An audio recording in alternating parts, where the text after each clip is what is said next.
Chapter 2446 Repent. Chapter 2446 Repent.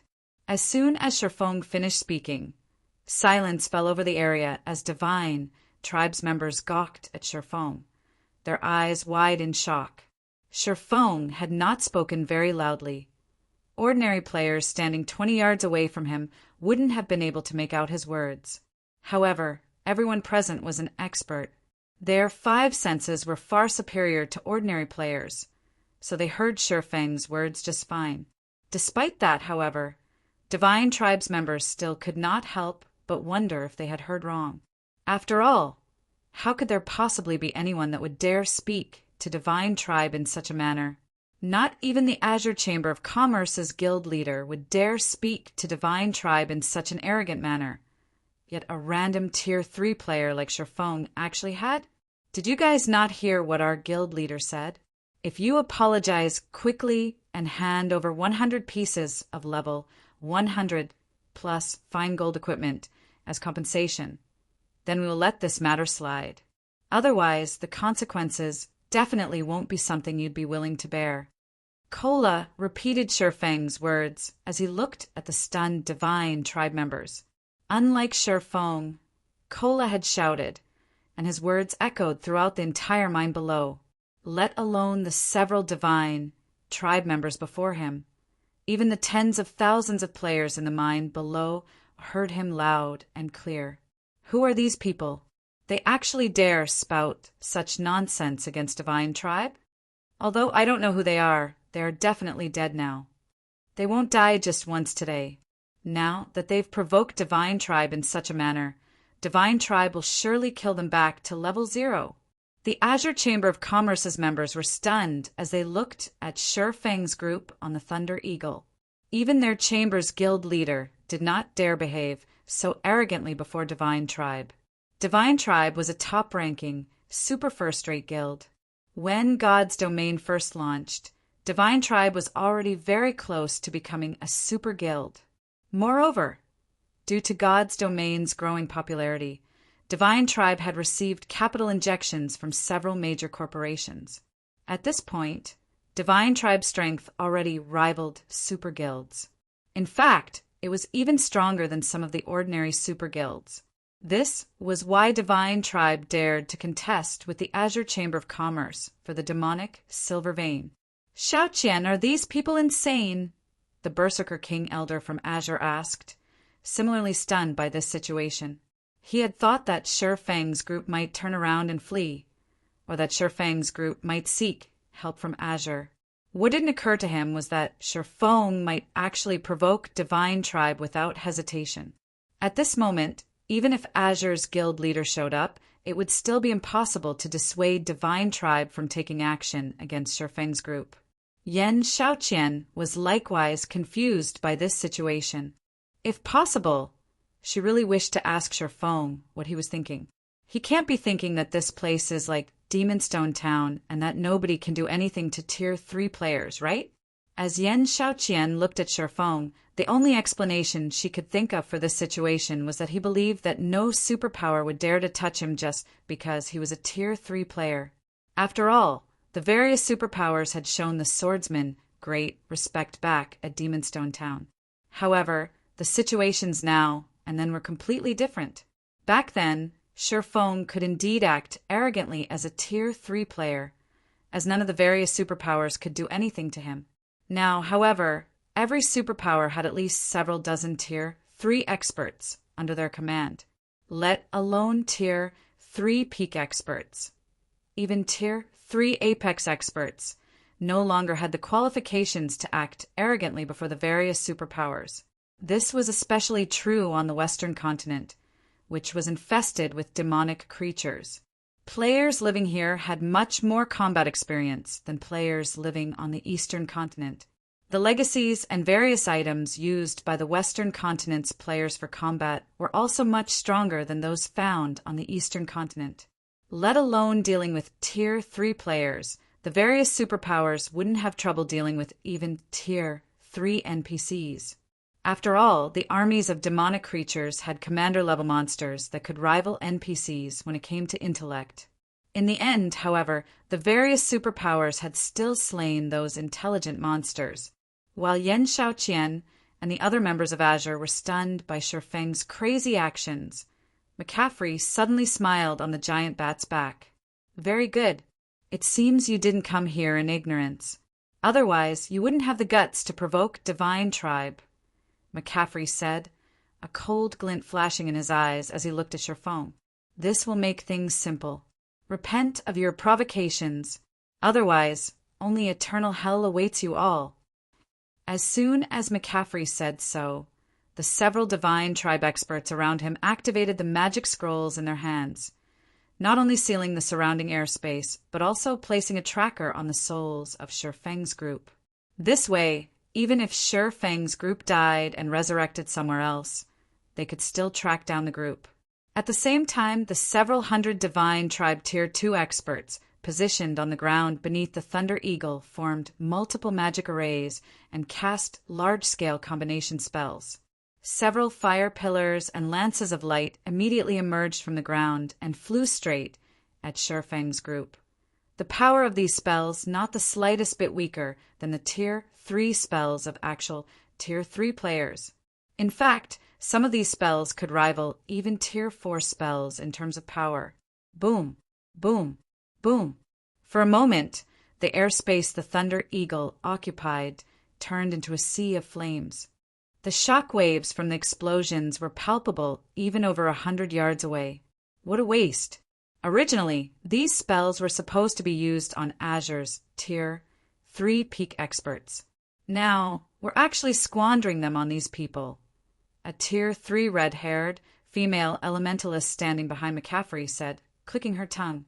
10 days ago, Tier 3 players were indeed existences that the various superpowers could not afford to underestimate. However, the situation was different now. The various superpowers had secured not only the means to resist Tier 3 players, but also the means to kill Tier 3 players. In the face of a combination spell cast by 30 Tier 2 players, even monstrously strong Tier 3 players would fall if they were careless. Not to mention, they had used 7 of such combination spells this time. All right, get ready to use the Raise Dead scrolls and resurrect them. I want to let them know how foolish it is to provoke Divine Tribe, McCaffrey said, gesturing at the players holding Raise Dead scrolls to move forward. The Raise Dead scroll was a precious tool that could be found only in ancient ruins. The scroll's original function was to resurrect comrades that had fallen in battle. However, it was also useful when they wanted to repeatedly kill enemy players. Yet, after the Divine Tribe members holding the Raise Dead scrolls tried to resurrect Shifeng's group, they could not help staring at their scrolls in confusion. What's wrong? Why aren't you resurrecting them? McCaffrey demanded after seeing that the Raise Dead scrolls remained in his subordinate's hands. Vice Guild Leader, for some reason, these Raise Dead scrolls can't resurrect them. The scrolls might be broken, a Tier 3 ranger reported. Broken? McCaffrey was a little surprised at this situation. He then returned his gaze to the sea of flames before him. Read latest chapters at Wuxia World. The Raise Dead scrolls had never failed to activate before. If the resurrection failed, then that could only mean one thing. The target of resurrection was still alive. In the next moment, the flames started scattering, and the perfect figure of the Thunder Eagle appeared hovering amidst the remnant flames. Surrounding the Thunder Eagle was a barrier that thoroughly isolated the flying mount from the inferno. This barrier was the product of Shifeng's absolute domain. Since you're done attacking, it's my turn now, Shifeng declared. He then raised his arm and started incanting, casting flame domain on McCaffrey's group. Chapter 2447. 7 Luminaries Rings True Power. Chapter 2447. 7 Luminaries Rings True Power as Shifeng started chanting. A twofold magic array with a 60-yard radius appeared above McCaffrey and his several hundred members. A large-scale destruction spell? Not bad. When McCaffrey saw the 2 gigantic crimson magic arrays above him, he was slightly surprised. He had never thought that a swordsman like Shurfong would possess such a rare spell. He immediately shouted to his subordinates, "Everyone use instantaneous movement scrolls and get out of here!" Large-scale destruction spells were no longer foreign to gods, domains, various powers. Such spells were commonly used during guild wars, as they were the most effective in large-scale combat.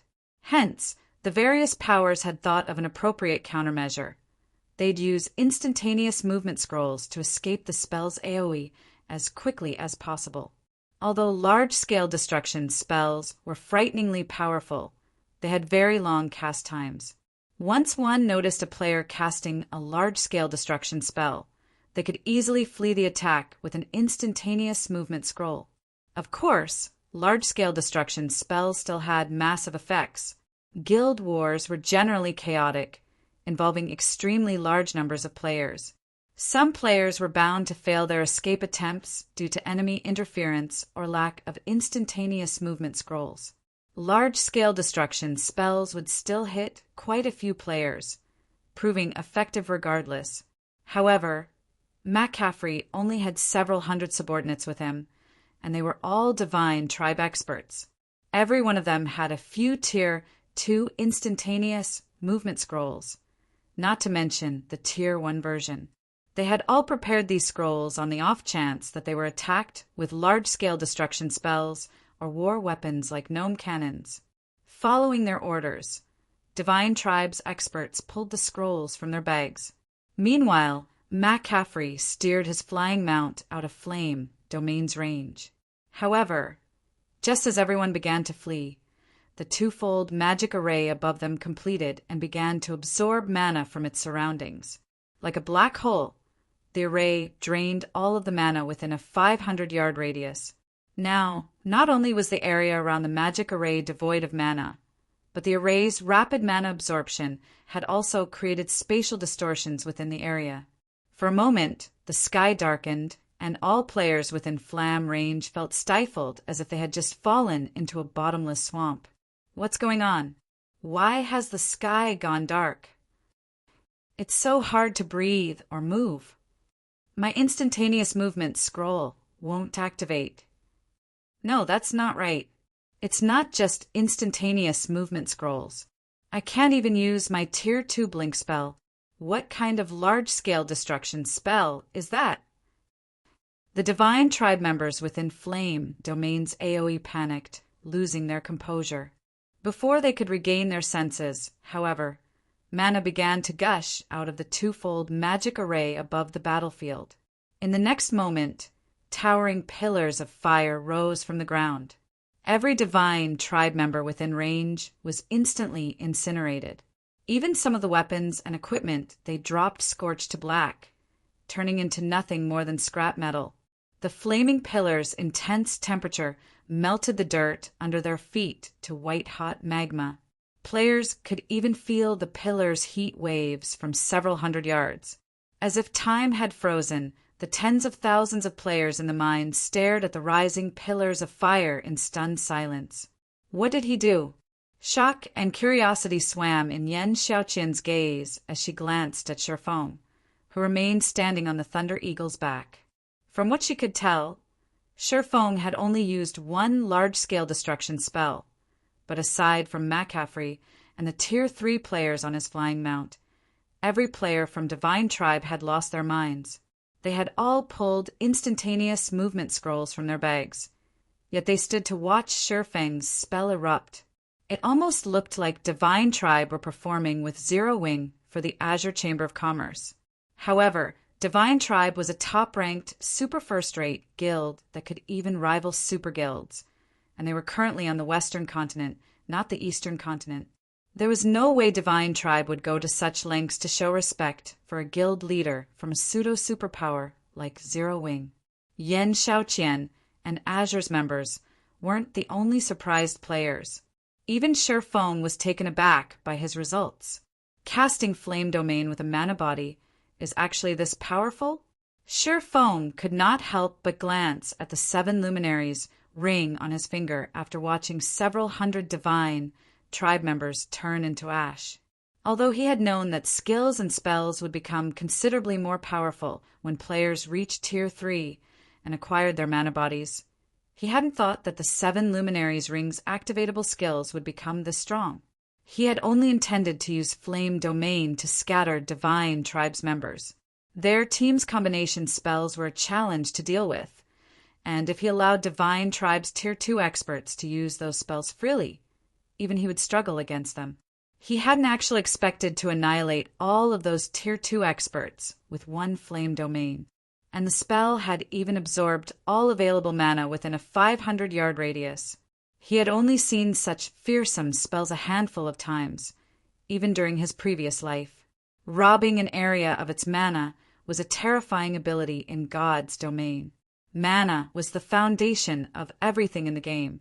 It was both the source of life and the source of power. Exposing a player to an area devoid of mana was even more torturous than sending someone into the vacuum of space.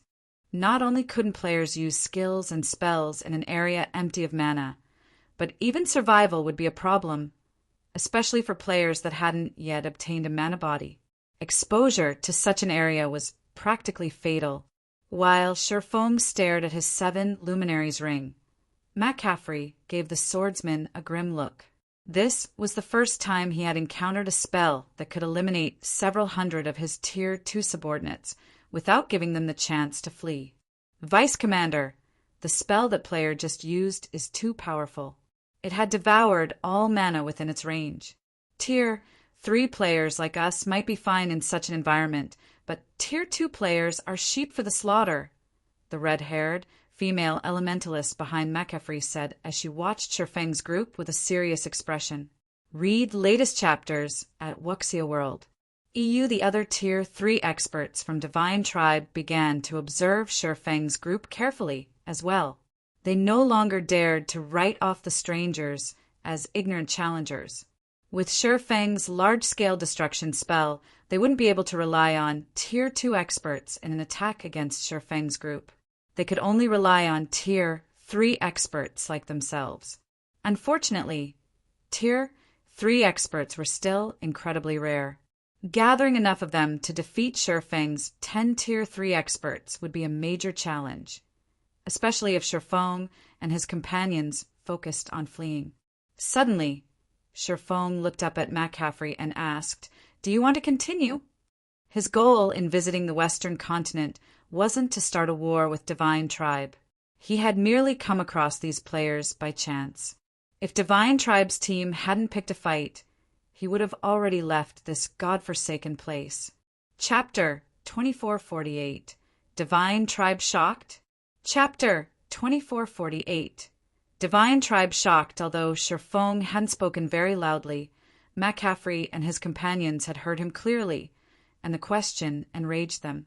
They had been confident that they could make Sherfeng's group pay for foolishly provoking Divine Tribe. Yet in the blink of an eye, the swordsman had slain several hundred of Divine Tribe's Tier 2 experts. They had been able to bear the events up until now, but Sherfong had just gone too far. Sherfeng's tone had contained sympathy and compassion for those he saw as weaker than himself. He wasn't even treating them as enemies, but as a negligible distraction that he had no interest in. This was humiliating and absolute embarrassment. Insane. Black Flame must be insane. Yen Xiaoqian, who watched through a magic mirror, stared with wide, shocked eyes. She couldn't fathom how Sherfong had become Zero Wing's guild leader with his personality. Rather, she was surprised that Sherfong had survived this long in God's domain. It was a fact that Sherfong had shocked McCaffrey with the power of his flame domain. The spell's effects had even surprised Yen Xiaoqian. Meanwhile, the swordsman and his team had had more than enough time to leave the area via his flying mount. Had Sherfong done so, the stunned Divine Tribe members might have let him and his team go. Yet, not only hadn't Sherfong left, but he had also proceeded to provoke Divine Tribe further. Was Sherfong unaware that there were more than 7,000 Divine Tribe members in the mine, with more than 60 fully armed Tier 3 experts? Sherfeng's large-scale destruction spell was certainly powerful, but all of such spells had very long cooldowns. Players would be lucky if they could use the same large-scale destruction spell twice in one battle. The watching players had only been stunned because it had been so long since a single large-scale destruction spell had slain hundreds of Tier 2 experts on the Western continent. Once Divine Tribe's experts regained their senses, they could easily destroy Sherfong and his Tier 3 experts. The army that Divine Tribe had sent to siege the mine was one of its reorganized trump card legions, which was powerful enough to capture a guild city on its own. The army had more than one way to defeat Tier 3 players in their way. It wasn't limited to combination spells. However, what truly surprised Yan Xiaoqian was Aqua Rose and the others' behavior from behind Sherfong. Despite Sherfeng's rampage, none of them had tried to stop him. They had merely watched as if they weren't involved at all. She even wondered if Aqua Rose and her companions were from Sherfeng's guild. Continue? Punk, you must be suicidal. You've only cast a powerful large-scale destruction spell, yet you think you can behave as you wish before Divine Tribe. A Tier 3 ranger bellowed, enraged from behind McCaffrey.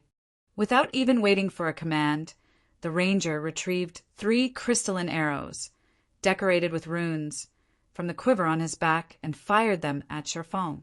The instant these 3 crystalline arrows flew from the ranger's bow, they broke the sound barrier, releasing a sonic boom that rocked the area. Space itself began to destabilize from the arrow's power. These 3 projectiles were more than capable of heavily injuring a Grand Lord of the same level, and they were so fast that they became invisible to the naked eye. I don't know who you people are, but since you've dared to provoke Divine Tribe, you will all die here today, the red-haired female elementalist coldly hissed as she began to wave her fiery staff, casting the Tier 3 spell, Manifold Illusions, without chanting an incantation. The 3 crystalline arrows split into a dozen copies, all locked on to Sherfong. Not only were the arrows impossible to differentiate, but they also became more powerful. What? That crimson, which has mastered the spell combination technique. Yan Xiaoqian exclaimed when she saw the 12 arrows in her magic mirror. All magical class players dreamed of mastering spell combination at this stage of the game. Mastering the technique was even more difficult than mastering double speed casting, rivaling bronze combat techniques. Not even Yan Xiaoqian had managed to unravel the technique's introductory concepts.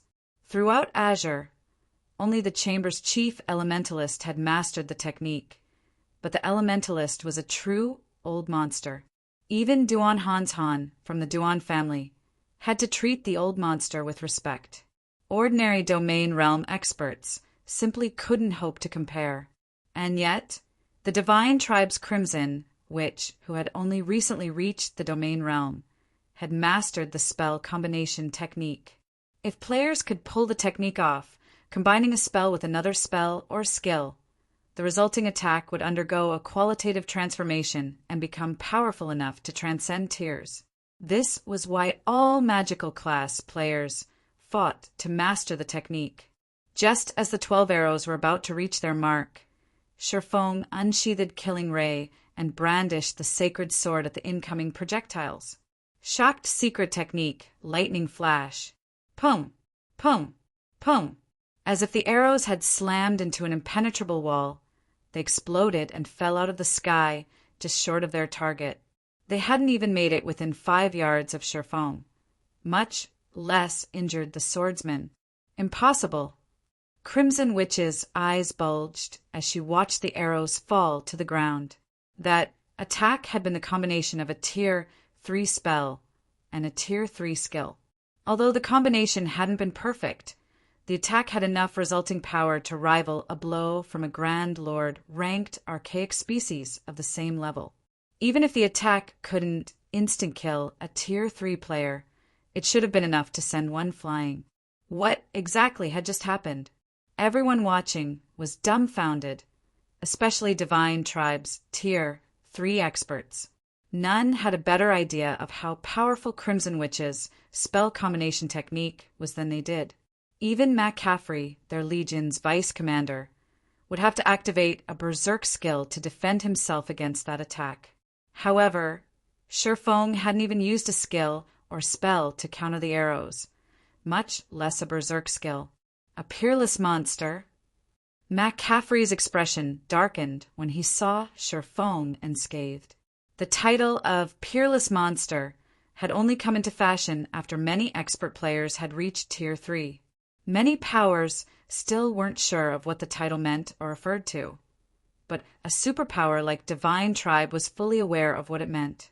Read latest chapters at Wuxia World. EU Divine Tribe had witnessed the strength of peerless monsters before.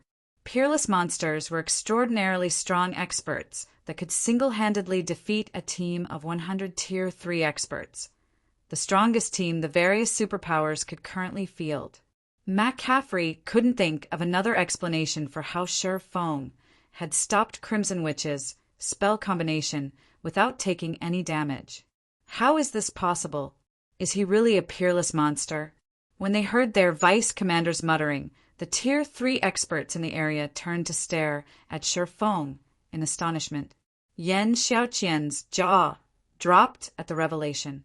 She couldn't bring herself to believe that Shifeng was truly one of the rumored peerless monsters.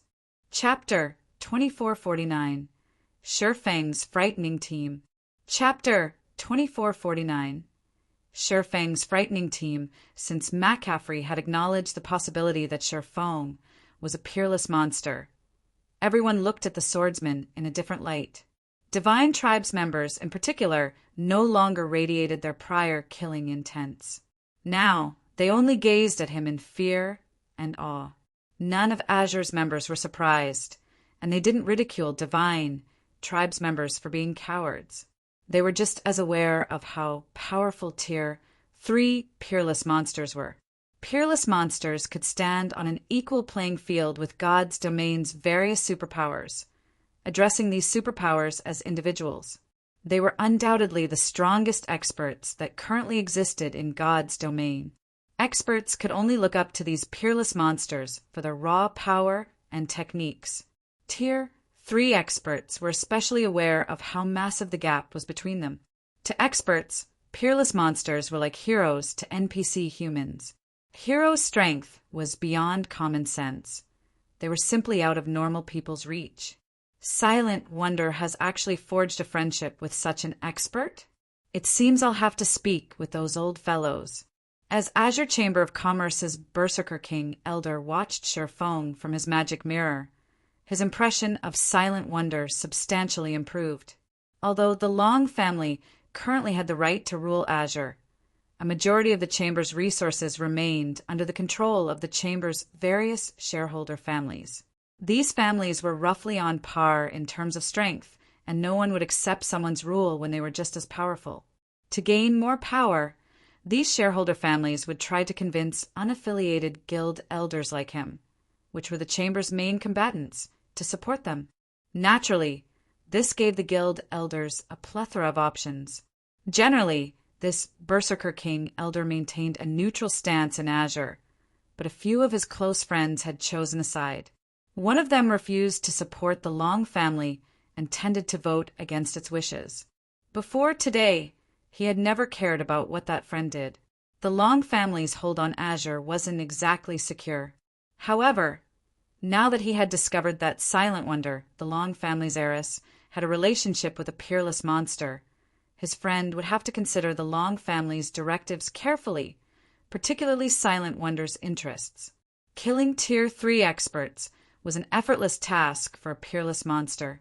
Such players wouldn't need traps or ambushes to kill Tier 3 players, and unless his friend had the protection of another peerless monster, he would dig his own grave by acting against the Long family. While Azure's guild elders secretly planned on how to build a closer relationship with the Long family's Silent Wonder, Crimson, which stared at Shifeng with a grim expression from the back of McCaffrey's giant bat.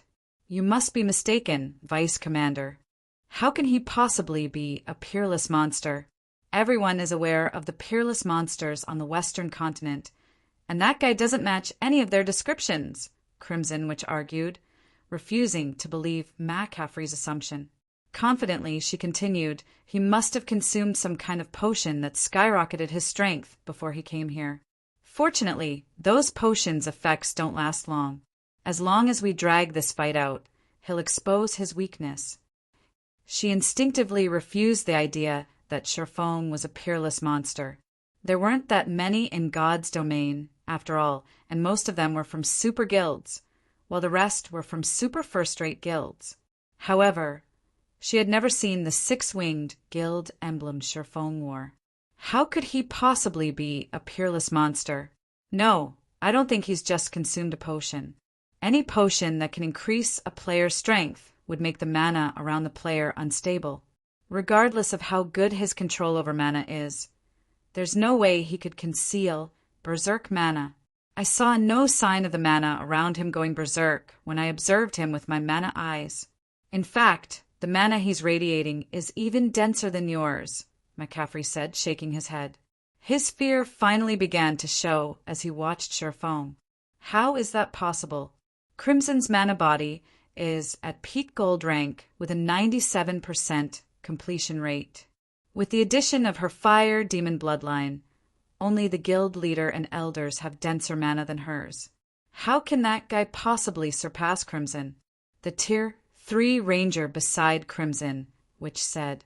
Crimson Witch's mana body was one of the best available in God's domain. Matching hers would already be impressive. Surpassing her would be almost impossible. I wondered if I had misinterpreted what I saw, too, but I checked him with mana eyes multiple times, and the results were all the same. Moreover, the gap between him and Crimson is distinct, McCaffrey insisted with a bitter smile. From what he could tell, the mana radiating off of Sherfong was nearly twice as dense as Crimson Witch's. Although McCaffrey was reluctant to acknowledge this, his mana eyes had never failed him, and such a huge error in judgment was impossible. A strong mana body wasn't proof of one's strength, but anyone that could create a mana body as powerful as Sherfang's couldn't be weak.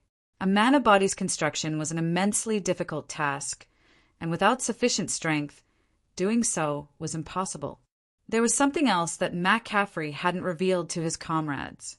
Of the 9 players that accompanied Sherfong on the Thunder Eagle's back, 3 had mana bodies that rivaled Crimson Witch's, and one was even stronger than his elementalist.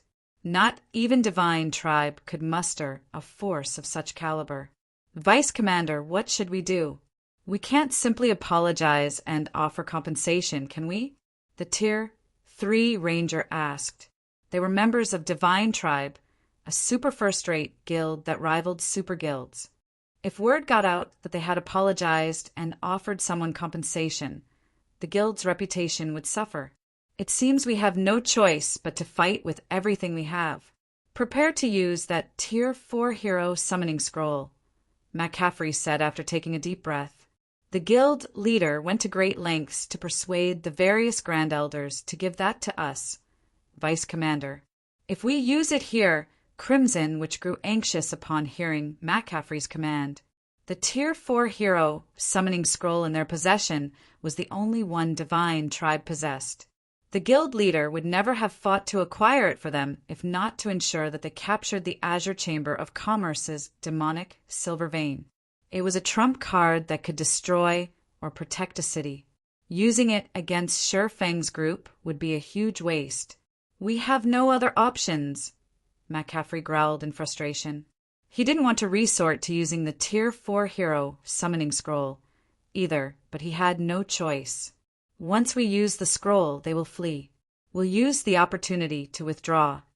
When McCaffrey finished speaking, he gritted his teeth and took an ancient scroll inscribed with purple gold, divine runes from his bag. The moment he revealed the scroll, the mana density around him rapidly increased. You really want to continue this? Sherfang's gaze hardened when he saw the magic scroll. He couldn't tell what kind of scroll it was, but his instincts informed him that it was a massive threat. That scroll was even more dangerous than level 100+ mythic monsters. It may have felt dangerous, but of course he wasn't afraid of it. He had plenty of magic crystals on him right now. If worst came to worst, he could use the hero's tome and summon a Tier 4 hero to protect him. As everyone waited for the battle to break out in the sky, a deep, resonant voice spoke up. "Afrey, let's forget about this issue. Compensate this traveling expert with 100 pieces of level 100 plus fine gold equipment." Suddenly, a teleportation portal opened in the air, and a twin-headed pterosaur emerged. This twin-headed pterosaur was colossal, even larger than the Thunder Eagle. An old man in clean, white robes stood on the pterosaur's back, and despite his elderly appearance, he felt as formidable as a mountain.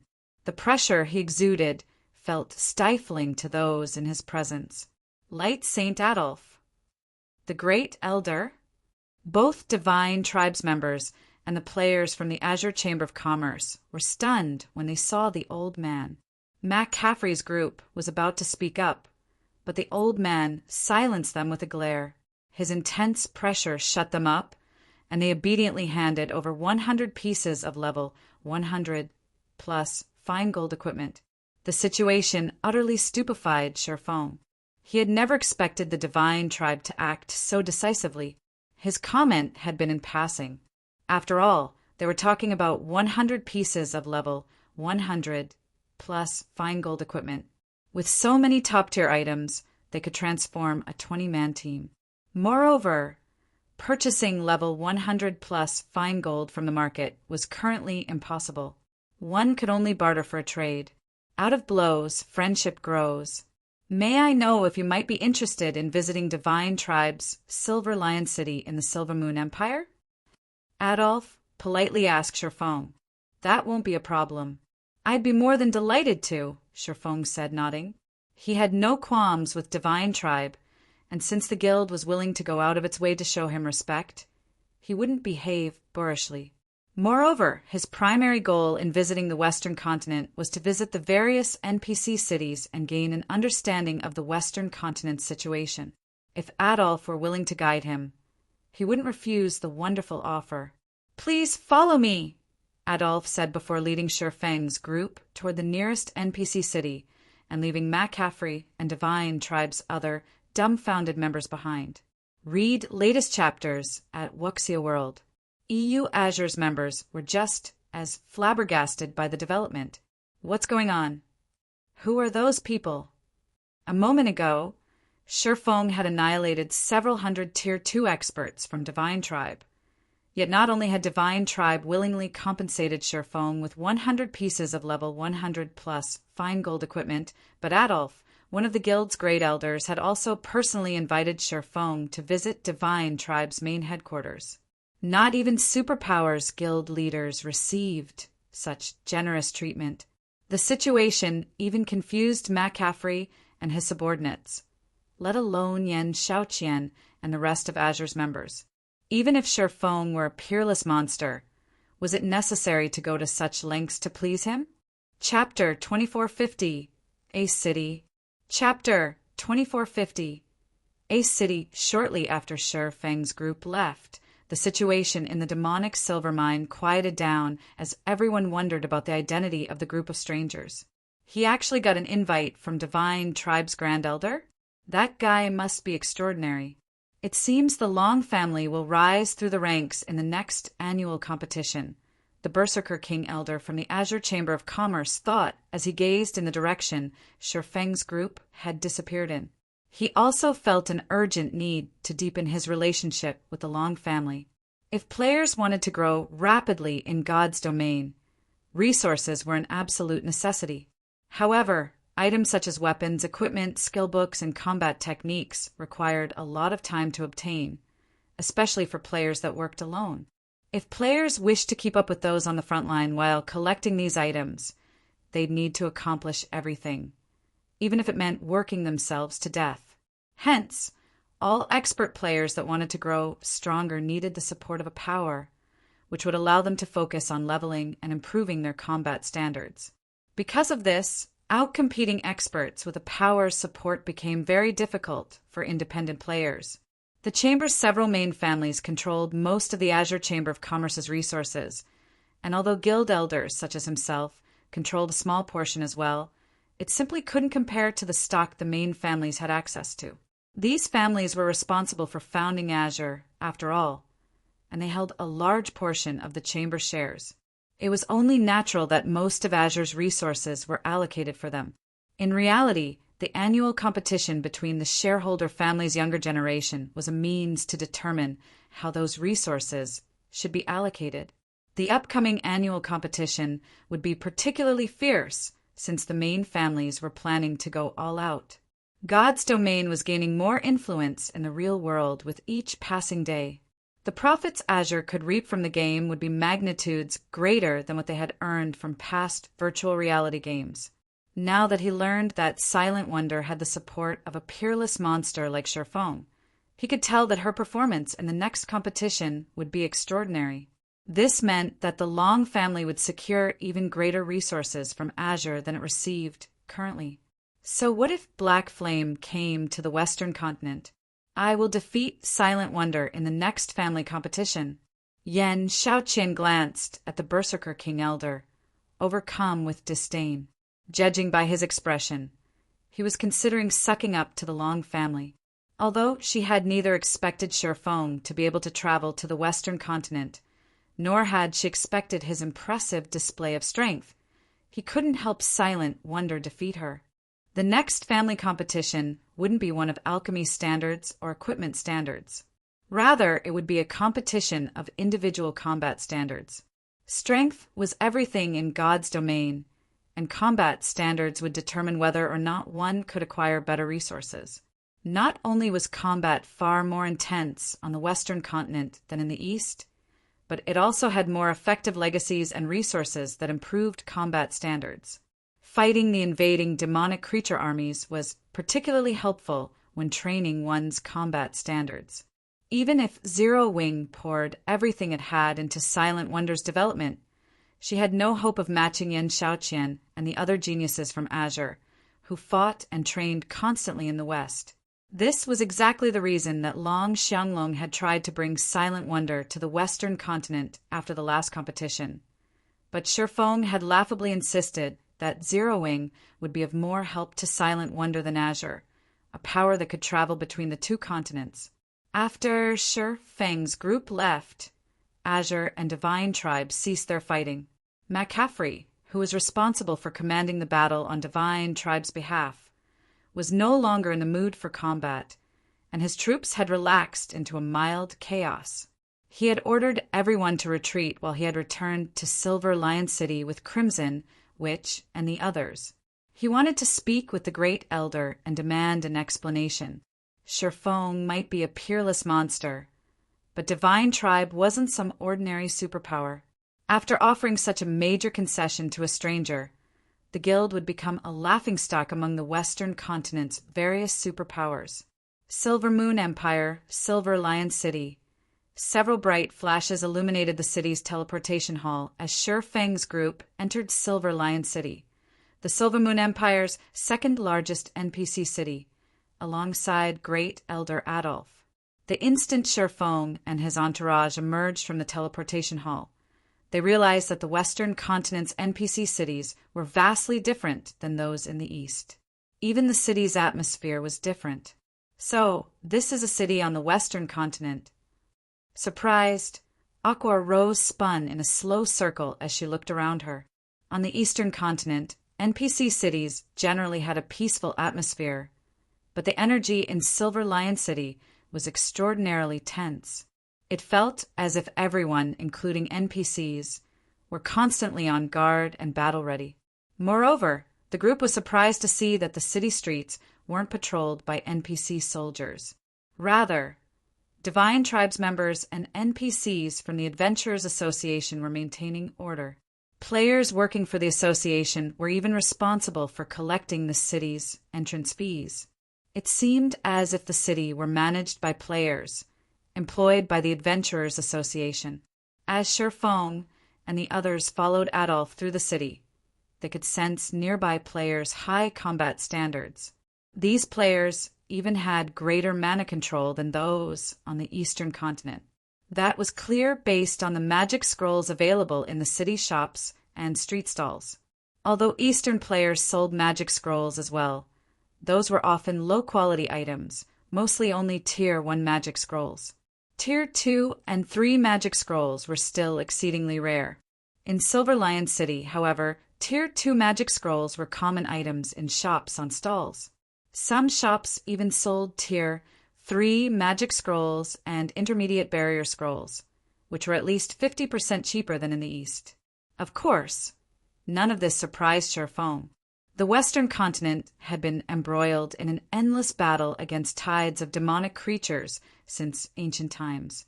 Thus, its magic research was far more advanced than in the East, especially when it came to mana utilization. In fact, there were quite a few methods here that could improve a player's mana control and help players learn how to control mana. Mana control was especially important to magicians. The greater a magician's mana control was, the easier creating magic arrays would be. Due to the Western continent's research, there were far more magicians here than on the Eastern continent. Sherfong even thought that the West's superpowers likely possessed master magicians at this stage of the game. With so many players taking up the magician subclass, there was no lack of manpower to create magic scrolls and magic array scrolls. In addition, slain demonic creatures generally dropped attributed magic cores and other materials necessary for creating these scrolls. It was only natural that magic scrolls and magic array scrolls would cost much less than on the Eastern continent. Taking advantage of this fact, the Eastern continent's powers that were capable of visiting the Western continent always purchased magic scrolls and magic array scrolls in bulk before their return trip, trading a portion of the scrolls, while keeping the rest for themselves. This enabled them to make a profit while increasing their members' development speed. However, after fall of carroting Adolf to Silver Lion City's main street, even Sherfong was shocked by what he saw. The city was home to a large number of Tier 3 independent experts, and although there weren't as many as in Stone Forest City, there were a frightening number based on the typical players in the Eastern continent's NPC cities. Moreover, many of these Tier 3 independent players' life ratings were just as astoundingly high. Sherfong had gained the same impression from McCaffrey's forces, although they were Divine Tribes Tier 3 experts. There was nothing unusual about them possessing special bloodlines. However, Sherfong now realized that the same could be said for the West's independent experts. Guild Leader Black Flame, you seem quite curious about our independent players' high life ratings, Adolf said, smiling when he noticed Sherfang's confusion. Indeed, I am very curious. Logically, tools that can improve a player's life rating should be incredibly rare. Only the various superpowers should have the ability to acquire such items. Even exceptionally powerful independent players should have a hard time acquiring those tools. Yet here, so many of these independent players have accomplished the feat, it's truly surprising. Sherfong nodded. Honestly, this is why I stopped McCaffrey and invited you here, Adolf said, chuckling. Divine Tribe wishes to negotiate a long-term business arrangement with you, Guild Leader Black Flame. One of the aspects we intend to offer is the special bloodline, which can increase a player's life rating. May I know if you are interested? A business arrangement? It seems you have done your research, Great Elder Adolf, Sherfong said, smiling. I have. Even before McCaffrey reported your appearance to our main headquarters, I had investigated you and your guild thoroughly.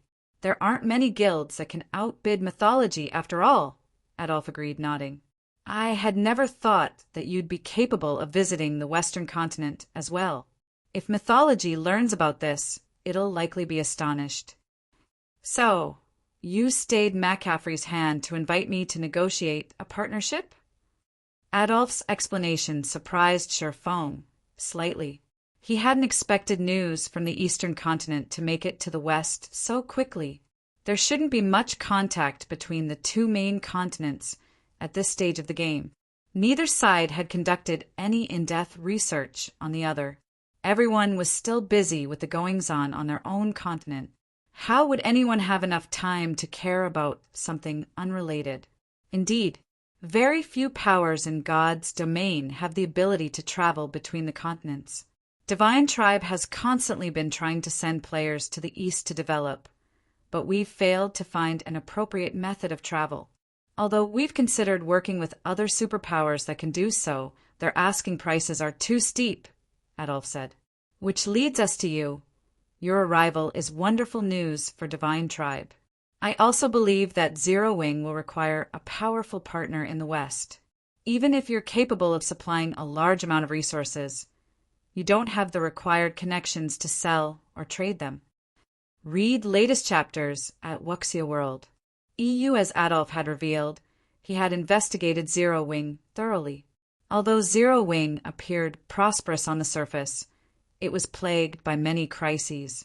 Right now, the guild urgently needed a large number of peak or tier 3 experts to protect it. Otherwise, it would only be a matter of time before the guild crumbled under its own weight. Fortunately, Divine Tribe could offer Zero Wing the solution to this problem. You are correct. Zero Wing does need a powerful partner on the Western continent, and Divine Tribe seems to fit the bill. However, I have one request, Shifeng said. He very much agreed with Adolf's estimation. Initially, he had considered allying with the Azure Chamber of Commerce, but it already had the ability to travel between the main continents. Even if Silent Wonder negotiated the alliance for him, he'd only obtain limited benefits. Request. Curiously, Adolf continued, Please, tell me, Guild Leader Black Flame. It's simple. I need to establish a city on the Western continent. If Divine Tribe is willing to assist in this regard, it will be Zero Wing's sole ally in the West, Shifeng earnestly promised. Chapter 2451, Western Continent Situation, Establish a City. Chapter 2451, Western Continent Situation, Establish a City? Shifeng's request stunned Adolf for a moment. He even wondered if this guild leader was pulling his leg. If Yen Shaoqian had heard Shifeng, she would assume the swordsman had either lost his mind or he was dreaming. As on the Eastern continent, players could establish guild towns and cities in the West, but because of a few differences, there were far fewer guild towns and cities on the Western continent. One difference was the fact that the various NPC kingdoms and empires left the management of almost all of their towns and cities to the Adventurers Association, which in turn entrusted matters of security to the various guilds in the form of quests. This forced the various guilds to invest tons of manpower in the NPC towns and cities management, ensuring their authority. Hence, the Western continent's various powers severely lacked manpower, and very few were capable of establishing guild towns or cities of their own. There was another major difference that contributed to the various powers' unwillingness to establish guild towns and cities. The demonic creature armies. The invading demonic creatures' attacks weren't limited to towns and cities within a country's borders. Occasionally, they would also besiege towns and cities deep within kingdoms and empires. Regardless of where the various powers established their guild towns or cities, they'd still have to deal with the demonic creatures' invasion. These demonic creature armies weren't like the monster sieges on the Eastern continent. They operated like kingdoms and empires' well-trained NPC armies. They could even use war weapons against towns and cities. Meanwhile, guild towns and cities didn't have the support of a large number of NPCs, like NPC towns and cities. Guilds would have to hire a limited number of NPC soldiers and rely on their own members to stop these demonic creatures. It was easy to imagine how much manpower would be necessary to protect a guild town or city. This was why so few powers had established their own guild town or city on the Western continent, and those that managed the feat were undoubtedly powerful. At the very least, a power would need to be on par with a first-rate guild to maintain a single guild town or city. Only those that ranked among the top of first-rate guild could maintain 2 guild towns or cities. It'd be no exaggeration to call them pseudo-superpowers. And yet, Shifeng wanted Divine Tribe to help him establish a guild city on the Western continent. If he were asking this of any other superpower's upper echelon, they'd likely throw him out the door. This wasn't a partnership, it was daylight robbery. Guild leader Black Flame, are you aware of the situation on the Western continent? Establishing a guild city here is even more difficult than you imagine. Even now, Divine Tribe only has the power to maintain 5 guild towns and cities, Adolf explained after taking a moment to calm himself. Constructing a guild city on the Western continent wasn't difficult, but protecting it was. No ordinary power could afford the amount of manpower and resources it would require. Zero Wing only had 10 players on the Western continent right now. Even if Shi Feng were heaven-defyingly strong, he couldn't defeat an entire army of demonic creatures by himself. It would be up to Divine Tribe to dispatch a player army to protect Zero Wing City, and in doing so, Divine Tribe would likely have to invest more in the endeavor than it would gain from its alliance with Zero Wing. Zero Wing was only a pseudo-superpower in the East right now. It didn't have much influence, and it could only secure a limited amount of resources. Moreover, the manpower Divine Tribe would have to invest would be manpower the guild couldn't use in the future. It simply wasn't a worthwhile trade. I understand how difficult it is to establish a guild city on the Western continent, which is why I'm asking for Divine Tribe's help. Shi Feng nodded while chuckling. If your guild can agree, I am willing to purchase 3 million magic crystals of rare materials from Divine Tribe at market price. Shi Feng knew a little about the Western continent situation, so he knew that establishing a guild city here would be a major challenge, especially for Zero Wing, a guild that didn't even have a hint of a foundation in the West. However, a guild city was necessary for Zero Wing's future development. Without one, the guild wouldn't have a foothold in the West and would be subjected to the local power suppression. This was why the various powers who could travel between the continents always established strongholds in both places. The Azure Chamber of Commerce's Demonstone Town, which stood outside of the Fire Dragon Empire, was one such example. With its own trade hub, Azure didn't have to worry about superpower suppression, even if they grew jealous. He also needed a guild city to deal with an even greater problem. More powers would establish routes between the 2 main continents as time passed, and when they did, Zero Wing would face even more competition. Even Divine Tribe might find a way to the Eastern continent, and when it did, it would sell its resources in the East rather than rely on Zero Wing as a middleman, earning more profits as a result. Thus, it was imperative that Zero Wing have its own guild city on the Western continent. 3 million magic crystals. Adolf's eyes grew wide as he stared at Shi Feng in shock, and his breathing grew labored. He had never dreamed that Zero Wing was so frighteningly wealthy. Are you telling me the truth, Guild Leader Black Flame? Magic crystals were hard currency on the Western continent. Players could easily buy certain rare materials with magic crystals, while they couldn't do the same with coins.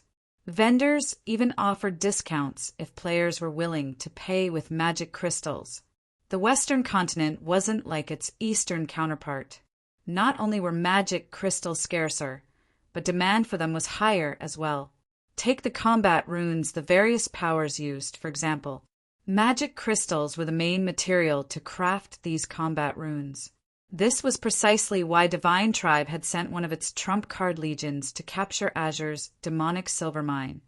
Despite it only being a grade 3 vein, the mine dropped magic crystals. 3 million magic crystals. It was an astronomical amount to any of the Western continent's superpowers. Not only would securing 3 million magic crystals allow Divine Tribe to surpass other superpowers when exploring level 100 neutral maps, but it would also resolve the guild's lack of materials for its combat rune research, allowing Divine Tribe to craft Tier 3 combat runes. Divine Tribe would be able to truly stand among the various superpowers. It might even have the potential to grow stronger than the continent's existing super guilds. Of course, but my offer does depend on your sincerity in our negotiations, Great Elder, Shi Feng replied. When he saw the burning passion in Adolf's eyes, he could not help but marvel at the magic crystal's effects. Although Sher Feng had been aware of how valuable magic crystals were on the Western continent, he had never expected the continent's powers to be this desperate for them. Adolf was on the cusp of becoming a peerless monster himself. Yet even he seemed intensely excited at the prospect of so many magic crystals. After a moment of hesitation, Adolf gritted his teeth and said, "Deal. I can represent Divine Tribe in agreeing to your demands. However, Divine Tribe can only dispatch 80,000 elites and 20,000 experts to help you defend your city. Whether or not these players will be successful will depend on your arrangements. An army of 100,000 is sufficient, but I will need to borrow one of your trump cards to capture a city." Sher Feng agreed, nodding. An army of 80,000 elites and 20,000 experts was essentially the limit that any first-rate guild in the East could dispatch to a guild town or city. Unfortunately, maintaining the Western continent's NPC towns and cities needed too much manpower. That won't be a problem. I'll send McCaffrey's Legion to assist you. However, I must warn you, if our Legion loses more than 30% of its players, they will retreat. Sher Feng's additional request didn't surprise Adolf.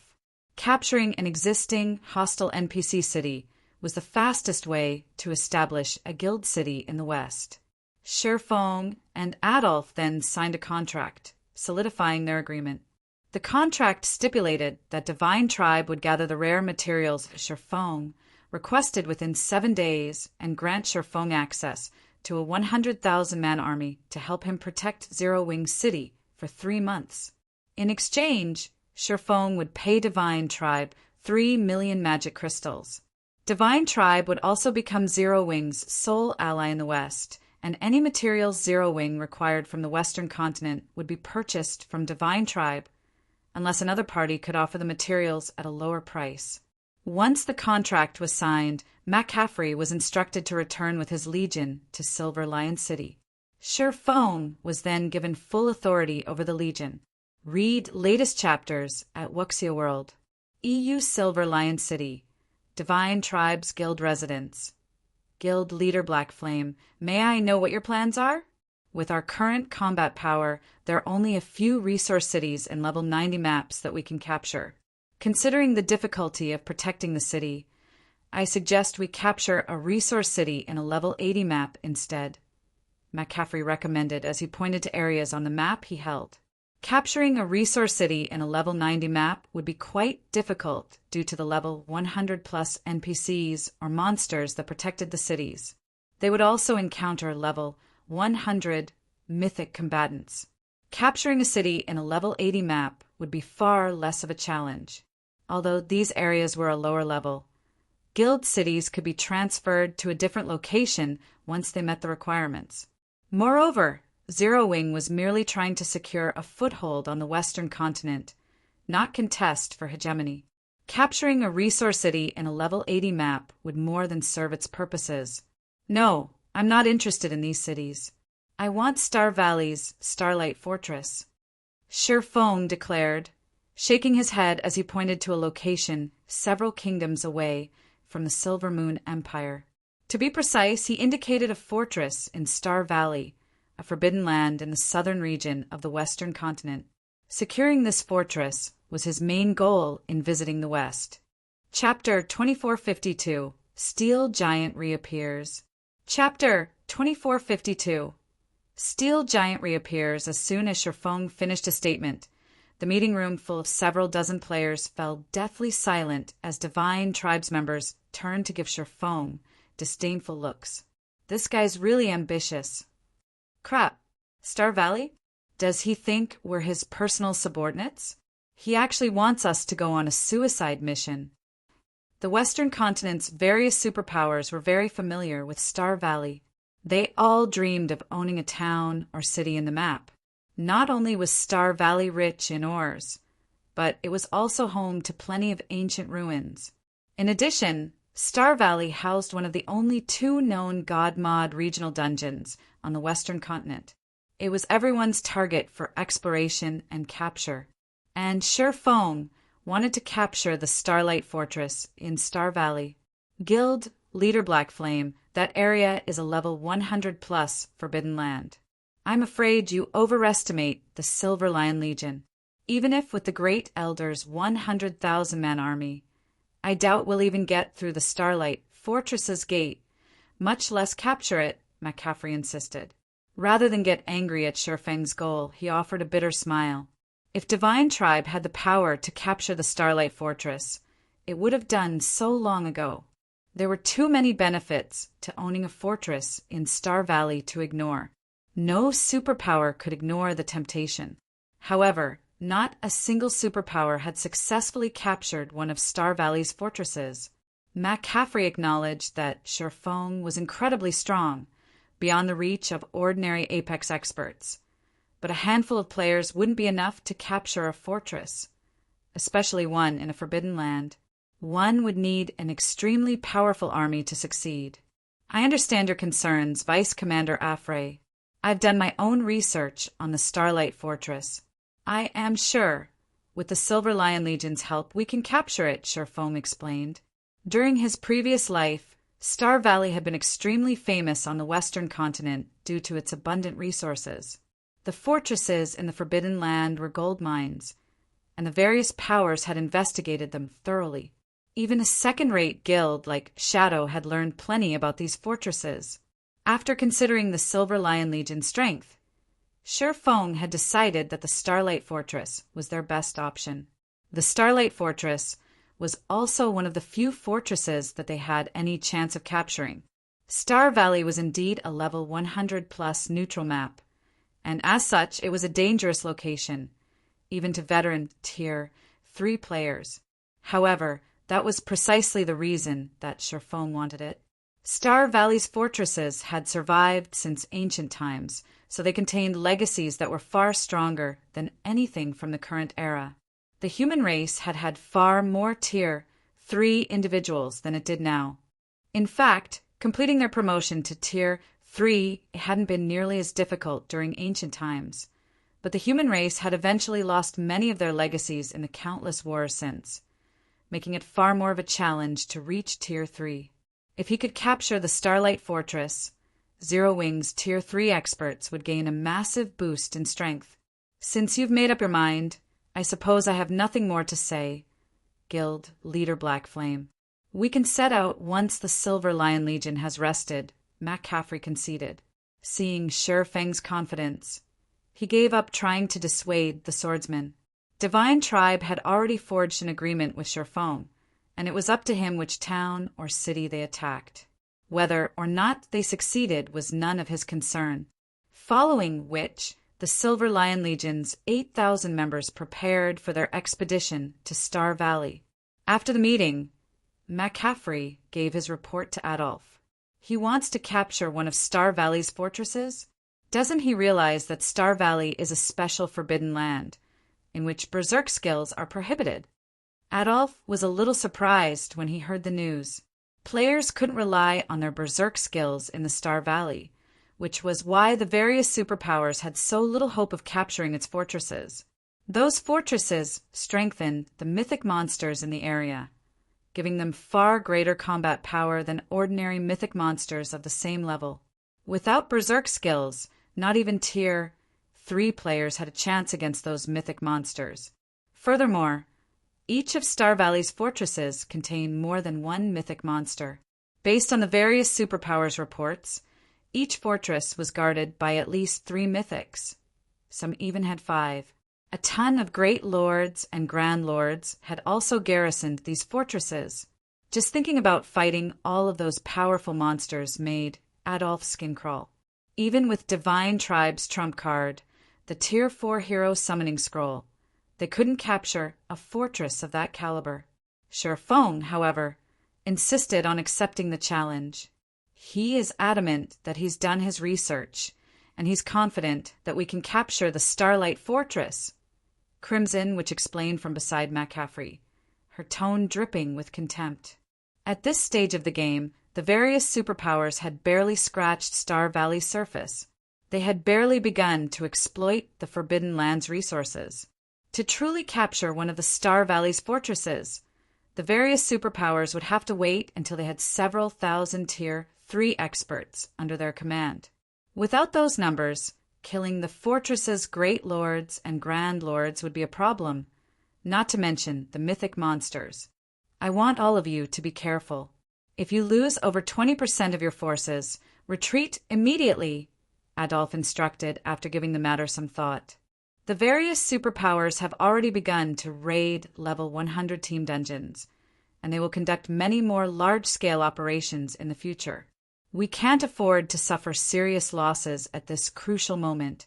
Level 100 team dungeons are our guild's top priority. Understood. Matt Caffrey replied. He shared a similar opinion with the Great Elder. It was far better to focus their attention on raiding level 100 team dungeons than aim for an unrealistic goal, like capturing the Starlight Fortress. Level 100 team dungeons had the weapons and equipment they needed to boost their strength by a large margin. That equipment would also help the guild's Tier 2 experts complete their Tier 3 promotion quests much sooner. Their guild would only grow stronger as a whole if they had more Tier 3 players. Following which, McCaffrey met up with Shurfeng's group at the teleportation hall with the Silver Lion Legion in tow. They teleported to the Golden Sands Kingdom, the closest country to the Star Valley. The Golden Sands Kingdom was also a desolate country, with 80% of its territory comprised of desert. Once they had reached the Golden Sands Desert, the group continued for another 10 hours or so on mounts to reach the Star Valley's outer region. When the group arrived, the mighty Silver Lion Legion stunned the various major powers experts in the area. Although the Legion members had concealed their identities with black cloaks, their intense auras drove off any Tier 3 experts in their way. Finally, after another 3 hours of travel, Shurfeng and his small army reached the top of a forested hill a short distance from the Starlight Fortress. From this vantage point, they could all see the massive tower in the middle of the forest and the sturdy walls that surrounded it. Oh, people have made it here already? Shurfeng was a little taken aback to see a group of players fighting a short distance away from the fortress. Star Valley was a level 100+ forbidden land, and very few players had the strength to grind in its outer region, much less near the Starlight Fortress. The Starlight Fortress was situated on the boundary between the Star Valley's inner and outer regions. Even the weakest monster here was a level 105 lord, and the strongest was a level 110 mythic boss. Not even the various superpowers' main forces dared to approach this area casually. And yet, a group of players fought near the fortress's entrance. It was astounding. There were only 500 members of the team, and every one of them was an independent player. What a powerful adventure team! They have over 30 Tier 3 players on a 500-man team, and the lowest level among them is level 105. This team can practically rival a top-ranked first-rate guild's main force, Crimson, which commented. Of course, when Shurfeng's group had noticed the adventure team, the members of that team had noticed Shurfeng and his small army. There's so many of them, boss. What should we do? A level 106 Tier 3 ranger asked the robust man tanking a level 110 Grand Lord ranked archaic species. Although this robust man only wore leather armor and wielded a pair of gauntlets as weapons, a layer of strange energy enveloped his form, which drastically reduced the amount of damage he took from the Grand Lord's attacks. Even when the Grand Lord successfully landed a hit, the man only lost around 20,000 HP. To Tier 3 players, this amount of damage was practically negligible. This quest boss is already in the red. Ignore them for now. If they dare try to steal our kill, we'll drag them down with us. The robust man growled. His gaze contained no fear, even after he noticed the Silver Lion Legion's overwhelming numbers. I agree. I have checked their mana signatures. They might have more players, but only 70 of them are Tier 3 players. If it comes down to a fight, we'll make them suffer. A ruthless man, who wore similar leather armor and wielded a great sword, agreed with a sharp nod. Any other adventure team would have likely fled if they encountered the Silver Lion Legion, but they were different. They'd never back down from a fight, even if they faced an army of 8,000 players with several hundred Tier 3 experts. Guild leader Black Flame, should we make them leave? McCaffrey asked as he turned toward Sherfong. They were here to capture a fortress. Even if they were merely a slightly powerful adventure team, outsiders could affect the outcome of their operation. However, as Sherfong was their commander this time, and McCaffrey decided to seek his guidance, rather than take action immediately. That won't be necessary. We'll just do our own thing, Sherfong said, shaking his head. He had no intention of clearing out the area. Read latest chapters at Wuxia World. EU, if we don't force them to leave, Guild leader Black Flame, we won't be able to besiege the front gate, McCaffrey insisted, exasperated. The Starlight Fortress only had one entrance, and it was the least protected area. Thick walls that were 12 meters high surrounded the fortress on every other side, and they were treated with special magic that prevented players from vaulting over them. In addition, many level 110 Great Lord and Grand Lord ranked elemental guards paced atop the walls. Not only could these elemental guards launch long-range attacks, but they also had AoE spells. Those monsters would likely bombard them to smithereens before they could destroy the fortress's walls. Before McCaffrey could continue, however, Sherfong retrieved a steel giant that blotted out the sky. The Crimson Dragon Flying Ship. Chapter 2453. Crimson Dragon Flying Ships might... Chapter 2453. Crimson Dragon Flying Ships might a flying ship. When Divine Tribes members saw the gigantic Crimson Dragon Flying Ship, their eyes nearly fell out of their sockets, including McCaffrey and Divine Tribes' other upper echelons. The Crimson Dragon Flying Ship was massive. They had previously thought that flying mounts dwarfed land mounts, but compared to this, flying mounts were little more than children standing before an adult. So this is the rumored flying ship? McCaffrey could not help but marvel at the Crimson Giant and its glowing runes and magic arrays engraved on the hull. Even the ship's mana mesmerized him. As one of Divine Tribe's upper echelons himself, he had heard about Zero Wing's flying war weapon, but seeing the real thing in person still shocked him. Before a steel giant like this, monsters and player armies were meaningless. When the adventure team, fighting in the distance, saw the Crimson Dragon Flying Ship, some even forgot about the monsters they fought for a moment. Only after the monsters' attacks through them did they recover their senses. What is that? Crap. Is it really necessary to go that far?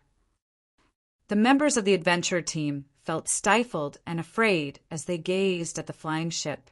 The confidence they had held on to began to wane. Boss, what should we do? Look at those bastards. We are only a team of 500, yet they've revealed that thing to intimidate us. The ruthless, greatsword-wielding man cursed as he stared at the distant flying ship. With the weapons they had on hand, the idea of fighting the steel giant was a joke. It would be akin to fighting a tank or fighter jet with sticks. The two sides' combat power was on entirely different levels. Meanwhile, the robust man, this adventure team's commander, watched the ship with a grim expression. Even if he had to face several dozen Tier 3 experts all by himself, he would still have the courage to put up a fight. He was even confident he could escape with his life even if he couldn't win. However, faced against the Crimson Dragon Flying Ship, he wasn't even confident in being able to escape. At this stage of the game, any player that spent considerable time in a major NPC city knew what a flying ship was. And although most didn't know exactly how powerful they were, it was easy to guess. Flying ships could fire magic cannons from the air, and even the weakest magic cannon had peak Tier 3 power. Moreover, magic cannons' attacks were AoEs. Players who couldn't fly would be nothing more than moving targets for such a vessel. Right now, their team was at the Crimson Dragon Flying Ship's complete mercy. If the players piloting the ship wanted them dead, They wouldn't even get a chance to flee. While the adventure team panicked, Aqua Rose and her comrades boarded the ship while Divine Tribes members watched. Vice Commander Afray, I'll try to open a break in the wall as quickly as possible. I'd like you to form a defensive line below the ship to clear out the monsters that will flood out of the fortress and help protect the Crimson Dragon flying ship from the fortress's flying monsters. Sherfong addressed McCaffrey, who was still in a daze. Any other power would have to enter the fortress through the front gate. But with the Crimson Dragon flying ship, it didn't matter where Sherfeng's army attacked from. Hearing Sherfeng's instructions snapped McCaffrey out of his daze, and pulling his gaze away from the flying ship, he turned to Sherfong, advising, "Do you really want to go in through the wall, Guild Leader Blackflame? That fortress has survived since ancient times, and its walls are much stronger than those of a modern fortress. Even with a flying ship, I'm afraid it'll be a challenge to break down the wall."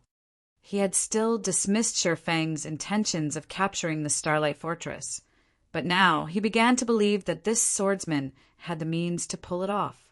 Opening a hole in the fortress's defenses was the most difficult aspect of trying to capture one. All fortresses had an auto-repair feature. If players couldn't exploit that weakness before the wall began to repair itself, there would be no hope of success. Naturally, the weakest point in the fortress's outer defense was its front gate. The walls were far sturdier and had much higher durability in comparison. Relax. We should have enough time. As long as the Silver Lion Legion can keep the flying monsters off the ship, we'll be fine, Sherfong said, chuckling at McCaffrey's concern. Can your Legion accomplish that? Destroying the front gate was the simplest method of creating a weakness in the fortress's defense. But if players opened a path by destroying a section of the wall, the monsters within would be far easier to deal with. The fortress's walls were reinforced by magic arrays, which were linked to form a complete array that enveloped the entire fortress and strengthened its allied forces. This was why the monsters within were so much more challenging to defeat than monsters in the fields. If players could destroy a section of the walls, however, they could damage the magic array engraved onto it. This, in turn, would weaken the strengthening effect the array had on the monsters within. Unfortunately, destroying the walls was normally incredibly difficult for players, many times more difficult than destroying the gate. Teams that struggled to capture a fortress wouldn't resort to attacking the more fortified walls. This was precisely the reason that Sherfong dared to challenge the Starlight Fortress. Without current player strength, capturing it would have been impossible. Even the weakest fortress in Star Valley was garrisoned by hundreds of thousands of monsters, of which several thousand were Great Lords and several hundred were Grand Lords. Moreover, these monsters would respawn after a certain amount of time. If players didn't have the DPS to slay them all quickly, these monsters could even outlast a superpower's army. Of course, players didn't necessarily have to clear out the monsters to capture a fortress. They only needed to defeat the fortress's guardian boss. But until they cleared out a certain fraction of the monsters, those monsters would become a problem during the guardian boss fight. Fortunately, only low-grade elemental creatures occupied the Starlight Fortress, and they weren't very intelligent, not even the mythic-ranked elemental creatures. They operated almost purely on instinct. If the fortress were occupied by creatures like magic elves, no one would have a hope of capturing it before players reach Tier 5. That won't be a problem. As long as we don't have to deal with the mythic monsters, there's no way the monsters without the fortresses buff will break though the Silver Lion Legion's line, McCaffrey confidently declared. However, he still preferred that they attack the front gate instead. If they could actually capture the Starlight Fortress, they would have performed a miracle on the Western continent. Their names would go dowie in history. Wonderful. Then, I'll leave the Legion's commands to you, Vice Commander Afray, Sherfong said, nodding in satisfaction. He then boarded the Crimson Dragon flying ship and left the rest to McCaffrey, who was more familiar with the Silver Lion Legion. Crimson, which and McCaffrey's close companions were speechless as they watched Sherfong board the Crimson Dragon flying ship. It was clear now that they had a high chance of capturing the Starlight Fortress.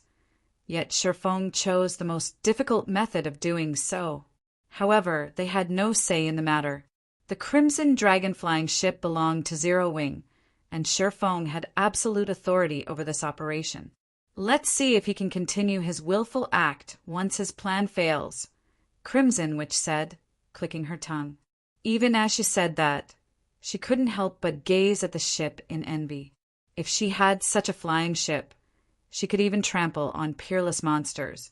While the distant adventure team hesitated on what they should do, and the Silver Lion Legion gradually moved into formation, one of the Crimson Dragon flying ship's mana-pulse cannons began to gather energy.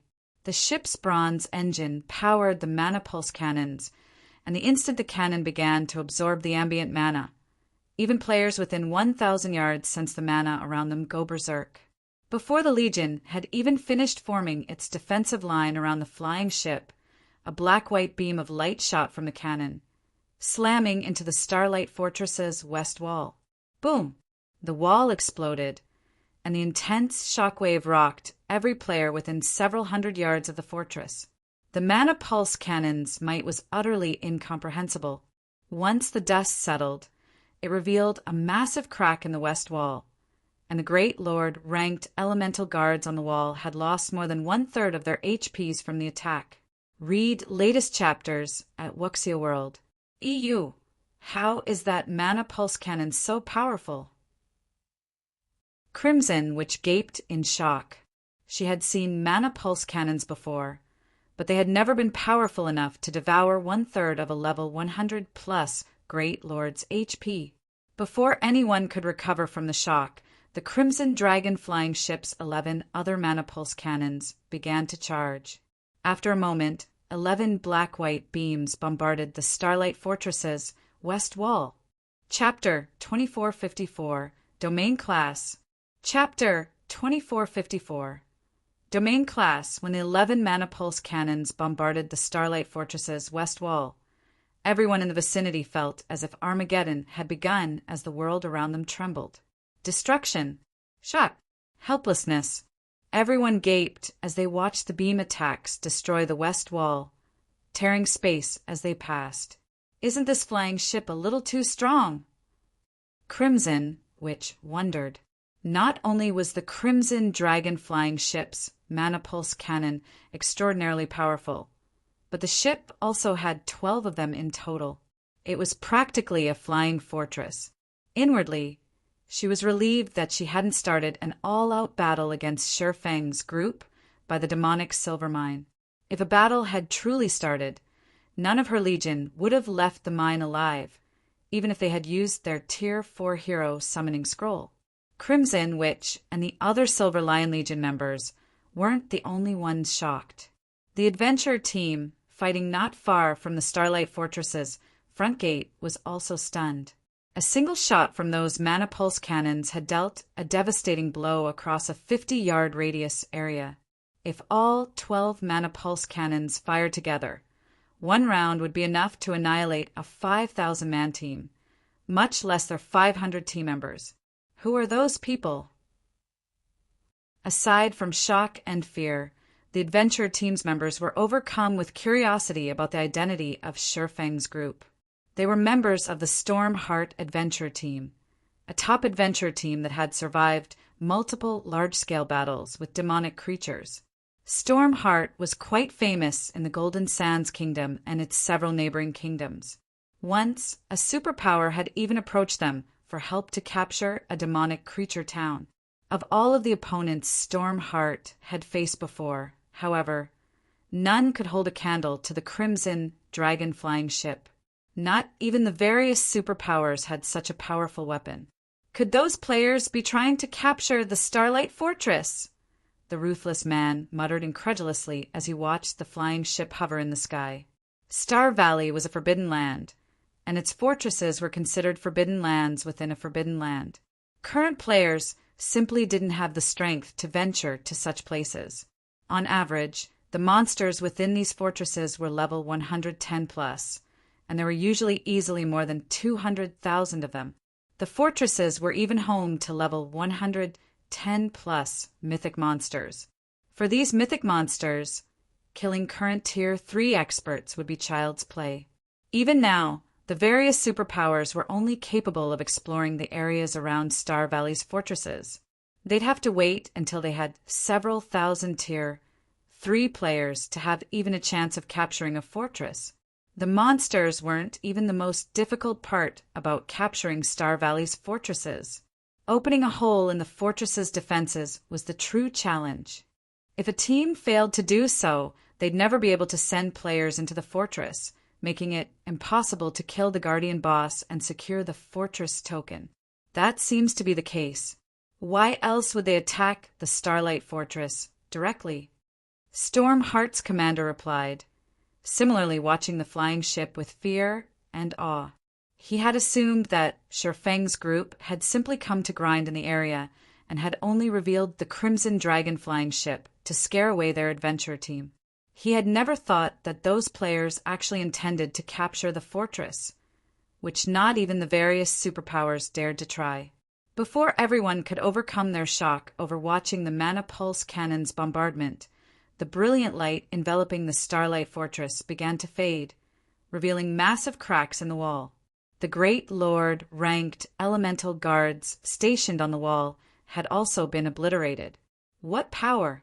One round of attacks was enough to cause so much damage? McCaffrey couldn't help his growing excitement when he saw the cracks. He had assumed that the power of one flying ship wouldn't be enough to destroy the Starlight Fortress's wall quickly, and if he had been right, their chances of capturing the fortress would have been dismal. They wouldn't have had enough time to clear out the fortress's monsters and find the Guardian boss before the wall repaired itself. However, it seemed that he had been wrong, and they actually had a high chance of success. Although he didn't know how much durability the West Wall had lost, he had enough experience in sieging demonic creatures' cities and fortresses to know what kind of power it took to crack one of those walls. Based on his experiences, he calculated that the Starlight Fortress's wall had lost at least 2% of its durability, which meant the wall would fall after 50 rounds of attacks. A fortress normally needed around 2 days to repair a destroyed wall.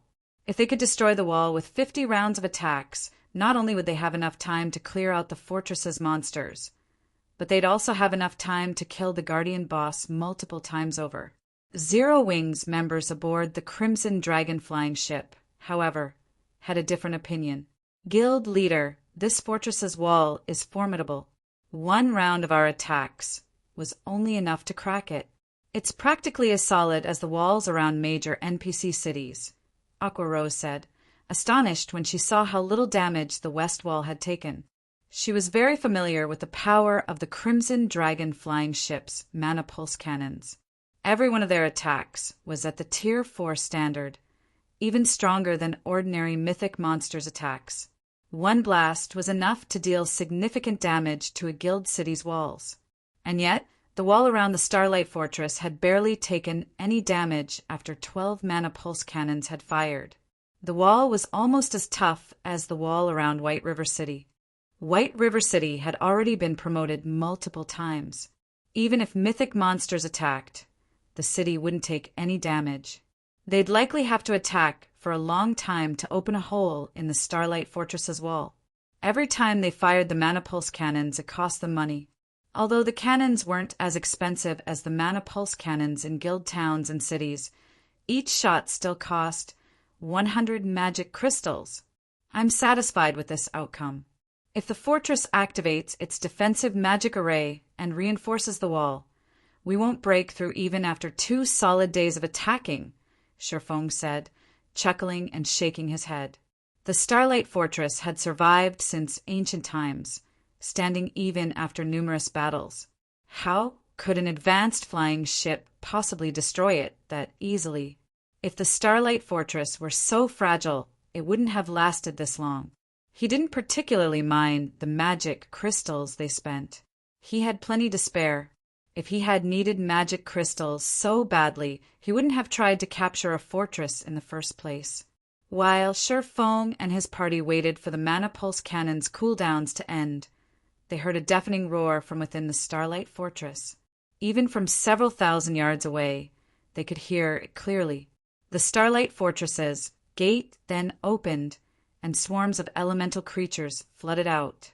Flying elemental creatures launched themselves from the fortress. At a glance, there were easily over 50,000 monsters, and every one of them charged at the Silver Lion Legion and the Crimson Dragon flying ship. Why are there so many?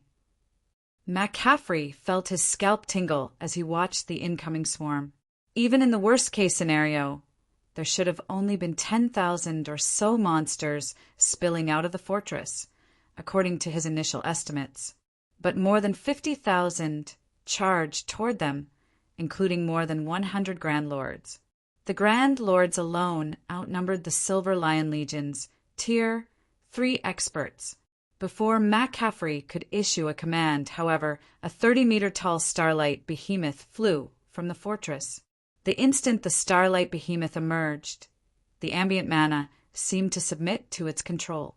Read latest chapters at Wuxia World. What? A domain-class mythic. Crimson Witch exclaimed, paling when she saw the flying monster. Expert players like her were no longer strangers to the concept of domains. Almost all Tier 4 NPCs had one, and while within their domains, NPCs could move and fight in a world that was tailored to them. This was why Tier 4 NPCs were so powerful. Tier 3 NPCs couldn't defeat such a being, even with a numerical advantage. Fortunately, monsters were dumb, unlike NPCs. They relied on their physical prowess in battle, but even so, they could contend with NPCs of the same tier. Monsters that had reached the Tier 4 mythic standard were particularly hardy, powerful enough that even Tier 4 NPCs of the same level would struggle to defeat them. Domain-class mythic monsters had their own domain. Even Tier 4 NPCs would have to flee from a group of domain-class mythics. She had never dreamed that such a powerful monster would dwell within the Starlight Fortress, and it had just flown out of the fortress to greet them. Chapter 2455, World Descends. Chapter 2455, World Descends. I thought only mobs were supposed to come out. Why is the fortress's guardian boss out here, too? Why is this guardian boss so powerful? Shouldn't domain-class mythics be world bosses? The Starlight Behemoth's appearance shocked the Silver Lion Legion. The joy they had felt after seeing the Crimson Dragon flying ships might vanish when they saw the Starlight Behemoth's gigantic, translucent body. Now only fear swam within them. Thus far, the various superpowers had only discovered a handful of domain-class mythic monsters, and every one of them was on par with a natural disaster. Those monsters could even guard an entire map. In fact, some level 90-plus world bosses were merely domain-class mythics, and the various superpowers forces had proven ineffective against them. Even after relying on special items, they had been annihilated. A domain was simply unstoppable. This was why Tier 3 NPCs were no match for their Tier 4 counterparts, even when they outnumbered the stronger NPCs. Within another's domain, one's overall performance would suffer significantly. Just casting spells and activating skills became excruciatingly difficult within a hostile domain. One would be fortunate to exhibit 50% of their normal combat power in such a fight. To make matters worse, the domain would strengthen its users' overall performance as well.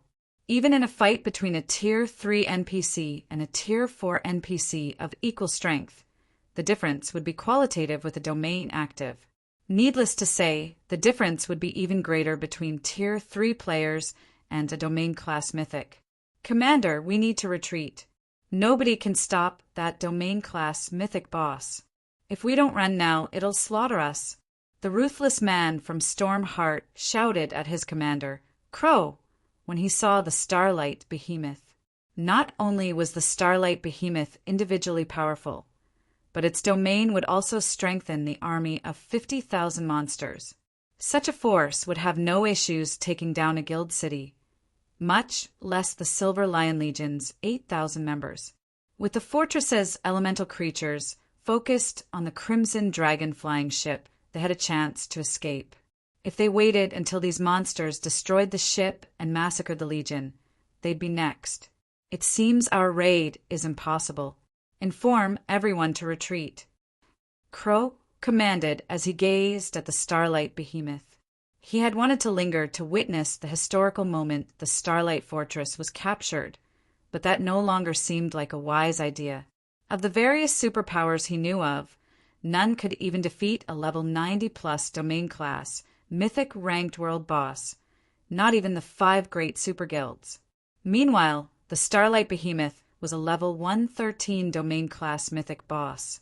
Starlight Behemoth, Toriand, Realm Lord L, Starlight Creature, Mythic, level 113 HP 4, 000, 000, 000, 000/4,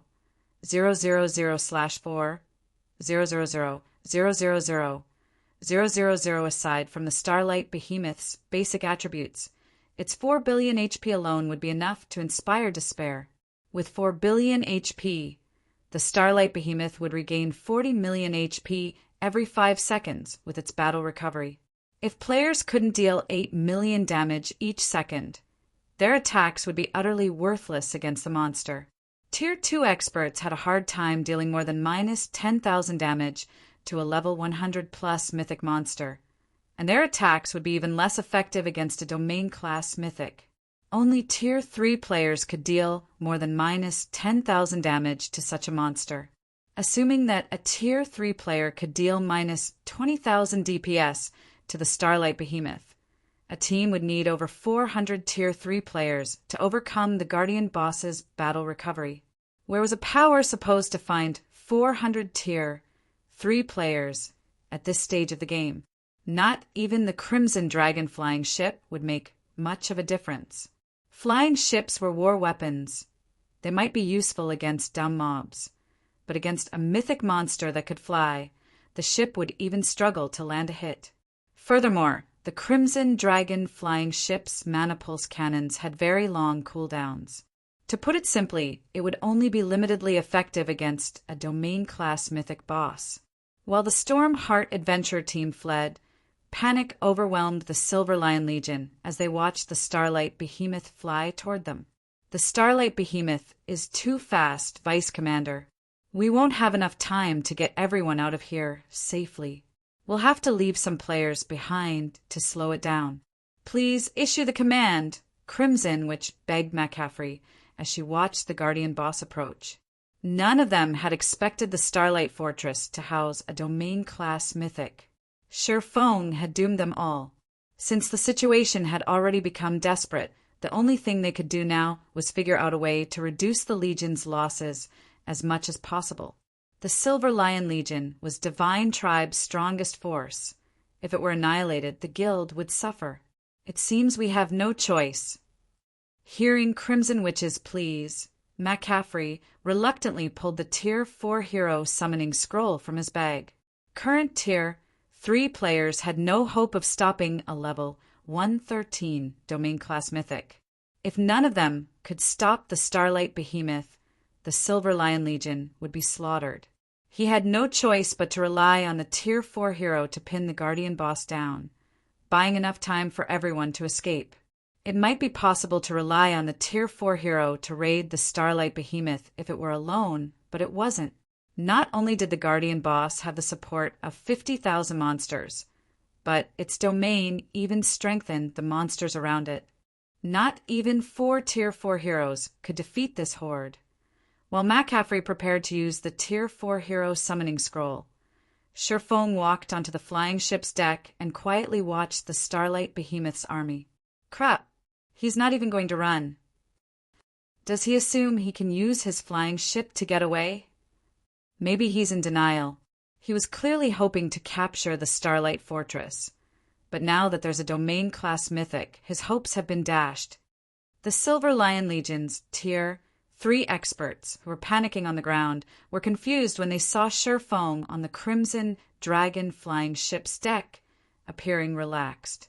The ship could fly, and quickly, but its speed was nothing compared to the domain-class mythics. Once the flying ship, which relied on mana to remain in the air, was within the Starlight Behemoth's domain, its movement speed would plummet. If Sherfong turned the flying ship around and fled now, he'd have a chance of getting out of there alive. But if he waited until the ship got caught in the Guardian Boss's domain, neither he nor his ship would escape. However, while the Silver Lion Legion's members wondered if the sudden development had dealt too much of a mental blow for Sherfong to handle, the swordsman pulled a golden ring from his bag. He raised the golden ring and began to chant an incantation. When Sherfong finished the chant, he revealed a faint smile as he glanced at the Starlight Behemoth's approaching mana field. He then sacrificed 5,000 magic crystals to the Ring of Gospel and activated Miniature World. The sky began to tremble as the phantom of a new world appeared above them all, separating the sky from the land. Everyone immediately sensed that their connection to the outside world had been severed, and a frightening pressure overwhelmed them. This pressure didn't originate from a single point, but assaulted them from all directions. They all felt as if they had just been plunged into a hostile plane of existence. As Miniature World activated, the Starlight Behemoth's mana field began to visibly recede. The mana that had previously submitted to the Guardian Boss began to rebel. Rather than strengthen the Starlight Behemoth, it began to suppress the Realm Lord. Read latest chapters at Wuxia World. EU, the Starlight Behemoth's basic attributes decreased rapidly. 5%, 7%, 10%. In just 3 short seconds, the Guardian Boss's basic attributes had been reduced by 20%. As for the elemental creatures following it, not only had they lost 30% of their attributes, but their movement speeds and reaction speeds had also significantly decreased. Impossible. He shattered a mythic-ranked realm, Lord's domain. Crimson, which exclaimed, her jaw hanging open as she watched the Starlight Behemoth's mana field vanish completely. Chapter 2456, Flying Ship vs. Starlight Behemoth. He destroyed the boss's domain and suppressed it. Chapter 2456, Flying Ship vs. Starlight Behemoth. He destroyed the boss's domain and suppressed it. What did he do? Crimson, which wasn't the only player shocked to watch the Starlight Behemoth's domain shatter. No one could believe their eyes.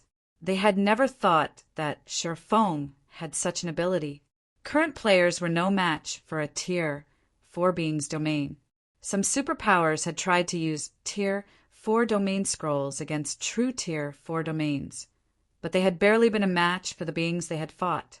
Some Tier 4 domain scrolls were even weaker, and the superpowers that had relied on them had been suppressed by their enemy's domain. In contrast, not only had Sherfong shattered the Starlight Behemoth's domain, but he had also suppressed the Guardian Boss. It was unbelievable. When Miniature World activated, the Starlight Behemoth paused for a moment mid-flight. However, it then bellowed angrily, and its entire body began to radiate dazzling starlight. It was trying to expand its domain again and break free from Miniature World. Unfortunately, no matter how much the Starlight Behemoth struggled, it couldn't escape the skill's effect. Mana control even has such a huge effect on magical items. Miniature World's results even stunned Sherfong. He hadn't actually expected the Ring of Gospel skill to suppress a realm lord to such an extent. All tools were ineffective against world bosses. Players had to rely on their own power. However, the Starlight Behemoth was not a world boss, and thus, tools could be used against it. This was certainly a benefit, since players couldn't use Berserk skills in Star Valley. He had used Miniature World to suppress other mythic monsters, but until he had gained his mana body, he hadn't been able to use the mana concentrated within the Ring of Gospel. Now that he was a master magician as well, he more or less understood how the Ring of Gospel's magic arrays operated. He could now guide some of the concentrated mana into those arrays. Even so, he had never thought that the results would be this powerful. His only aim had been to destroy the Starlight Behemoth's domain. He hadn't dared to hope that Miniature World would suppress the Guardian Boss as well. The Ring of Gospel proved far more effective than when he had used it blindly before. Of course, after giving the matter some thought, Shifeng found it reasonable. He had already upgraded the Ring of Gospel to the fragmented legendary rank, and world power was already stronger than domains. Now that he could use some of Miniature World's true power, even if it were only a fraction, a Tier 4 domain was no match for him. Not even the Starlight Behemoth could resist this power, and could only watch as the ability suppressed its basic attributes. After this discovery, Shifeng snapped back to the battle and glanced down at McCaffrey below the flying ship. Vice Commander Afray, prepare to greet the enemy. Try to slow those mobs down as much as possible, especially the monsters that can fly. I'll deal with the boss, Shifeng shouted. This! McCaffrey could not help but hesitate as he turned back to the elemental creature's army. Disregarding the horde of Lord-ranked monsters, the army had over 100 level 110-plus Grand Lords. Even without the Starlight Behemoth's domain strengthening these elemental creatures, stopping so many high-level Grand Lords would be very difficult for the Silver Lion Legion's 8,000 members. Only Tier 3 players could tank those monsters, and the Legion only had 60 Tier 3 players. Before McCaffrey could say more, however, Shifeng sacrificed more magic crystals to the Ring of Gospel and activated Ring of Brilliance. Suddenly, everyone within a 2,000-yard radius felt a pleasant, empowering sensation spread through them. Their basic attributes and physiques improved by 20%, increasing their overall strength by a large margin. He has a strengthening domain tool, too, Crimson, which was flabbergasted when she noticed the buffs the Silver Lion Legion had received. She found it simply unbelievable that Shifeng had both a suppressing domain tool and a strengthening domain tool. Normally, superpowers would be fortunate to have just one of these tools. Yet Shifeng had both. Will that help? Shifeng asked. Not even Shifeng had a good solution for facing the 50,000-strong army of elemental creatures, and he still had an agreement with Divine Tribe that the Silver Lion Legion could retreat if they lost more than 30% of their manpower. However, if McCaffrey realized that they had no hope of winning this battle, he would give up before that, which wasn't the outcome Shifeng wished to see. I can't make any guarantees, but we'll try our best to stop those mobs, McCaffrey agreed.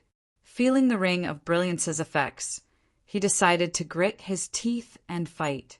If the Silver Lion Legion retreated without putting up a fight after Shifeng had gone to such lengths to help them succeed, both the Legion and Divine Tribe would be humiliated. Even if he had to risk severe losses, he would try his best to stop the approaching elemental creature army. Good. I'll leave the rest to you. Just leave that Guardian Boss to us. Shifeng was satisfied once he saw that McCaffrey was committed to this battle. He was already fortunate that the Silver Lion Legion, one of Divine Tribe's trump card legions, was willing to help. Shifeng then piloted his Crimson Dragon flying ship straight toward the Starlight Behemoth. What?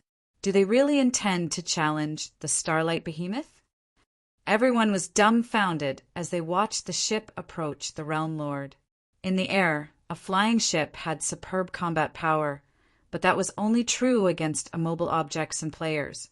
Flying ships weren't built to fight monsters.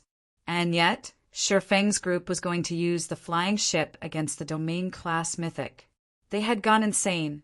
Even stripped of its domain and with 20% less basic attributes, the Starlight Behemoth was far stronger than ordinary mythic monsters. Its 2 billion HP was more than enough to cause despair.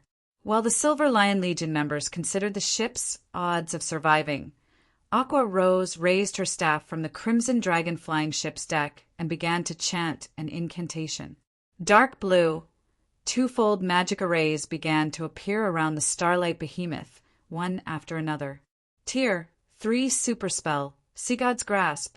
Under her command, shackles of water closed around the Realm Lord, binding the Starlight Behemoth and holding it in place. Good. Fire the main cannon, Sher Fong commanded. As soon as he did, the Crimson Dragon flying ship's magic elven cannon began to gather an astonishing amount of ambient mana. It then fired a searing hot white beam with a 200-yard radius at the Guardian Boss's head. Read latest chapters at Wuxia World. EU boom! As the shot collided with the Starlight Behemoth's face, the forest below shook violently. The Silver Lion Legion's members almost lost their footing due to the shock waves, even from several hundred yards away. As the white beam's light faded, it revealed a colossal crater in the previously dense forest. Flowers, grass, trees, even the elemental creatures that had been in that area left no trace of their presence, utterly obliterated. After a short moment, a gigantic figure fell from the sky and crashed into the crater center, causing such an impact that it sent dirt and debris into the air. That gigantic figure was none other than the immobilized Starlight Behemoth.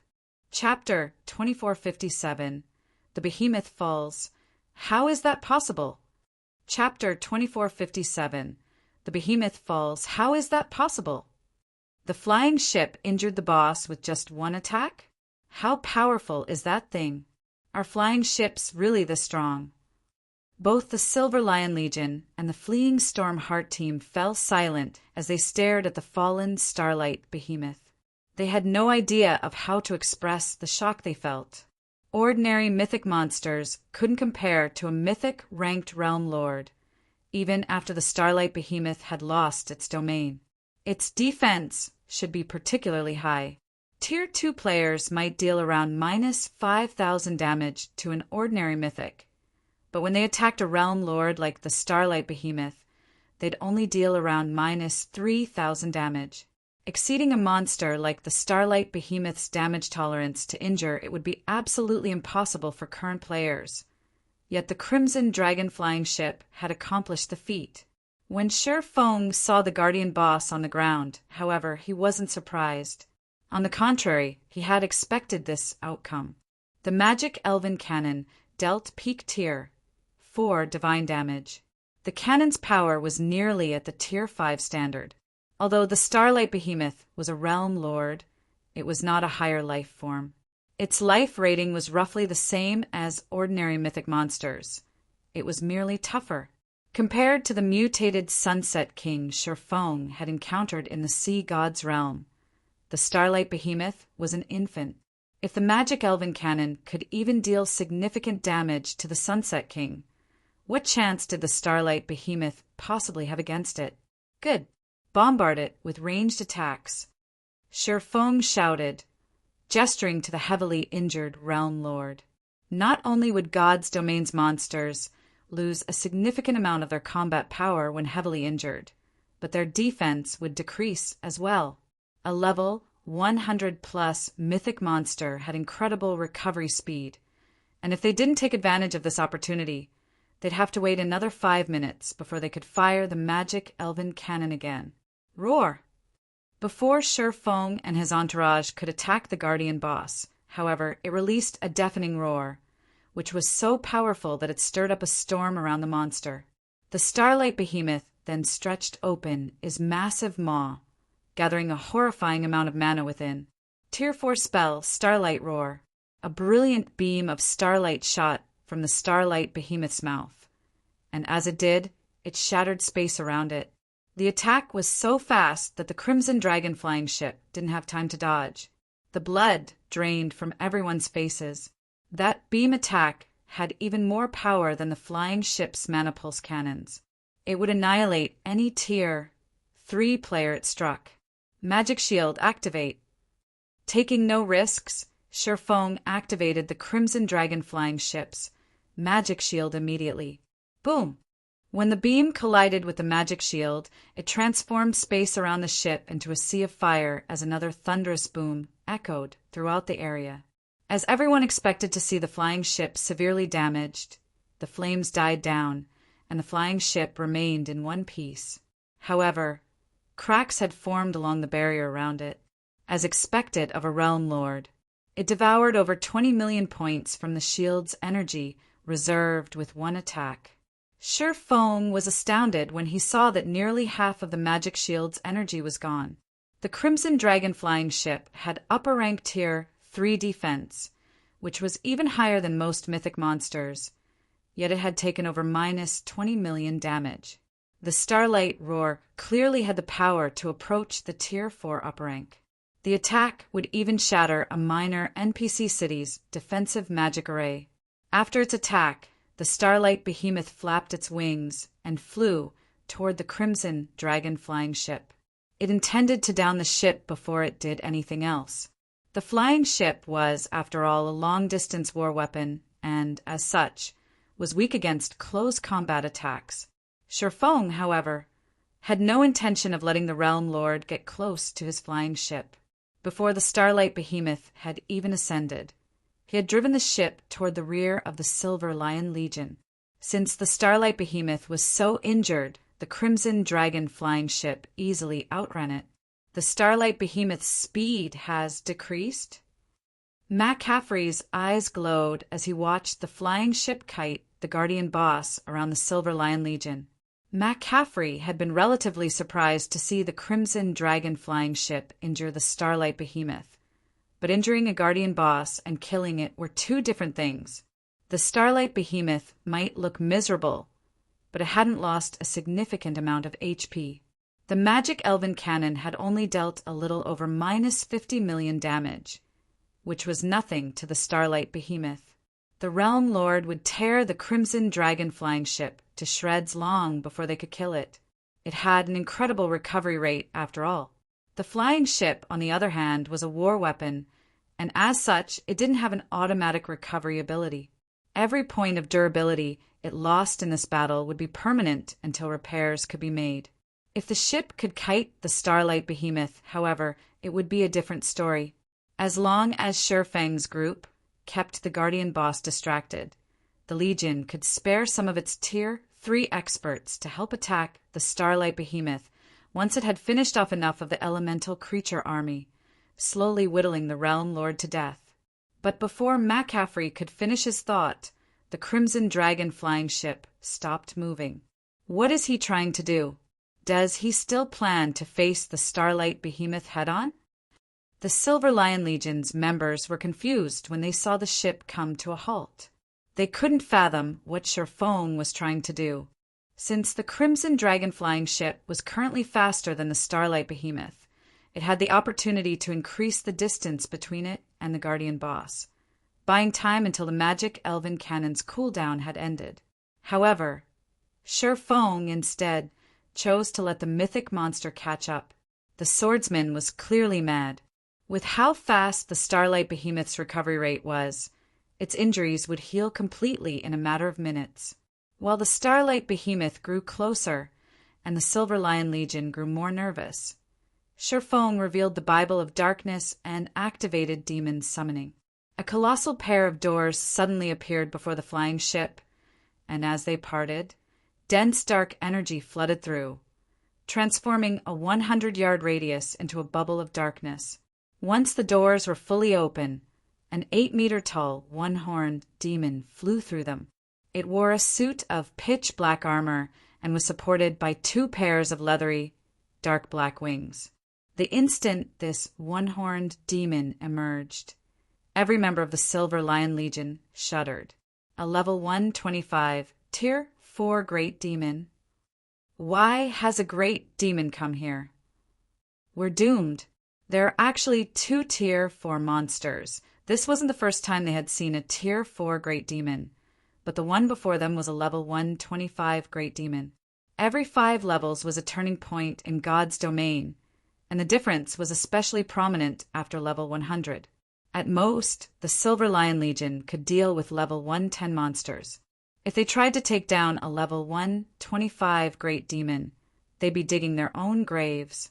A level 125 Great Demon was even more frightening than the level 113 Starlight Behemoth. As they all began to plan their funerals, Sure Feng pointed at the Starlight Behemoth, shouting at the one-horned demon, "Go! Kill it!" "Yes, my lord!" The one-homed demon spoke in the human tongue before lightly bowing to Sherfong. Suddenly, the one-horned demon vanished, and by the time everyone noticed it again, it hovered within 200 yards of the Realm Lord. Tier 4 spell, advanced instantaneous movement. Once the great demon was within range, it swung its shadow-black steel trident. A threefold magic array then appeared above the starlight behemoth's head. Tier 4 spell, Dark Lightning. Boom, boom, boom. Black arcs of lightning descended from above, striking the heavily injured Realm Lord, and each pulled an agonized cry from the mythic monster. Each lightning strike also dealt over -10 million damage, and after suffering 9 consecutive attacks, the Starlight Behemoth had lost nearly 100 million HP. Everyone was stupefied. Just how many cards does he possess? Shock and confusion flashed in Crimson Witch's eyes as she watched Sherfong control the one-horned demon. Read latest chapters at Wuxia World. EU first, he had revealed the Crimson Dragon flying ship. Then he showed off his ability to summon a level 125 Great Demon. Sherfong was practically a one-man army. The Storm Heart Adventure Team's members, who watched from a distance, could not help but gape at the scene. This was the first time they had ever seen anyone beat a level 100+ Realm Lord into submission. The level 125 Great Demon continued to tank the Starlight Behemoth, while the Crimson Dragon flying ship bombarded the Realm Lord with attacks, rapidly depleting its HP. Although the Starlight Behemoth tried to use a variety of skills to retaliate, it only dealt a little damage to the one-horned demon. Compared to how quickly the Starlight Behemoth's HP drained, the amount of HP the Great Demon lost was nothing. In less than 10 minutes, before the Silver Lion Legion could even kill one Grand Lord, the Starlight Behemoth, one of the Starlight Fortress's guardian bosses, fell. Chapter 2458 Unexpected Loot. Chapter 2458 Unexpected Loot. When the gigantic Starlight Behemoth crashed into the ground, the Silver Lion Legion members watched their experience bars rapidly fill. Each of them had earned even more EXP than when they normally slew level 100+ mythic monsters as 100-man teams. Some players even leveled up, reaching level 106. It's dead. For a moment, the Silver Lion Legion's members, who were in the middle of their battle with the elemental creature army, were stunned after the Starlight Behemoth had hit the ground. None of them had expected a level 113 domain class mythic ranked Realm Lord to go down so easily. For a moment, they even wondered if the Starlight Behemoth had actually been a level 110 Grand Lord. However, the Silver Lion Legion members were all experts, and they knew that weakness wasn't the reason the fight with the Starlight Behemoth had gone so smoothly. Rather, Sherfang's group was just that ridiculously strong. Meanwhile, the Starlight Behemoth began to disintegrate into countless particles of light, and a moment later, streaks of golden light escaped the Realm Lord's fading corpse, scattering around it.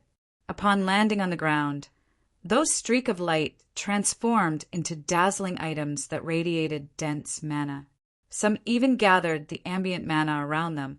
In the blink of an eye, the site of the Starlight Behemoth's fall had transformed into a high mana density area. Crap, isn't the boss's loot a little too abundant?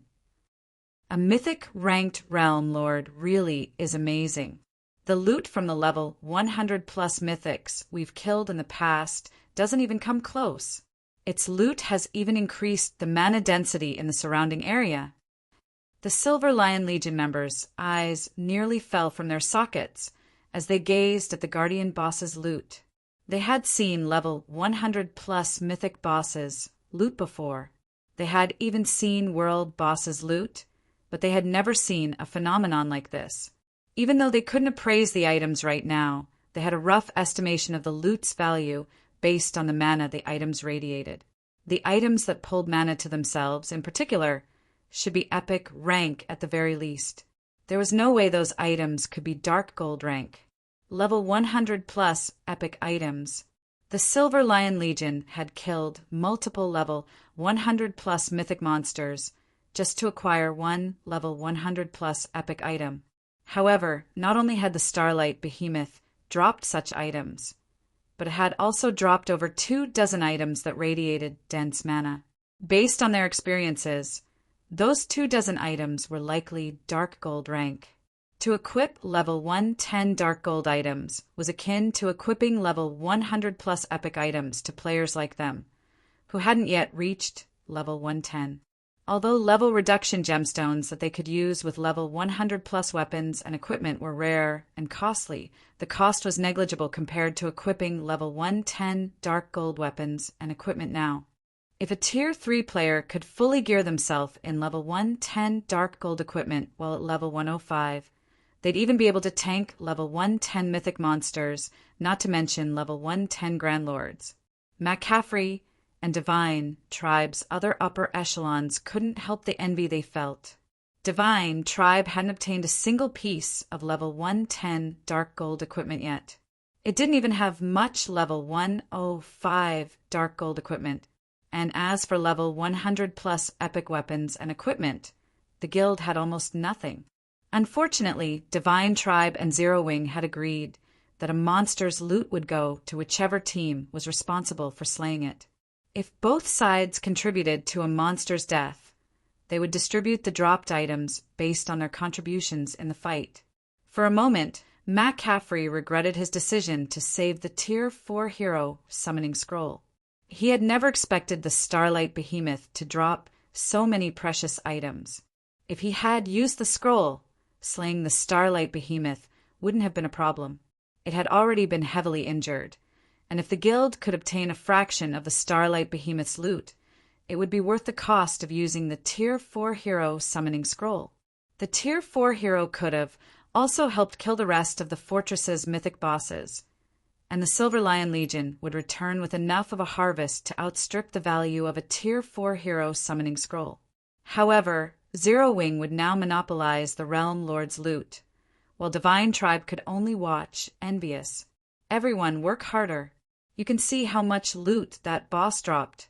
There are still several more Guardian bosses in the Starlight Fortress.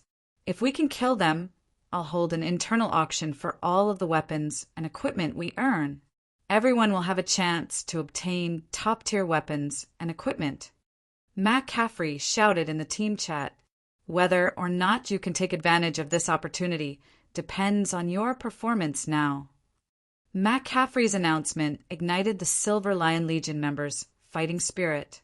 Internal auctions rarely occurred among Divine Tribe's expert teams, especially among the guild's trump card legions and teams. The guild usually only distributed monsters, loot among specific players, and only a small portion was available for the core members, in exchange for GCPs in the guild warehouse. McCaffrey's decision to hold an internal auction for the loot they obtained on this mission was a huge opportunity for all of them. Without the guild's interference, they wouldn't have to worry about missing their chance to contest for the best available weapons and equipment. Moreover, only a small number of players participated in this operation, which increased their chances of securing top-tier weapons and equipment. Even if the guild upper echelons on the team participated, they only had a little more GCPs than the rest of the Legion. With so many items up for grabs, these upper echelons would only win a small fraction of the loot. With their fighting spirit reaching unprecedented highs, the Silver Lion Legion stopped holding back as they desperately fought the monster army charging at them. McCaffrey even used the Tier 4 hero summoning scroll to help clear out the mobs. Seeing this astonished Sherfong a little. He had never considered that the Starlight Behemoth's loot would motivate the Legion to such an extent. He didn't give the matter much thought, however. The harder the Silver Lion Legion worked, the faster they could clear out the fortress's mobs. If Zero Wing's 10 members had to take on the task alone, it would take ages to clear out the entire fortress. Aqua, I'm giving you command while I tidy up the loot, Sherfong said before he leaped off the Crimson Dragon flying ship. Although he doubted that the Silver Lion Legion's members would try to steal his loot, the Starlight Behemoth had dropped extraordinary items. The sooner he secured those items, the better.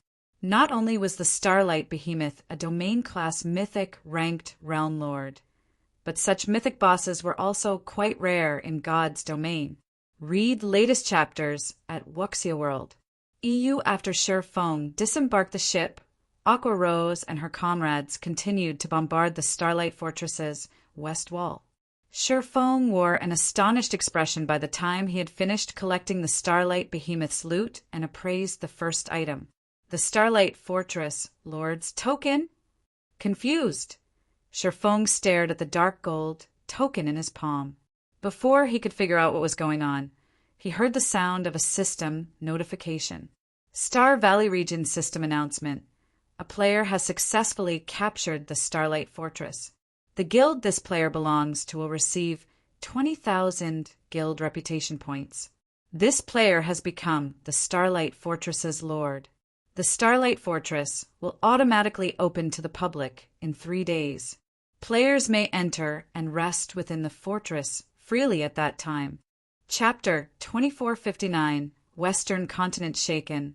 Chapter 2459, Western Continent Shaken. The system announcement repeated throughout the Star Valley 3 times, and everyone in battle fell silent for a moment at the main god system's cold, mechanical voice. What's going on? Someone captured the Starlight Fortress. The Silver Lion Legion members couldn't keep up with the sudden developments. They hadn't even made it through the walls or gate yet, so no one should have been able to capture the fortress.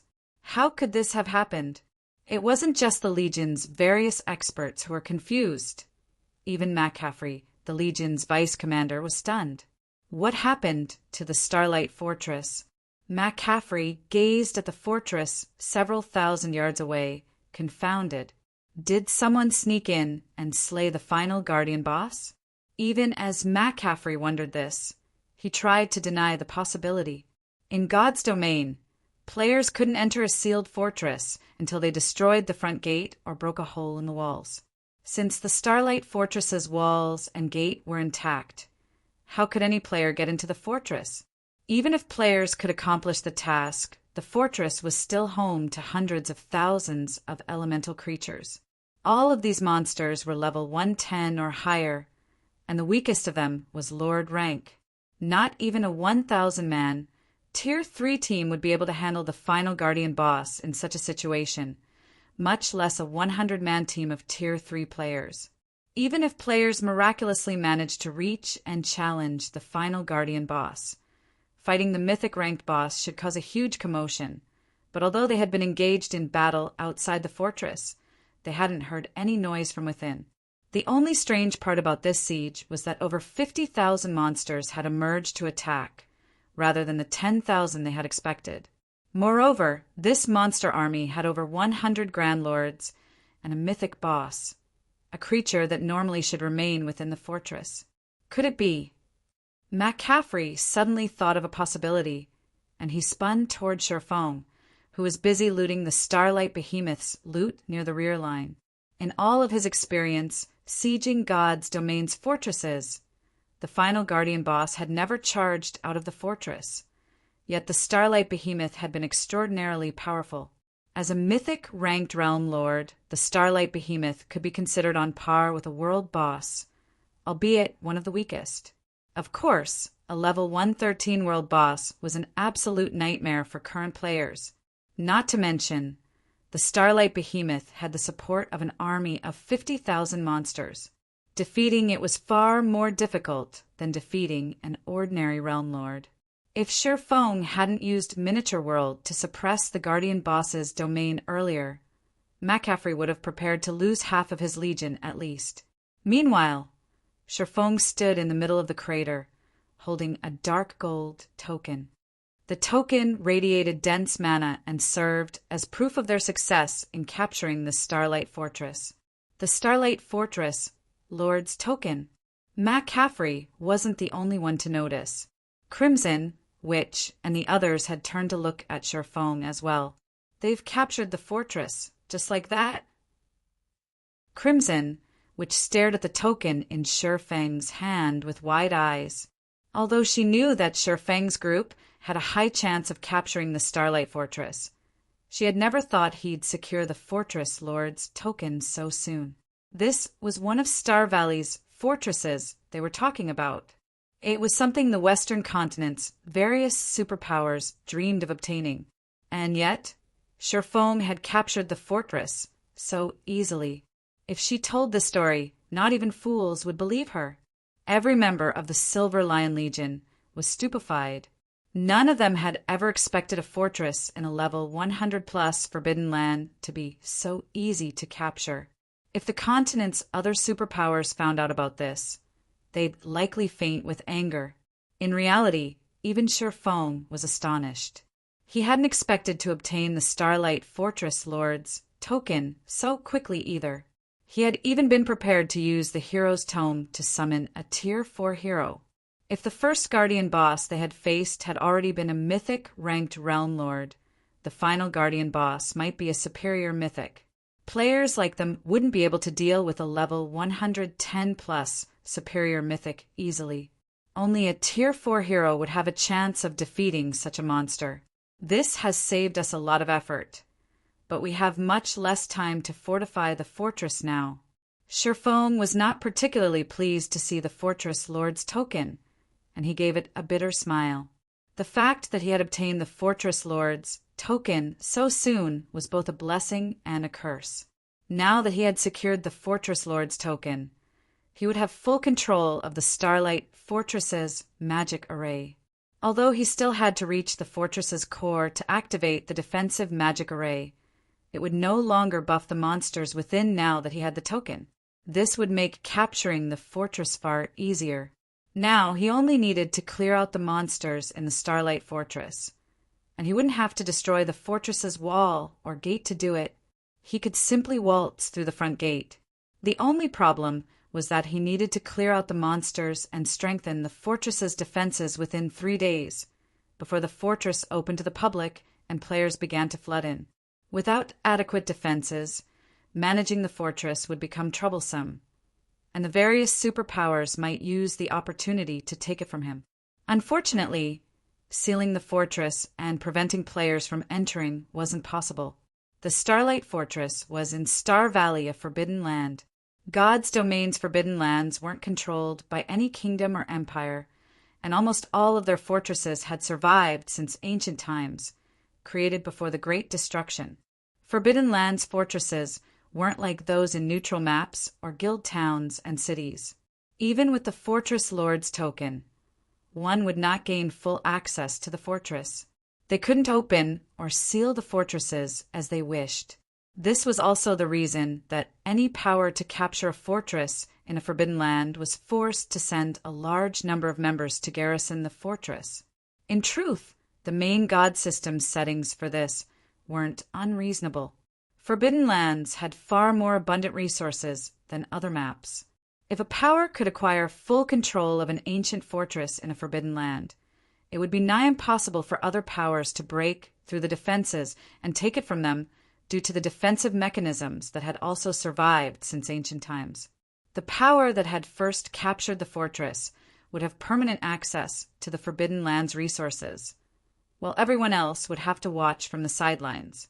This certainly wasn't a fair situation. Take the Starlight Fortress, for example. It might only be a small fortress, but once its defensive magic array was activated, only Tier 5 beings would be able to break it.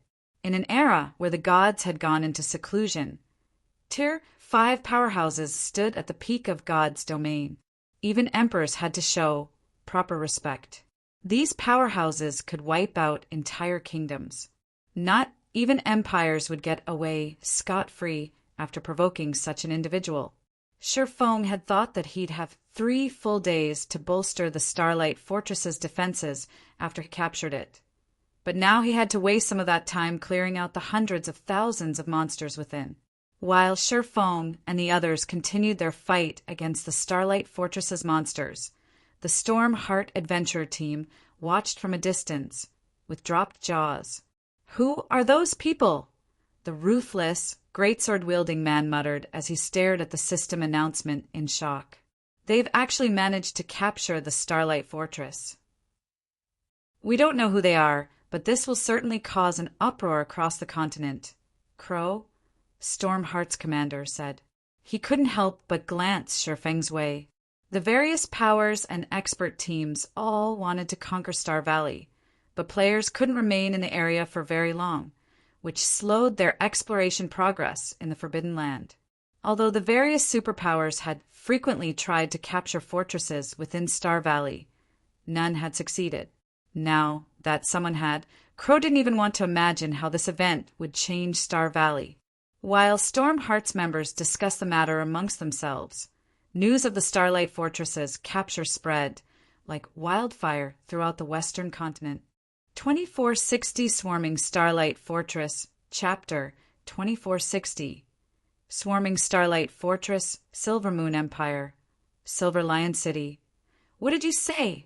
Zero Wing has already captured the Starlight Fortress? Adolf was momentarily stunned when he heard McCaffrey's report. Impossible. Your group only left a while ago. Even if you hadn't rested, how could you have slain several 100,000 monsters in the fortress so quickly? Adolf felt as if McCaffrey were playing a joke on him. Zero Wing and the Silver Lion Legion hadn't even been gone from Silver Lion City for more than a day, and the Starlight Fortress was home to hundreds of thousands of monsters, the weakest of which was Lord Rank. Furthermore, there were plenty of great lords and grand lords in the fortress and multiple mythic ranked guardian bosses. Even if the Starlight Fortress had opened its gate to the Silver Lion Legion, the Legion's 8,000 players would still need a lot of time to clear out all of the monsters. It'd be a miracle if the Legion finished the job within 2 or 3 days. However, less than a day had passed since the Legion had left for Star Valley, and including travel time, they had spent even less time in the area.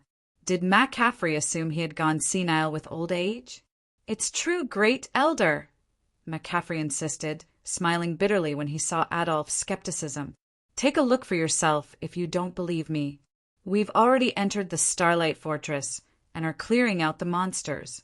The fortress magic array is now buffing us, rather than its previous residents. As McCaffrey spoke, he changed the video chat to display his view of the situation. Adolf's display then revealed the Silver Lion Legion's fight with the elemental creatures within the Starlight Fortress. Although the weakest of the elemental creatures were level 110 lords, and many of them were level 110 plus great lords and grand lords, the fortress's magic array suppressed every one of the monsters, drastically reducing their basic attributes and mobility. In addition, the Legion's members were surrounded by a faint purple glow, significantly enhancing their attributes and physiques.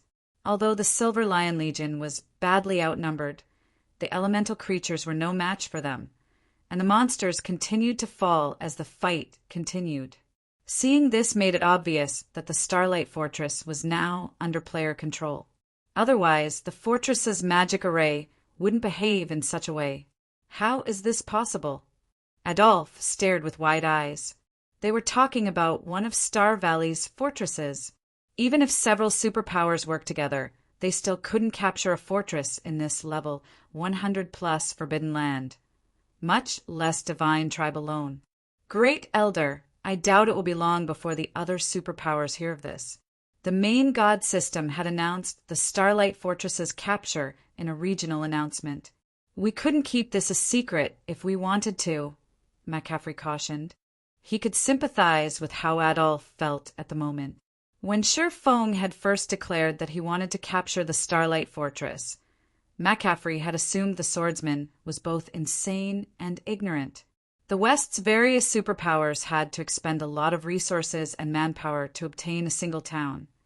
Yet Shifeng wanted to capture a fortress in a level 100+ Forbidden Land. Clearly, he hadn't been taking the Western continent's superpowers seriously. Star Valley had leveling resources that were unique to the area. It was also home to the West's only 2 known God Mode regional dungeons. It was no exaggeration to claim that owning one of Star Valley's fortresses was on par with owning several Grade 1 veins. If the various superpowers were capable of capturing these fortresses, they would have already done so. How could a pseudo-superpower like Zero Wing possibly succeed where the various superpowers had failed? In the end, however, Feng had succeeded. Moreover, the strength Zero Wing had displayed was far beyond anything McCaffrey could have imagined. When it came to laying siege to fortified locations, Zero Wing outstripped ordinary superpowers. In fact, not even super guilds would prove as adept as Zero Wing in this respect. The domain tools and the Crimson Dragon flying ship Feng had revealed were godly tools during an offensive siege. Watching those tools in action had changed everything McCaffrey had thought he knew about siege battles. Before the ring of gospel and flying ship, Tier 3 experts were nothing. It seems I still underestimated Zero Wing. Not only can it travel between the continents, but it has even proven capable of capturing the Starlight Fortress. Not even super guilds have such firm foundations, Adolf said, taking a deep breath to calm himself. He also reevaluated what he knew about the guild known as Zero Wing. Since that is the case, I want you to give everything you have in assisting Zero Wing from now on. Also, inform Black Flame that Divine Tribe is willing to go all out in helping his guild manage the Starlight Fortress. Not only will we send the Divine Hymn Legion and a 150,000-man expert army to garrison the fortress free of charge, but we'll also give Zero Wing 100 bottles of the special enchanted bloodline. In return, all Divine Tribe wants is a temporary residence in the Starlight Fortress. Adolf's declaration stunned McCaffrey. Do we really need to go that far, Great Elder? Setting aside the Divine Hymn Legion, we went to great lengths to save up 100 bottles of the special enchanted bloodline. If we give them all to Zero Wing, our guild's Tier 2 experts will have a much harder time reaching Tier 3 than other superpowers players. McCaffrey quickly tried to dissuade Adolf from his decision. The Divine Hymn Legion wasn't as strong as the Silver Lion Legion, but it was the guild's second strongest trump card legion. Normally, it was responsible for garrisoning the guild's important mining towns. If they transferred the Divine Hymn Legion to the Starlight Fortress, those mining towns' defenses would become a problem. The 100 special enchanted bloodlines were also supposed to be the capital Divine Tribe used to compete with the various super guilds. These bloodlines could help the guild quickly nurture Tier 3 experts. With another 100 Tier 3 experts, Divine Tribe could start raiding level 100 super large-scale team dungeons, instantly surpassing the various super guilds. Although Zero Wing had secured the Starlight Fortress, fortresses in Forbidden Lands weren't like those in other maps. Even after capturing them, players couldn't gain full control of these fortresses. Moreover, NPCs wouldn't be around to help manage the fortresses, and thus they would require a large number of experts to protect them long-term. Otherwise, it wouldn't be long before the ruling power started having problems. Since news of the Starlight Fortress's capture had already begun to spread, many powers would swarm to it in the near future. Meanwhile, Zero Wing had barely any manpower on the western continent. Without Divine Tribe's help, defending the Starlight Fortress was impossible for Zero Wing. There was simply no reason for Divine Tribe to give Zero Wing 100 bottles of the special enchanted bloodline. We have to. You should realize that if we want a temporary residence in Star Valley, Zero Wing is our only option for an ally. On the other hand, Zero Wing can choose from many superpowers to ally with. However, small fortresses can only have one temporary residence, and we have to have it no matter what. Adolf sternly informed his subordinate. The potential wealth and resources related to the Starlight Fortress couldn't be underestimated, especially the leveling resources. If Divine Tribe could secure a temporary residence in the Starlight Fortress, the guild's overall leveling speed would surpass the other superpowers by a large margin. 100 special enchanted bloodlines? Zero Wing really has lucked out. When Crimson Witch overheard Adolf's statement and tone, she knew the Great Elder had already made up his mind. She wasn't happy about it, but there was nothing she could do to change it. A lot of superpowers will be paying attention to the fortress, and it still isn't guaranteed that Zero Wing can defend its ownership. Hopefully, Zero Wing doesn't act foolishly. While Divine Tribe discussed the matter, the West's various superpowers began to grow restless. Interesting.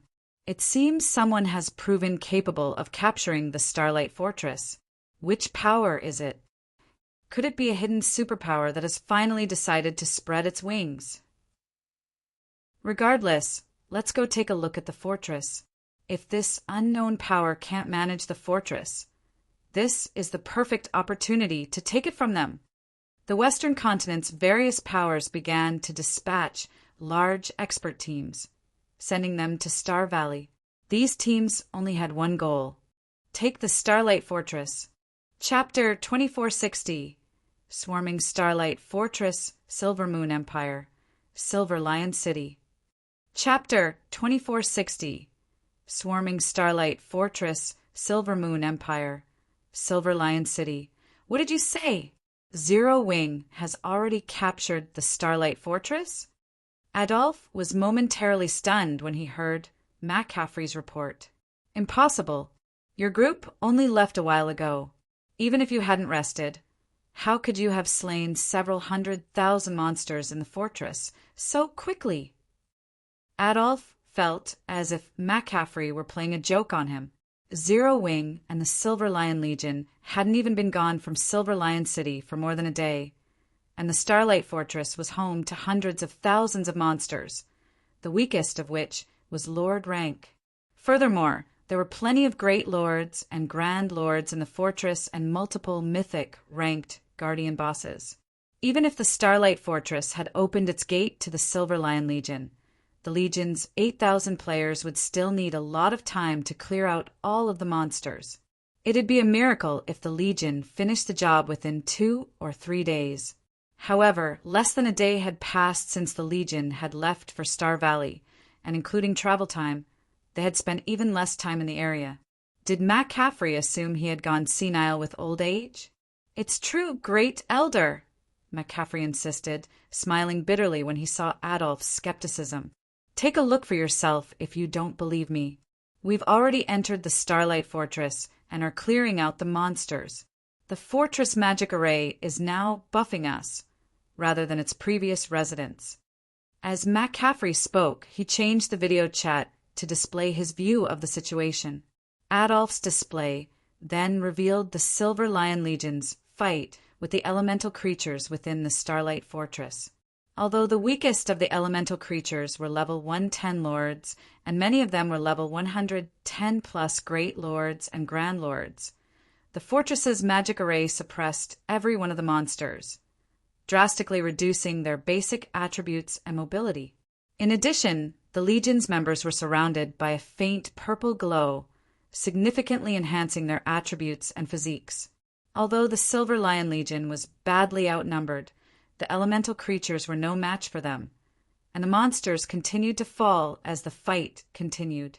Seeing this made it obvious that the Starlight Fortress was now under player control. Otherwise, the fortress's magic array wouldn't behave in such a way. How is this possible? Adolphe stared with wide eyes. They were talking about one of Star Valley's fortresses.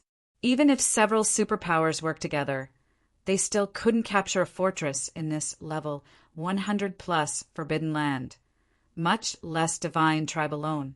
Great Elder, I doubt it will be long before the other superpowers hear of this. The main god system had announced the Starlight Fortress's capture in a regional announcement. We couldn't keep this a secret if we wanted to, McCaffrey cautioned. He could sympathize with how Adolphe felt at the moment. When Feng had first declared that he wanted to capture the Starlight Fortress, McCaffrey had assumed the swordsman was both insane and ignorant. The West's various superpowers had to expend a lot of resources and manpower to obtain a single town.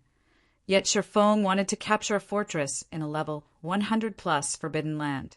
Clearly, he hadn't been taking the Western continent's superpower seriously. Star Valley had leveling resources that were unique to the area. It was also home to the West's only 2 known God mode regional dungeons. It was no exaggeration to claim that owning one of Star Valley's fortresses was on par with owning several Grade 1 veins. If the various superpowers were capable of capturing these fortresses, they would have already done so. How could a pseudo-superpower like Zero Wing possibly succeed where the various superpowers had failed? In the end, however, Shi Feng had succeeded. Moreover, the strength Zero Wing had displayed was far beyond anything McCaffrey could have imagined. When it came to laying siege to fortified locations, Zero Wing outstripped ordinary superpowers. In fact, not even super guilds would prove as adept as Zero Wing in this respect. The domain tools and the Crimson Dragon flying ship Shi Feng had revealed were godly tools during an offensive siege. Watching those tools in action had changed everything McCaffrey had thought he knew about siege battles. Before the ring of gospel and flying ship, Tier 3 experts were nothing. It seems I still underestimated Zero Wing. Not only can it travel between the continents, but it has even proven capable of capturing the Starlight Fortress. Not even super guilds have such firm foundations, Adolf said, taking a deep breath to calm himself. He also reevaluated what he knew about the guild known as Zero Wing. Since that is the case, I want you to give everything you have in assisting Zero Wing from now on. Also, inform Black Flame that Divine Tribe is willing to go all out in helping his guild manage the Starlight Fortress. Not only will we send the Divine Hymn Legion and a 150,000-man expert army to garrison the fortress free of charge, but we'll also give Zero Wing 100 bottles of the special enchanted bloodline. In return, all Divine Tribe wants is a temporary residence in the Starlight Fortress. Adolph's declaration stunned McCaffrey. Do we really need to go that far, Great Elder? Setting aside the Divine Hymn Legion, we went to great lengths to save up 100 bottles of the special enchanted bloodline. If we give them all to Zero Wing, our guild's Tier 2 experts will have a much harder time reaching Tier 3 than other superpowers players. McCaffrey quickly tried to dissuade Adolf from his decision. The Divine Hymn Legion wasn't as strong as the Silver Lion Legion, but it was the guild's second strongest trump card legion. Normally, it was responsible for garrisoning the guild's important mining towns. If they transferred the Divine Hymn Legion to the Starlight Fortress, those mining towns' defenses would become a problem. The 100 special enchanted bloodlines were also supposed to be the capital Divine Tribe used to compete with the various super guilds. These bloodlines could help the guild quickly nurture Tier 3 experts. With another 100 Tier 3 experts, Divine Tribe could start raiding level 100 super large-scale team dungeons, instantly surpassing the various super guilds. Although Zero Wing had secured the Starlight Fortress, fortresses in Forbidden Lands weren't like those in other maps. Even after capturing them, players couldn't gain full control of these fortresses. Moreover, NPCs wouldn't be around to help manage the fortresses, and thus they would require a large number of experts to protect them long-term. Otherwise, it wouldn't be long before the ruling power started having problems. Since news of the Starlight Fortress's capture had already begun to spread, many powers would swarm to it in the near future.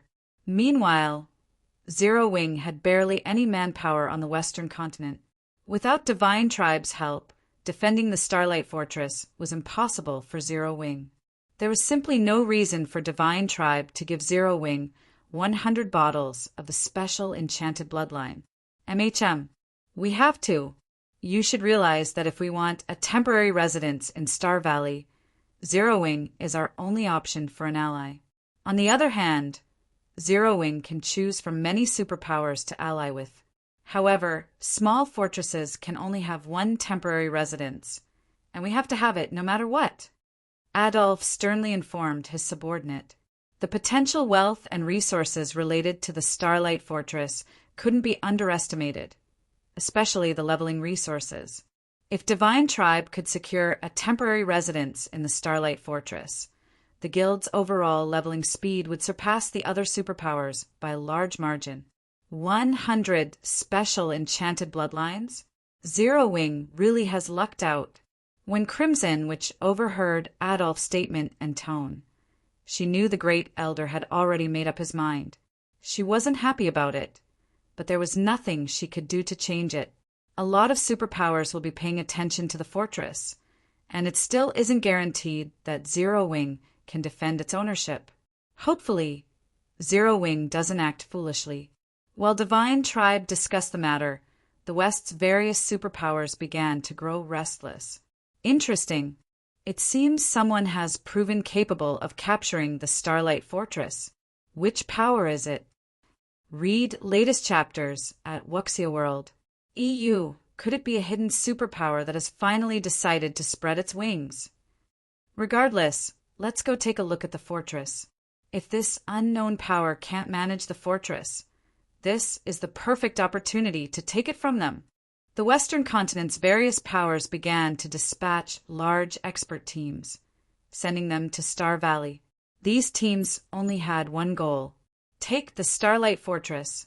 Chapter 2461. Fortresses Legacy Star Valley, Starlight Fortress. Chapter 2461. Fortresses Legacy Star Valley, Starlight Fortress. Inside the dilapidated fortress full of level 110+ elemental creatures, the Silver Lion Legion continued to push toward the fortress's core. Although they faced more great lords and grand lords as they delved further into the fortress, defeating these monsters became an easy task with the Tier 4 hero Mechafree had summoned and the fortress's magic array buff. After grinding in the fortress for just 6 hours, every member of the Legion discovered that their experience bars had grown considerably. Their leveling speed here was several times faster than grinding in normal maps. Furthermore, the elemental creatures dropped substantial loot, including plenty of level 110 mysterious iron equipment. If they were lucky, even level 110 secret silver equipment and set equipment would drop. The equipment was top tier to the Silver Lion Legion's members. The highest leveled players among them were level 106, while many of them were still stuck at level 105. Currently, obtaining level 110 weapons and equipment was a major challenge for them. Set equipment pieces attributes were generally half a rank better than ordinary equipment of the same rank. If players could collect the full set, the set's attributes would be a full rank better than ordinary equipment of the same rank, with some having even greater bonuses. Take the level 110 secret silver set equipment the Starlight Fortress's monsters dropped, for example. Although the hidden blue set was only a level 110 secret silver set equipment, not only would having 6 of the 8 pieces increase a player's casting speed by 20%, but it would also increase their spell's effects by 25%. With all 8 pieces of the set, it would increase one's spell completion rate by another 2% and casting range by 20% wearing this set. A magical class expert's DPS would be even higher than players in level 110 fine gold equipment. Even after they reached level 110, they couldn't be certain how many pieces of level 110 fine gold equipment they could obtain. It was likely that only the guild's peak experts had any chance of securing a full set. Obtaining enough level 110 fine gold equipment was simply too difficult for experts of their caliber. Fortunately, Mechafree had already announced that he would auction all weapons and equipment they obtained from the Starlight Fortress.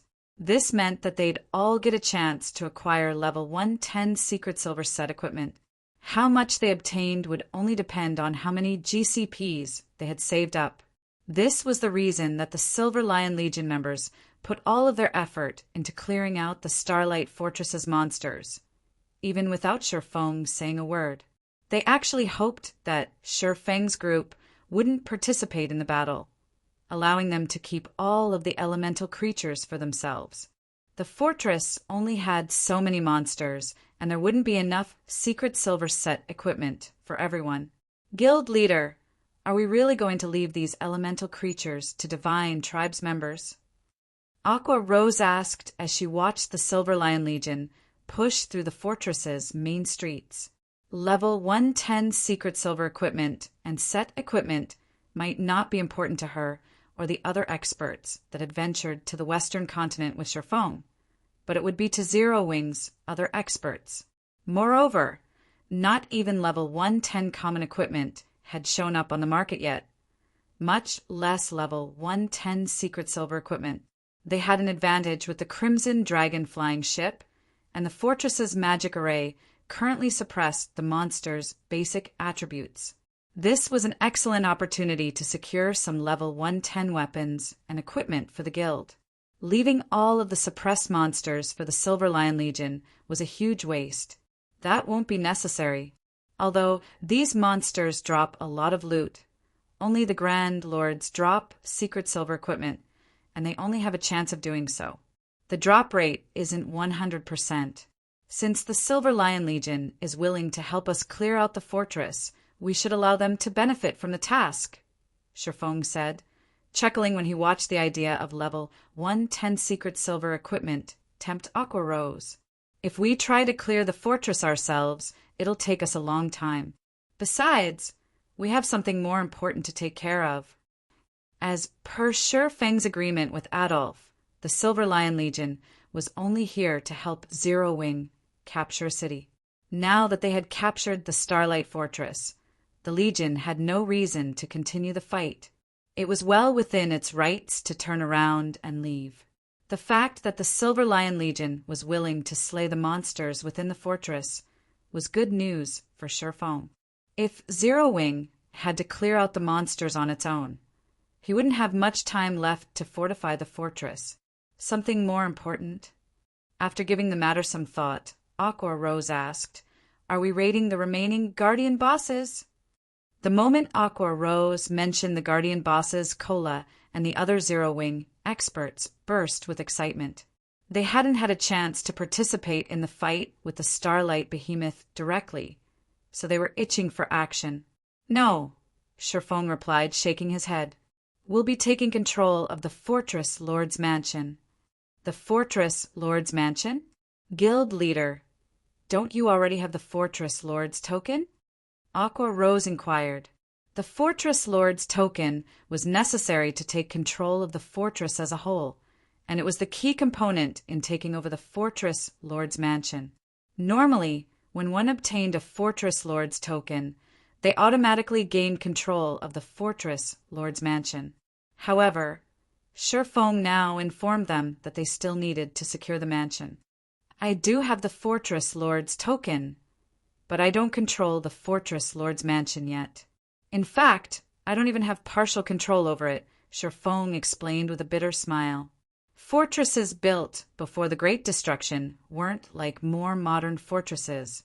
When one gained the Fortress Lord's token for the latter, they would gain full control of the Fortress Lord's Mansion. But that wasn't the case with ancient fortresses. Securing an ancient Fortress Lord's Mansion would prove several times more difficult than capturing the fortress itself. The true value of these fortresses didn't lie in the resident monsters, loot, nor the items that the Guardian bosses dropped. Rather, the truly valuable items were the ancient legacies that were stored in the Fortress Lord's Mansion. Items such as weapons and equipment were only secondary compared to these ancient legacies. Most of the legacies ancient humans had left behind to reach Tier 3 had been lost to time, and as a result, present-day humans had a far more difficult time completing their Tier 3 and higher promotion quests. Since ancient fortresses like the Starlight Fortress had existed before the Great Destruction, they more or less still contained Tier 3 and higher legacies. These legacies were the true treasures within ancient fortresses. At this stage of the game, players only knew that it was difficult to reach Tier 3. They weren't aware that Tier 3 was only the beginning of their journey in God's domain. Once they completed their Tier 3 promotions, growing stronger would become many times more difficult. Why was this the case? The reason was very simple. After reaching Tier 3, players wouldn't receive any guidance from the system regarding ways to increase their strength. Take Tier 3 skills and spells, for example. These were the foundation for Tier 3 players' power. If players only relied on legacy skill points to acquire Tier 3 skills and spells, they wouldn't be considered a true Tier 3 player. To be a true Tier 3 player, one would need at least 10 Tier 3 skills or spells in their arsenal. One also needed a way to control their mana body, which was also a crucial legacy. These methods were even more important than Tier 3 skills and spells. Although Shifeng was already a master magician, and his control and understanding of magic arrays were far superior to other players, he only had basic control of his mana body. This was also the case for the Western continent's experts, who were particularly skilled at controlling mana. Their mastery with their mana bodies was still in the infantile stages. This was why current Tier 3 experts were no match for Tier 3 NPCs. Many of the legacies within ancient fortresses were related to mana body control, offering methods that allowed humans who had no physical advantages to survive in the dangerous environments that had survived the Great Destruction. Guild leader, how are we supposed to secure the Fortress Lord's mansion? Aqua Rose asked. She realized that Shifeng wasn't joking when she saw his serious expression. If they could not secure the Fortress Lord's mansion, the Starlight Fortress would remain ownerless. If that didn't change before the fortress automatically opened to the public, Zero Wing would be left in a very awkward position. It's simple. All we need to do is pass the legacy trial in the Fortress Lord's mansion. If we fail, we'll only control the fortress on the surface. Even with the Fortress Lord's token, Shifeng replied. To put it simply, the Starlight Fortress Lord's token was a ticket to obtain the Starlight Fortress's legacy. How much of the fortress players controlled would depend on how much of its legacy they could activate. The various ancient fortresses' legacy trials differed in difficulty. The known difficulties were normal, hard, hell, Azura, and God mode. The more challenging a legacy trial was, the greater its rewards would be. But clearing the trial would also require more players. Moreover, all legacy trials had a 1-week cooldown. Shifeng then led Aqua Rose and the rest of his companions toward the Starlight Fortress's Fortress Lord's mansion. A magic array currently enveloped the mansion, and not even mythic monsters could break through the barrier, let alone players. Only the player that held the Fortress Lord's token and those that player granted access to could pass through the barrier. Read latest chapters at Wuxia World. EU. After walking up to the mansion's entrance, Shifeng retrieved the Fortress Lord's token and started to chant an incantation. Silently, he prayed, "Please don't let the Starlight Fortress's legacy trial be too high of a difficulty." He hadn't just chosen to capture the Starlight Fortress because its monsters were easier to deal with. Most of his reasoning was based on the fact that it was one of the few small fortresses in Star Valley that had a Fortress Lord's mansion with a weak mana signature. This meant that the legacy the Starlight Fortress protected wasn't particularly powerful, and the legacy trial shouldn't be overly difficult. If he had tried to capture a fortress with a powerful Fortress Lord's mansion, he would have wasted his effort if he couldn't secure control of the mansion after capturing the fortress. When Shifeng finished the incantation recorded on the token, a dark purple, fourfold magic array appeared on the mansion's main door. A set of gigantic, golden doors then emerged, and as the doors slowly parted, an ancient aura gushed between them. Crap! Isn't this just a measly small fortress? Why does it have an Azura mode legacy trial? Shifeng was utterly dumbfounded when he saw the golden doors. Chapter 2462, Gold Gate.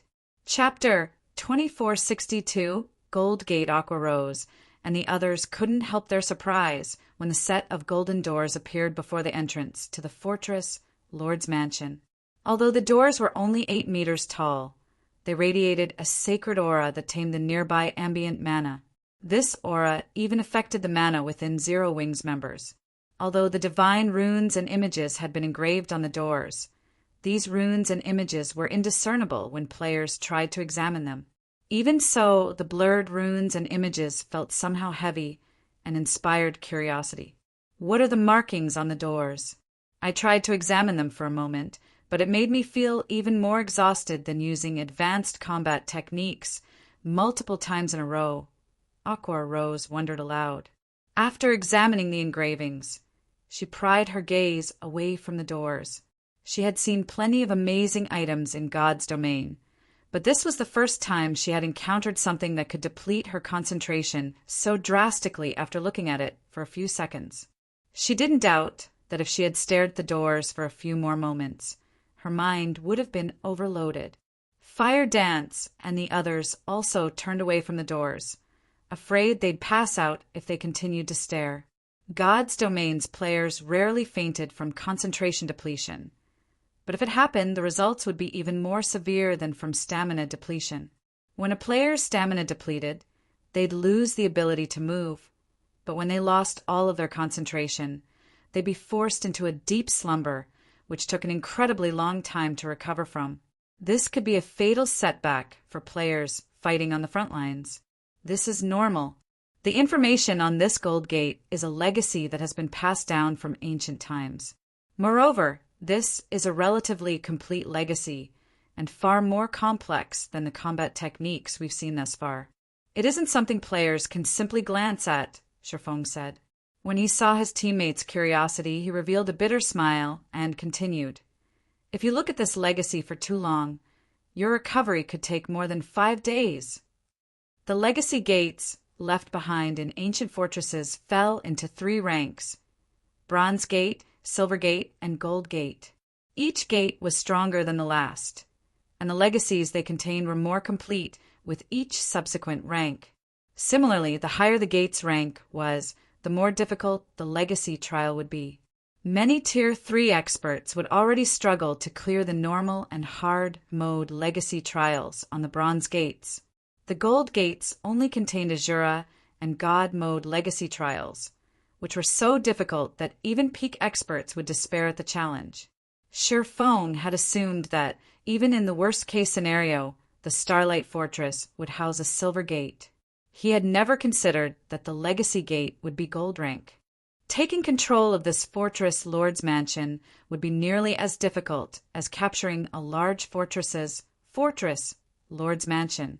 Has the system elevated the trial's difficulty because we're the first to capture an ancient fortress? Questions filled Shifeng's mind as he gazed at the Gold Gate before him. Normally, small fortresses had at most silver gates, and medium fortresses would only have a small chance of containing a Gold Gate. He had never heard of anyone finding a Gold Gate in a small fortress. Forget it. Let's just take this one step at a time. Shifeng shook his head, banishing his worries. He then gritted his teeth and led his team through the Gold Gate. If he refused to participate in the trial now that he had activated it with the Fortress Lord's token, he would have to wait for the token's cooldown to end before he could try again. Moreover, the appearance of a Gold Gate wasn't all bad. This could be a blessing for them. A high-ranked legacy gate might be very difficult to clear, but it would also provide greater help as players learned how to control their mana bodies. A legacy gate was an ancient fortress's most valuable treasure. It was also the greatest benefit to controlling an ancient fortress. The various powers hadn't initially been aware of this fact in Shifeng's previous life and had treated the legacy gates as a way to gain more control over their fortresses. The various powers had only discovered the legacy gates' true value after some time, learning that these gates were the fastest way for players to unlock the full potential of their mana bodies. If players tried to explore and adapt to their mana bodies without such help, unlocking their mana bodies' potential would take ages. As Shifeng and the others walked through the Gold Gate, the world around them warped. The world settled into place again, and Shifeng found himself before a sacred golden mountain alone. This golden mountain was several thousand meters tall. Shifeng couldn't even see where the mountain ended. The mountain's aura was just slightly less intense than that of the Tower of Four Gods. While bathed in the mountain's aura, Shifeng felt an intense pressure bear down on him, reducing his mobility. So this is a Gold Gates trial? Shifeng looked around him, shocked. During his previous life, he had only ever entered a Bronze Gate, and he had only acquired the entry slot after paying a huge sum.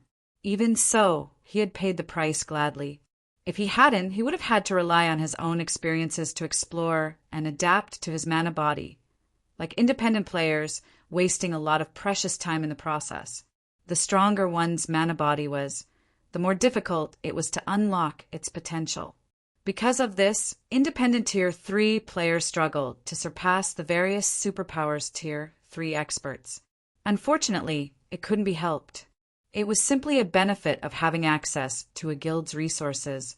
If that weren't the case, so many players wouldn't be so desperate to join the various superpowers. Within the Gold Gate, Sherfong discovered that the difference between a Bronze and Gold Gate was far greater than he had expected.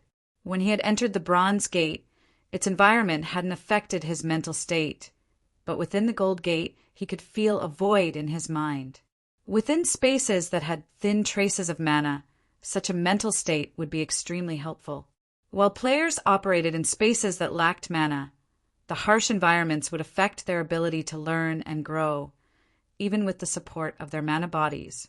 While Sherfong and the others quietly observed their surroundings, the phantom of a goddess in dark blue armor appeared before them all.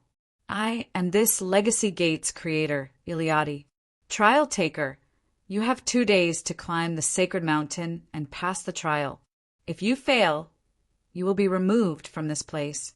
Only if 3 or more of you reach the sacred mountain's first shrine will you obtain the Starlight Fortress's bronze mark, securing your hold over the fortress. Remember, this is your only opportunity. You will not be allowed to reach this place again for another month, Iliadi explained, watching Sherfong carefully. The moment Iliadi finished speaking, she vanished as if she had never existed. Read latest chapters at Wuxia World. EU. Fortunately, we have 2 days. Sherfong breathed out a sigh of relief after listening to the trial's introduction. He had only been given 1 day to ascend the sacred mountain when he had challenged the Bronze Gate in the past, but now he would have 2 days to complete the trial. Fortunately, this amount of time should be more than enough for Aqua Rose and his other companions to adapt to this environment. This was, after all, the first time they had entered a legacy trial. Before Sherfong could celebrate his good luck, however, 3 knights in exquisite armor appeared on the sacred mountain. Each of the knights carried swords, and the weakest among them was level 110 and Tier 3. The moment these knights manifested, they charged toward Sherfong. The knights were quick, and despite the lack of mana in the area, dense mana surrounded each of them. 3 knights with fully unlocked mana bodies right off the bat? Sherfong was stunned as he watched the approaching knights. Chapter 2463, Basic Unlock. Chapter 2463, Basic Unlock. Sensing the intense amount of mana that coated the NPC knight swords, Sherfong wasn't willing to take unnecessary risks. He immediately unsheathed both of his swords and prepared for battle. He might not have been as worried if his opponents had merely been new Tier 3 NPCs or Tier 3 NPCs below level 100. But against 3 level 110, Tier 3 NPCs with fully unlocked mana bodies, he'd lose his life with the slightest mistake. The difference between a locked mana body and one that has been unlocked was like the difference between a Refinement Realm expert and an ordinary player. This was why some Tier 3 NPCs could serve as magistrates in the various kingdoms and empires, while others could only serve as a town or city's guard captain. Some weaker Tier 3 NPCs were even limited to guarding a palace's entrance. These different statuses were a result of the state of the NPC's mana bodies. Any Tier 3 NPC that could unlock their mana body's full potential would be an elite among those of the same tier. They were no longer ordinary NPCs, but experts. These Tier 3 NPCs could beat expert players to a pulp as easily as ordinary players. Reaching their target, the 3 NPC knights slashed their swords at Sherfong from different directions. The knights were perfectly in sync, as if they had been comrades in battle for over a dozen years. 2 of the knights attempted to distract Sherfong, while one attacked his blind spot. Furthermore, their attacks were powerful enough to throw great lords of the same level. If any other Tier 3 player stood in Sherfeng's place, it wouldn't be long before they were defeated. Unfortunately, The three knights couldn't fool Shifeng. As a domain realm expert, he quickly determined their attack trajectories. Shifeng instantly countered the knight attacking his blind spot, forcibly altering the knight's attack trajectory and guiding the weapon to collide with the other two knights' swords. Pung! Pung! Pung! The three knights stumbled back as a result of the collision, but Shifeng didn't get off scot-free. He also stumbled half a step back, and his right arm trembled slightly from the impact. So this is a Golden Gates trial? Shifeng glanced down at Killing Ray, which vibrated with a low hum, astonished. He couldn't help but worry for Aqua Rose and the others. There was almost no mana in this world, and because of that, Aqua Rose and his other companions would be lucky if they could exhibit half of their normal combat power, even with the help of their mana bodies. Shifeng's first clash with the three knights had been brief, but he could tell that his opponent's combat standards were on par with the Trial Tower's 5th floor. Their combat standards might not be very high, but he was sure they had silver rank mana bodies. Otherwise, there was no way a single clash would cause his arm to go numb with his basic attributes. If even he struggled, it was easy to imagine how the others might fare. Moreover, he was only at the foot of the mountain. He hadn't even started to climb it yet. Ascending the mountain was the goal of this legacy trial, and as players climbed higher, they'd face stronger opponents. Fortunately, they weren't actually required to kill their opponents. As long as players survived against the mountain's residents for 30 minutes, they'd be allowed to pass, but that was still a challenging task. PvP fights rarely lasted more than 10 minutes, not to mention fights against NPCs, since such high-intensity battles required a lot of stamina and concentration. However, during his first clash with the knights, Shifeng sensed the NPCs' mana circuits and how they used the mana within them. Normally, sensing such things in the outside world was quite difficult due to the abundant mana in the area, but the Legacy Gate space had barely any. As a result, the flow of mana within the NPC knights was easily noticeable. Shifeng wasn't a magical class player, but he could clearly sense their mana flow. Only because these knights only possessed silver mana bodies. Their mana body's construction was far simpler than Shifeng's epic, ranked mana body. He wouldn't gain much insight from watching these knights fight. Even so, he'd gain more information than he had from unlocking his past bronze mana body. After Shifeng had shoved the three knights back, they quickly regained their postures and launched another attack, giving Shifeng no time to catch a break. This time, however, the knights opted for a different approach. One of the knights focused on attacking Shifeng, while the other two consolidated their mana and waited for an opening. The knights now knew that they were no match for Shifeng's techniques, and they had decided to overwhelm him with brute force. It left Shifeng in a difficult position. His basic attributes were definitely higher than the Tier 3 knights, but with their mana empowering their swords, Shifeng couldn't block the weapons without repercussions. He had no choice but to dodge and retreat.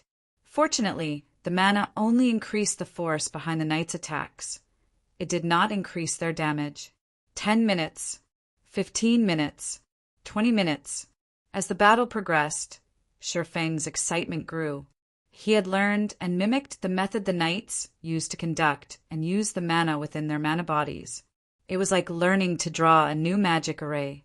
The knights charged at him again, and Shifeng silently guided the mana in his body outward, enveloping his sacred sword. This should be enough. He then swung Killing Ray at the Tier 3 knights' mana-coated swords. Boom! The sound of an explosion echoed from the foot of the mountain. The impact from the blow shoved the three Tier 3 knights, stumbling back a step. In contrast, Shifeng remained steady in his original position, and his arm no longer shook. Suddenly, the sound of a system notification reached Shifeng's ears. System, you have unlocked 5% of your epic mana body. I finally grasped the method to unlock my mana body. Shifeng was ecstatic as he glanced down at his weapon. He had finally learned to mimic the way these knights conducted and used their mana. Of course, he could not mimic the knights' methods perfectly, since they weren't compatible with his mana body. He needed to modify his approach. Moreover, he possessed an epic mana body, which had a more complex structure than a silver mana body. This was why he had only unlocked 5% of his mana body with that attack. It's no wonder why so many experts fought to enter gold gates in the past. I've made more than a fortnight's progress in less than half an hour. Seeing the 3 NPCs eye him hostilely, Shifeng realized how astoundingly effective it was to train within a gold gate's legacy trial. If an expert with a silver mana body stood in his place, they would have likely unlocked all of their mana body with one trip. These knights had offered a perfect example of how to do so, after all, and this environment was the perfect place to observe others' mana bodies. This simply wasn't possible in the outside world. Following which, Shifeng challenged the next group of NPC knights. He wanted to familiarize himself and adapt to the new sensation as quickly as possible. The second group consisted of 6 NPC knights, and they used a completely different method to employ their mana bodies. Individually, they were about as strong as the first 3 knights, but in the end, they were nothing more than lab rats for Shifeng as he further optimized his epic mana body. Read latest chapters at Wuxia World. EU not only did Shifeng encounter more knights as he climbed the mountain, but the knights also had higher-ranked mana bodies. The first knights only had basic silver mana bodies, but eventually Shifeng faced NPCs with intermediate silver and advanced silver mana bodies. As a result, Shifeng was able to continue refining his epic mana body. 10%, 15%, 20%. After more than 7 hours of combat and completing his challenge against 6 Tier 3 knights with peak silver mana bodies, Shifeng finally reached the Sacred Mountain's first shrine.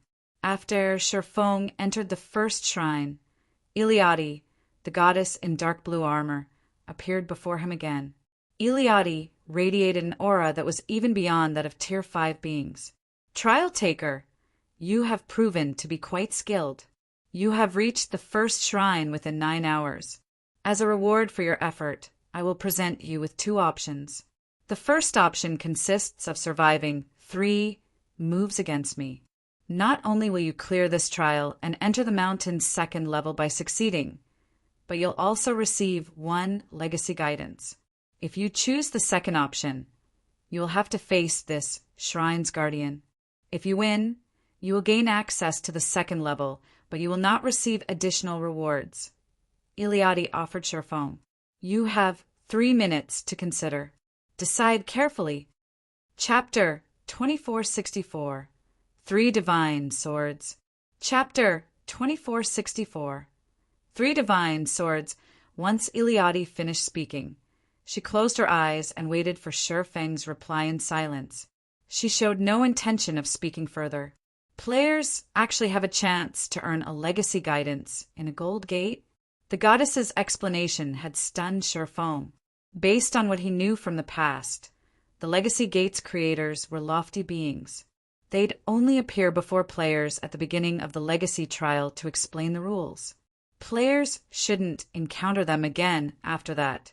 Shifeng had never expected that not only would Iliadi appear before him near the Sacred Mountain's first shrine, but she'd also offer him 2 choices. Moreover, one of the 2 options would afford him the chance to obtain a legacy guidance. If the experts from his previous life found out about this, they'd try to kill him out of jealousy. Players didn't receive any guidance after reaching Tier 3 in God's domain. They'd have to rely on their own abilities to grow stronger, especially when trying to unlock their mana bodies. Even within the legacy trials, players could only rely on their observations to learn and improve. They wouldn't be given anything on a silver platter. Thus, receiving a legacy guidance was every expert player's dream. Unlocking a mana body's full potential was only a basic condition to activating a Tier 3 mana body. If players could unlock more of their mana body's potential, it could offer even greater benefits. However, unlocking more of a mana body's full potential was insanely difficult. If players had taken the wrong path during their early days, they'd have almost no chance of surpassing 100% potential. Players would have to settle for the most basic level of mana body. If all players were offered a chance to receive guidance from an ancient legacies, far more of the past's peak experts would have been able to reach Tier 5. The stronger a player's mana body was, the easier it'd be to complete their future promotion quests. This was why some experts with silver mana bodies had reached Tier 5, while some experts with gold mana bodies had been stuck at Tier 4. When Iliadi had presented Sherfong with two options, he had felt as if he were dreaming. "Lady Iliadi, I choose your challenge." Sherfong instantly decided. Challenging Iliadi was undoubtedly reckless, but if he missed this opportunity, he'd regret it for the rest of his life. Even if he couldn't take control of the Starlight Fortress, Lord's Mansion now, he could try again after the tokens cool down. However, if he passed up this opportunity to challenge Iliadi, he might not get another chance to earn a legacy guidance. He had an epic mana body, and unlocking its potential would be far more difficult than with a gold mana body. Just trying to unlock 100% of its potential was an immensely difficult challenge, not to mention unlocking more than that. Excellent. You have made a wise decision. You will not receive another chance to challenge me, let alone obtain a legacy guidance, no matter how many times you come here, Iliadi said as she opened her eyes. When she looked at Sherfong, a hint of recognition flashed in her eyes. However, don't think that you can withstand 3 of my attacks. Even if I limit my strength to Tier 3, you have less than a 10% chance of completing my challenge with your sealed epic mana body. Iliadi then pulled a blue greatsword, whose tip had been buried in the ground before her, and raised it above her head. A frightening amount of mana suddenly surrounded her, and a mana storm manifested around Iliadi's greatsword. The storm was so powerful that it could even tear apart space. Sherfong could sense that the phenomena weren't due to a skill or spell. Iliadi was merely executing a normal attack. "Now face me. First sword, light shadow." As she spoke those words, Iliadi swung her greatsword down at Sherfong, who stood over 40 yards away. A gigantic blade of mana appeared in the goddess's hands and descended on Sherfong, splitting apart space as it passed. So, this is the true method of utilizing a mana body? Sherfong was dumbfounded as the blade grew near. He had met many Tier 5 NPCs, but he had never met one that had such mastery over their mana body. Although Iliadi had suppressed her strength to Tier 3, her normal attacks still had the power of a Tier 4 skill. Without hesitation, Sherfong activated Heavenly Dragon's power. The legacy trial was located in a different realm. Although players were prohibited from using invulnerability skills, they could use any other skills or spells they possessed. This was why Sherfong dared to accept Iliadi's challenge. Divine runes immediately appeared around Sherfeng's body, substantially increasing his strength. He then brandished his swords at the descending mana weapon. Secret technique, lightning flash. Boom!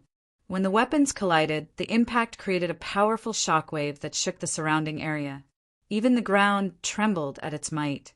The boom of the collision echoed across the entire sacred mountain. A figure then shot out of the dust cloud that encompassed the battlefield. It was none other than Sherfong. Not only had he lost 1/5 of his HP, but he also failed to stabilize his footing after he landed, tumbling to the ground. Before Sherfong could return to his feet, however, the goddess was already poised to attack again. This time, however, she positioned her sword beside her, prepared to execute a horizontal slash. Second sword, Holy Devour. Another mana storm brewed around her, threatening to devour everything in its path. This time, Sherfong could feel the storm suck away the mana within him, and the pressure that bore down on him made it somewhat difficult to move. Sherfong had no time to respond properly before the Iliadi swung her greatsword. A torrent of fire manifested before Sherfong, destabilizing space around it. These flames raged as if they needed to devour everything they touched, including space. These flames were more than twice as powerful as the earlier mana sword. "Are you kidding me?" Feng's shock reached unprecedented levels as he watched the torrent of fire blast toward him. Normally, not even heroes could exhibit basic Tier 4 power with normal Tier 3 attacks, but not only did the goddess's horizontal swing contain Tier 4 power, but it was also at the intermediate rank.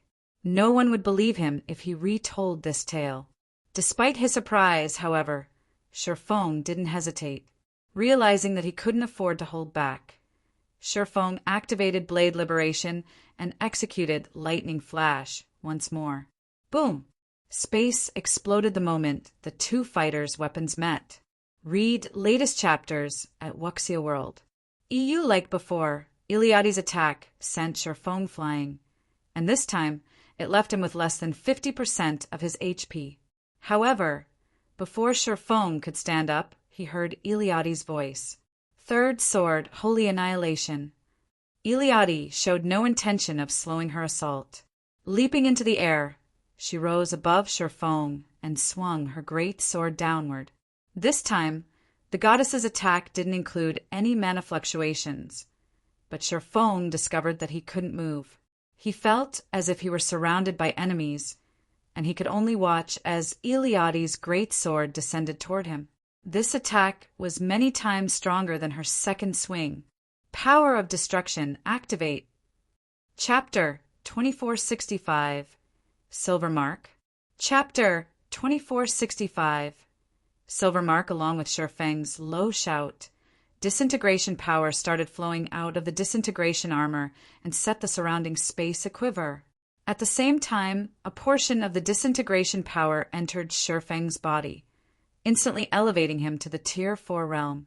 Suddenly, the spatial restrictions and frightening pressure that originally bound Feng's body weakened considerably, allowing him to move again. However, despite these changes, he did not feel safe. On the contrary, his complexion turned even grimmer than before. Previously, when he was still at Tier 3, he had felt that Iliad's current attack did not carry as much mana as her second attack. However, after reaching Tier 4, he realized just how wrong he was.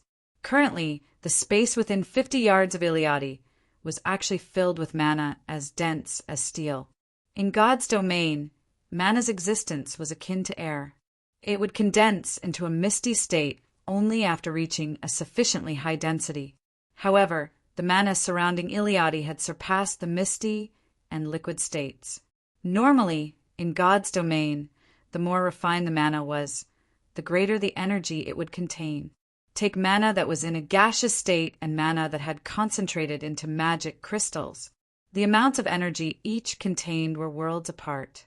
Seeing Iliad's frightening attack descending toward him, Feng pushed his 5 senses to their very limits and executed his strongest skill, Void Slash, inwardly praying, "You must block it." In the next moment, 6 sword lights appeared from the void, then merged into one to meet Iliad's greatsword. Combined with the effects of all of Feng's berserk skills, this attack could be said to be the peak of Feng's current capabilities. In fact, he had even executed Void Slash at a 100% completion rate. The power of this attack could undoubtedly send mythic monsters of the same level flying. Most likely, even Tier 4 NPCs would be no exception. Boom! A deafening boom echoed throughout the surroundings after the attacks of both sides collided. The entire sacred mountain had even started trembling slightly. In the next moment, a figure flew out of the sacred mountain's first shrine and landed right at the foot of the sacred mountain, creating a crater that was over 3 meters deep. What a pity! I have waited a long time for a challenger with an epic mana body to show up. If only he had unlocked his mana body before coming here. Combined with the power of a Tier 4 existence, he might have been able to withstand my final move, Iliad said to herself, sighing when she saw Feng disappearing from the shrine. However, just as she was about to leave, she suddenly sensed something. Her figure then disappeared from the shrine and reappeared at the mountain's foot. To be precise, she appeared beside the crater of Feng's crash. He didn't die, Surprise flashed in Eliade's eyes for the first time when she saw Sherfong getting to his feet in the crater. Despite the swordsman receiving her attack, his HP had not decreased by even a single point. Only visible spatial cracks surrounded him. However, these cracks were mending themselves, and eventually a perfect barrier formed around him. How close? If I didn't have the Nightwalker's Cape's Void Shield, that attack definitely would have killed me. Sherfong breathed out a sigh of relief as he looked at the barrier protecting him. He had still underestimated Eliade's final attack. That final attack was even stronger than those of the Crimson Dragon flying ship's mana pulse cannons, practically rivaling the flying ship's magic elven cannons already. He had never heard of anyone exhibiting power at the peak of Tier 4 with merely a normal Tier 3 attack. Fortunately, he had more than one fragmented legendary item on him, one of which was even for defense. Otherwise, only death awaited him in this trial. After inwardly celebrating for a moment, Sherfong climbed out of the crater quickly and walked up to Eliade. "Lady Eliade, may I know if I passed your trial?" Sherfong asked as he looked at the goddess. Although he survived, he had been sent flying all the way down the sacred mountain. Since his agreement with Eliade was for him to receive 3 of her moves, he wasn't sure if getting sent flying out of the shrine was already grounds for disqualification. Eliade had not stated the conditions for qualifications clearly. "You passed," Eliade said, nodding. "Moreover, your performance was excellent. You actually managed to receive 3 of my moves without having unlocked your Tier 3 mana body. Of all the challengers I have come across throughout the years, you are the first to accomplish such a feat. As a reward, I will grant you not only a legacy guidance, but also the Starlight Fortress's silver mark." After saying so, Eliade drew a silver rune in the air and imprinted it on the Fortress Lord's token tied around Sherfeng's wrist. "System, congratulations. You have obtained the silver mark and become the Starlight Fortress's Silver Lord. You may freely enter the Fortress Lord's mansion and make use of the Starlight Fortress's advanced functions. System, you have completed the challenge of the Legacy Gates creator, rewarding level +1 and 1 legacy guidance from Eliade." Upon receiving the series of system notifications, Sherfong fell into a daze. He never thought that the rewards for this challenge would be so generous. Just the opportunity to receive a legacy guidance was already as valuable as a fragmented legendary item. In fact, if the peak experts of his previous life had known about this, they might have even willingly exchanged a fragmented legendary item just to receive a legacy guidance. After all, in God's domain, one's own strength had the utmost priority. External items such as weapons and equipment only served to bolster a person's existing strength. Moreover, so long as one was sufficiently strong, obtaining fragmented legendary items was not that difficult a task. Take the independent experts of adventure teams, for example. Despite these experts not having any major corporations or superpowers backing them, some of them had still reached the apex of God's domain. Meanwhile, these people had accomplished this feat by relying entirely on their own strength. However, aside from receiving a legacy guidance, he had actually received the Starlight Fortress's silver mark as well. If the various superpowers in his previous life were to find out about this, they would definitely want to eat him alive. In the past, in order to increase their authority in the ancient fortresses they controlled, the various superpowers had invested countless manpower and resources into nurturing their peak experts. However, extremely few superpowers had managed to obtain an ancient fortress's silver mark, especially for ancient fortresses that housed a gold gate. This was because the silver mark was no longer something just a handful of peak experts could attain. Obtaining a silver mark from a legacy gate required 10 experts to clear the Sacred Mountain's second shrine and 3 experts to reach the Sacred Mountain's peak within 1 challenge attempt. Moreover, the difficulty of Sacred Mountain's second level was far greater than that of the first level. The Sacred Mountain's first level served as a foundational level for the legacy trial. It functioned more as an educational tool than a challenge. However, it was a different story once players reached the Sacred Mountain's second level. The second level and beyond would differentiate the strong from the weak. They were not meant to teach players anything, and all that players could do on these levels was figure out a way to survive. Read latest chapters at Wuxia World. EU in the case of the second level of a Bronze Gates Sacred Mountain. Tier 3 players would face Tier 3 heroic spirits that possessed extremely high combat standards. The weakest among them could rival half-step refinement realm experts. Even worse, players had to go up against multiple heroic spirits simultaneously. As for the third level, rumor had it that the opponents were bona fide Tier 3 heroes. Of course, players were no longer required to survive for as long as 30 minutes on the second level and beyond. Nevertheless, they still needed to last 10 minutes. If even the Bronze Gates trial was already so arduous, Shifeng did not even dare imagine what kind of opponents awaited him on the second level of the Gold Gates trial. All right, you have a choice to make. Do you wish to receive guidance on how to unlock your epic mana body, or do you wish to receive guidance on mana techniques? Iliadi asked as she looked at Shifeng's stunned expression. Chapter 2466. Heavenly Blue Successor, there's also the option to learn mana techniques? Chapter 2466. Heavenly Blue Successor, there's also the option to learn mana techniques? Shifeng could not help but hesitate when he heard the options Iliadi gave him. Mana technique was a familiar term, a mana usage technique that players could use only after reaching Tier 3 and obtaining their mana body. It was categorized as a type of combat technique in God's domain.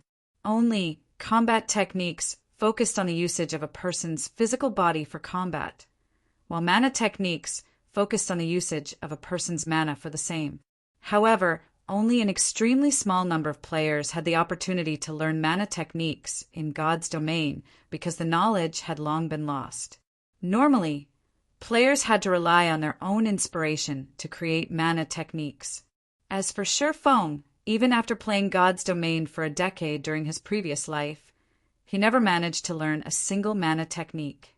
If it were before he had witnessed Iliadi's 3 attacks, he would have most likely chosen to receive guidance on how to unlock his epic mana body without any hesitation. This was because the mana techniques he had seen experts use in his previous life hadn't been particularly powerful. Those mana techniques only bolstered the strength of existing skills and spells slightly, not even as useful as combat techniques. However, from the goddess's attacks, it would seem that he had been under a misconception.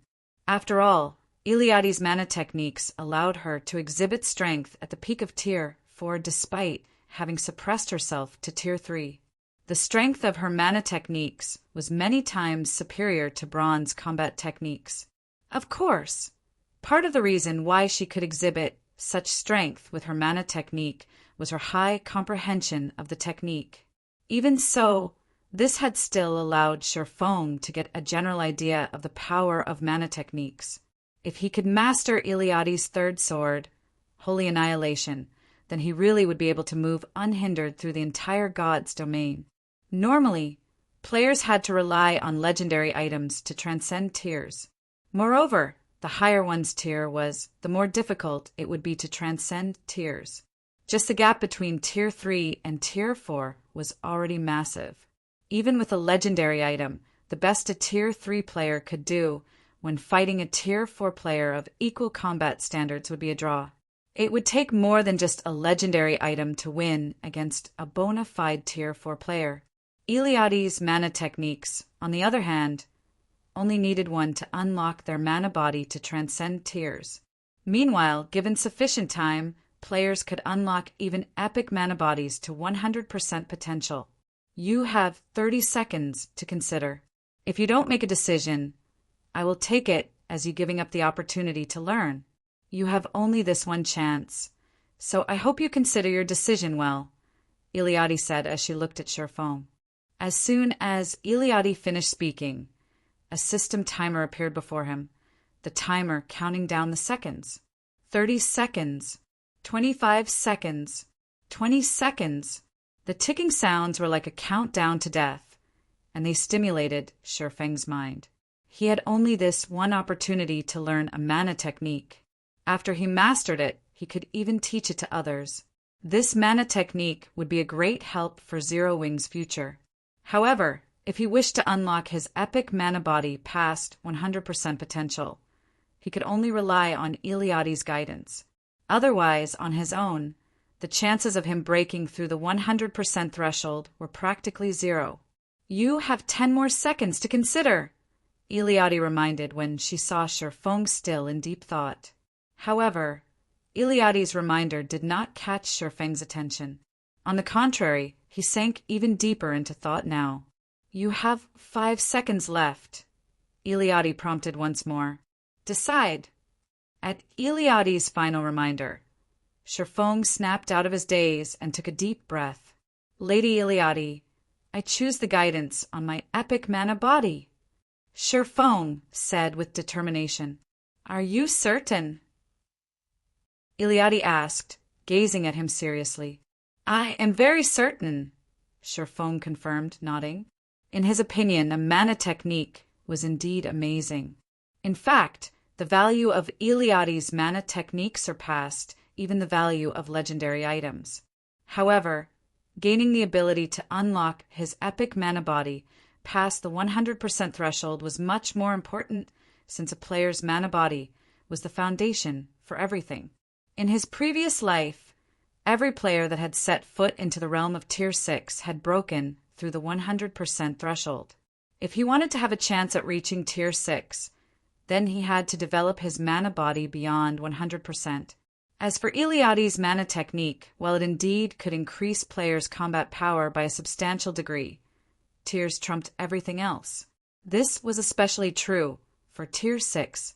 Even if said Tier 5 player was armed with an extremely powerful legendary weapon, they would at most be able to fight the weakest of Tier 6 players to a standstill. Defeating a Tier 6 player would be utterly impossible. Needless to say, it would be the same when relying on mana techniques. During ancient times, humans possessed complete mana technique legacies. Nevertheless, they were still incapable of contending against Tier 6 gods. Hence, tiers were everything in God's domain. Take the current God's domain, for example. Tier 2 players were helpless against Tier 3 players.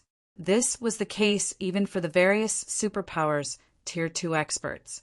Currently, the various superpowers could compete with each other only by using Tier 3 players.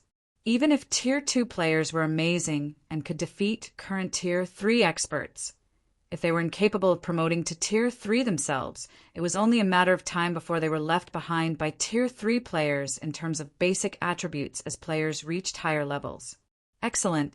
When Iliadi heard Shifeng's determined reply, an exquisite smile appeared on her flawless face. At the same time, the sound of a system notification entered Shifeng's ears once more. "System, congratulations! You have passed the hidden trial selection of power and received Iliadi's recognition." A hidden trial. Shifeng received a fright when he heard this system notification. He never thought that this challenge would actually include a hidden trial. NPCs in God's domain had different personalities. Normally, they only gave players straightforward trials. However, there were NPCs that would give players double trials.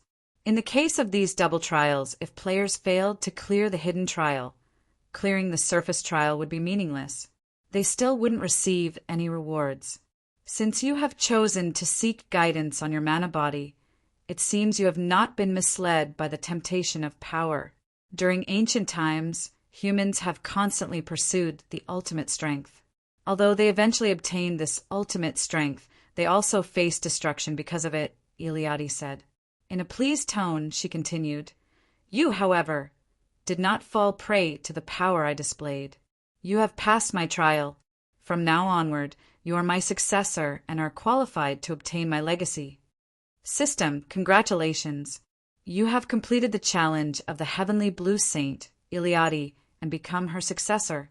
Rewarding Mana Body Legacy and Holy Annihilation Technique Legacy." After the system notification ended, Iliadi took out 2 memory crystals that gave off a colorful glow and handed them to Sherfong.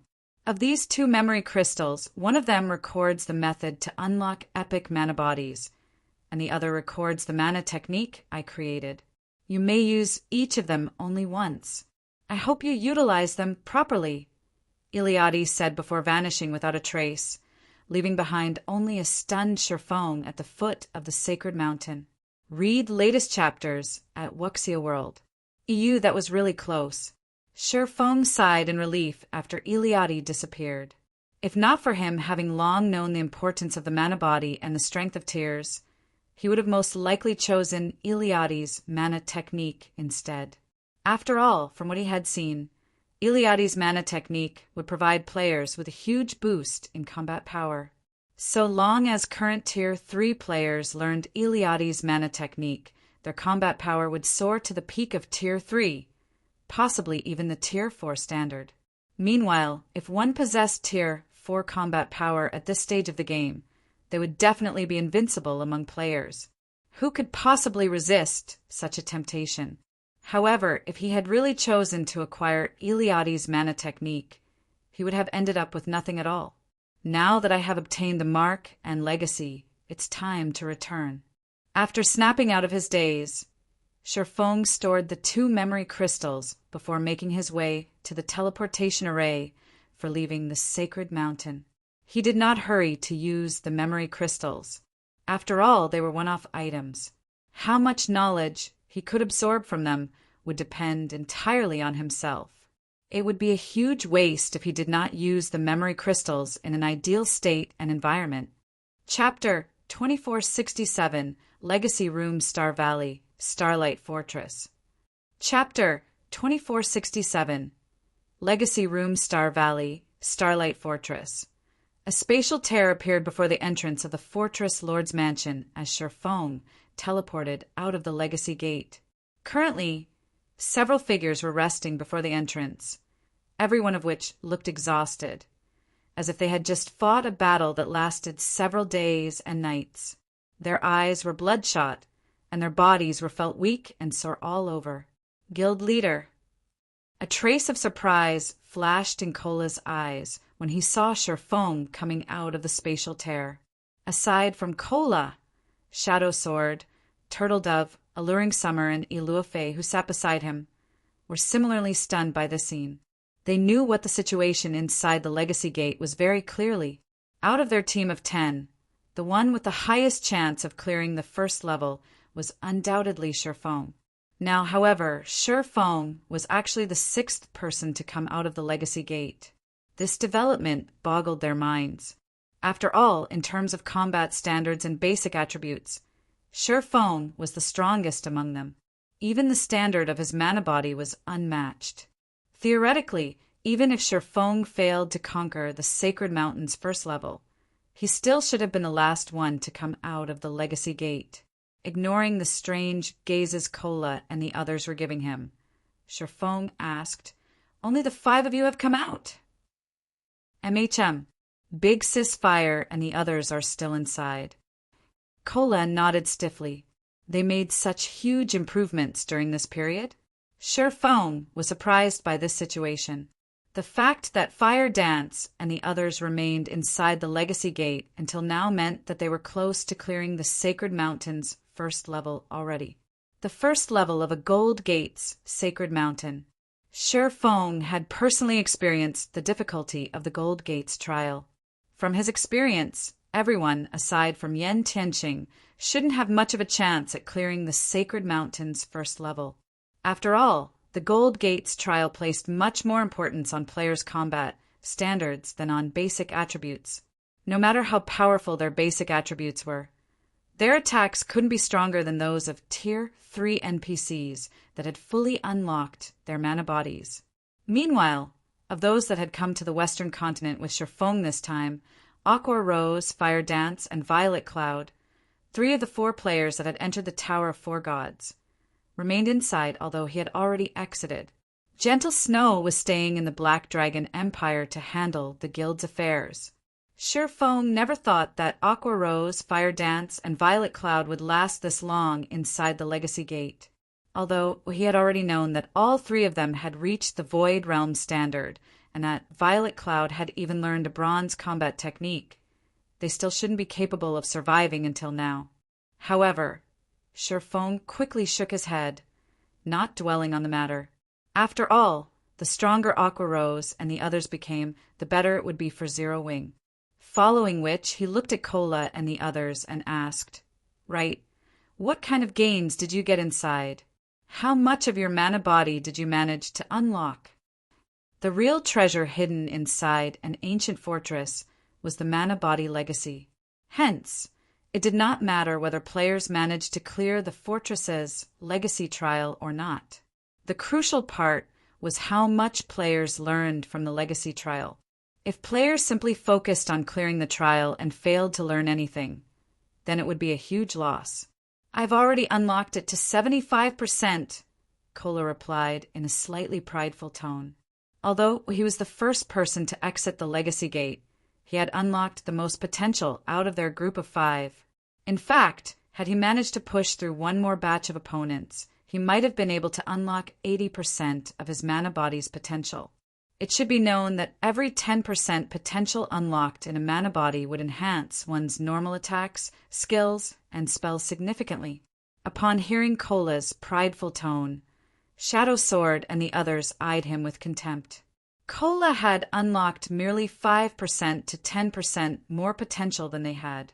That was nothing for him to boast about. Shortly after Shadow Sword and the others finished reporting their progress, for spatial tiers suddenly opened up before the Fortress Lord's mansion, one after another.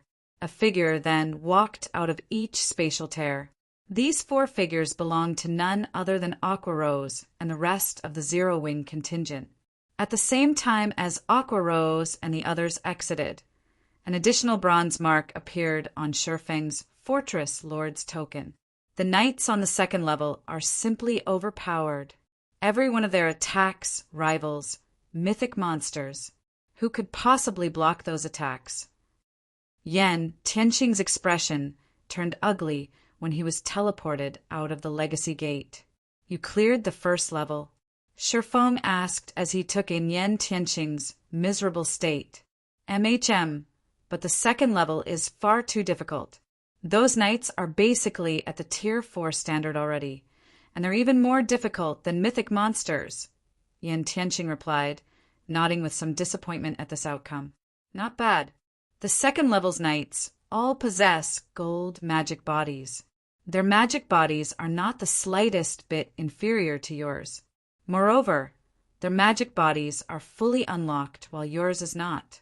If multiple knights gang up on you, it is only natural for you to get defeated," Sherfong said, not the slightest bit surprised by this outcome. He then swept his gaze over Yan Tianqing's group of 4 and asked, "How far have you gotten in unlocking your mana bodies?" NPC knights that possessed gold mana bodies simply had too large an advantage over current players like themselves. Even Sherfong would have to activate Heavenly Dragon's power to block their attacks. "I currently have it unlocked up to 90%, Yan Tianqing reported, slightly disappointed. "It would be great if I could have continued fighting for a little while longer." Cola and the others gazed at him enviously upon hearing that. They never thought that the second level's NPC knights actually possessed gold mana bodies. Gaining the opportunity to observe these knights would definitely provide them with significant help. "I'm just a little ways off myself. I managed to unlock mine up to 95%. If I could continue observing for 20 more minutes, I might have been able to unlock my mana body completely," Aqua Rose said, thoroughly bummed.